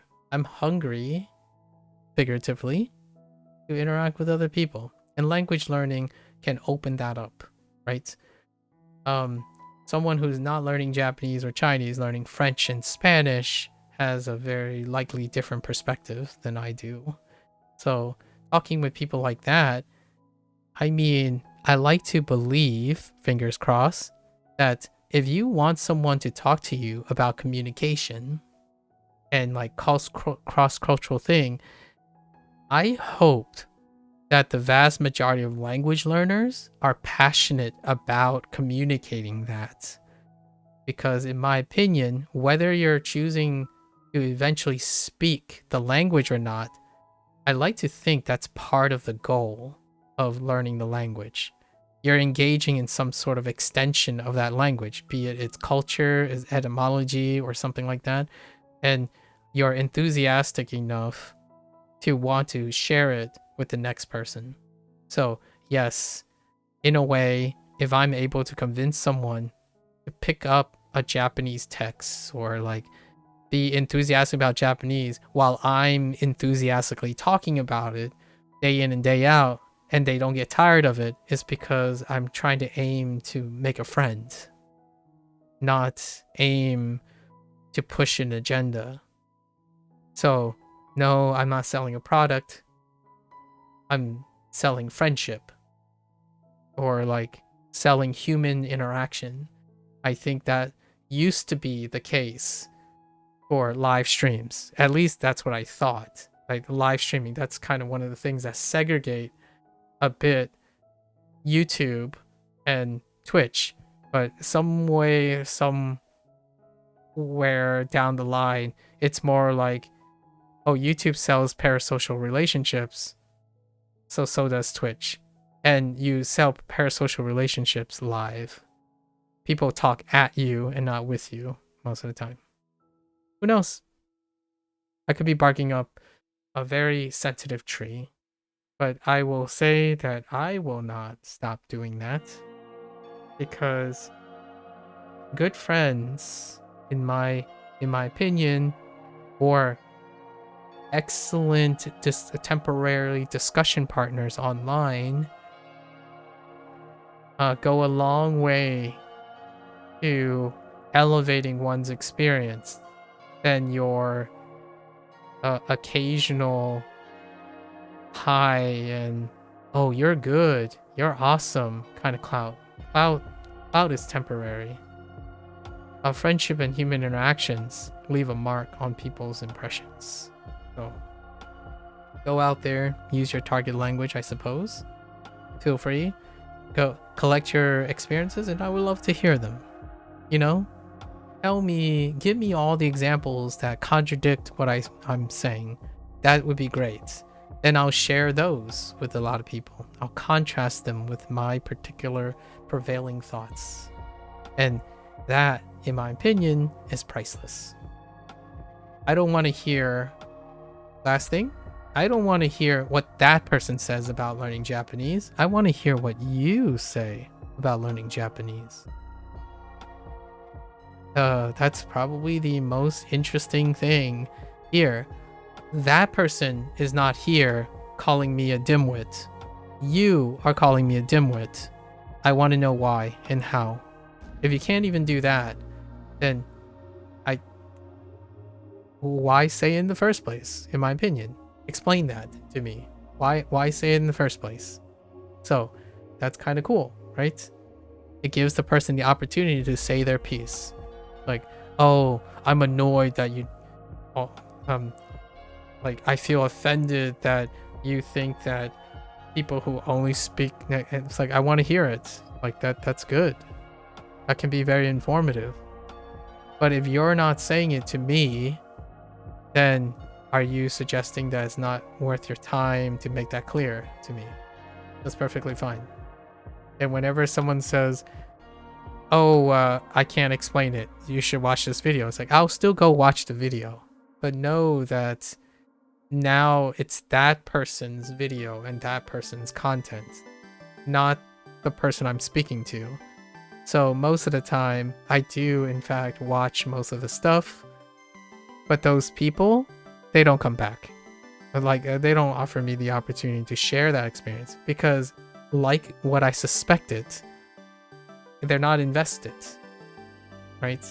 It's easy to reference someone online these days. Technology makes it so that it's a lot easier to not have to say anything. And I'm here to demonstrate there's a return on doing so. Maybe there's a return. My success rate is like 4%. So it might not be the most attractive percentage, but I wouldn't give up that 4%. My friends, my best friends, are less than 4%. They're like whatever it is, 0.00001% of the world's population. So I have like 7 excellent friends out of the entire world. So I think 4% success rate when doing this while streaming is pretty good. Some perspective. Anyways, until next time, I've really liked doing this, but at the same time, gotta rest, gotta do the stuff. You're more than welcome. Come on by. Tell me why you stopped using SRS, or break it down for me. And I will take into consideration most of those things. In fact, I have no problems remembering those details and making sure that I share that talk all the time. So not only will you, if you're an opponent of what I'm doing and you share that, I will say both things to the next person. I will tell you what I think, and then I will tell you what that other person who opposes me think. Because I learned that people can have opposing opinions. On the internet, if you sit there and say, I don't want to listen to this person because I think I know what this person is going to say, that's avoidant behavior. How do you know? You'll never know. If you think you know and you didn't see it or hear it, then you don't know for sure. That is so different from the vast majority of people that keep saying, oh, these people said. What people? Tell me now. Give me the reference. Give me the source. Explain the source to me. That holds accountability. And accountability is necessary for long, fruitful relationships, in my opinion. It's absolutely necessary to hold long, fruitful relationships with people. So credibility is where credibility is due. You do amazing things, and sometimes people disagree with you. It's both. Unless you truly believe that your best friends are people who only agree with you or only see you at your best. My best friends have seen me at my worst. They have seen me at my worst and at my best. In fact, I hope that the partner that I eventually share my life with sees me at the worst and the best of times. I don't even have to be something important. I can tell you when I'm at my worst and at my best, because that's trust. You can pretend like you're perfect and only share the parts that you want to share with other people, and then you only criticize other people for what they're bad at. Then yeah, you might want to look in the mirror sometimes, right? It's a very sobering image. So projection is 9/10 of the law. I'm just kidding. That's a meme. All right, that's it. I'm done. I'm done for today. Sorry for the rant, but I think it is wonderful that I can do this every day and have someone to do it with, right? So if you're up for the challenge or just want to complain about people, I'm here. If you don't want me to say anything, I'm also here. Let's just talk, explain. I think sometimes listening is actually, that's all you need to do. Go to your neighboring friend and ask them, how's your day? Can you tell me something that annoyed you and something that you like? Go ahead. I'll just sit here and listen to you. And if you want me to respond, tell me. I sometimes that can change your life. Right? And I actually do believe words are that powerful. Provided the internet doesn't cheap it into oblivion. So feel free. Until next time, right? Stay safe, stay healthy, and yeah. 大家下次见. I'll see you guys next time. Have a good one. Bye bye.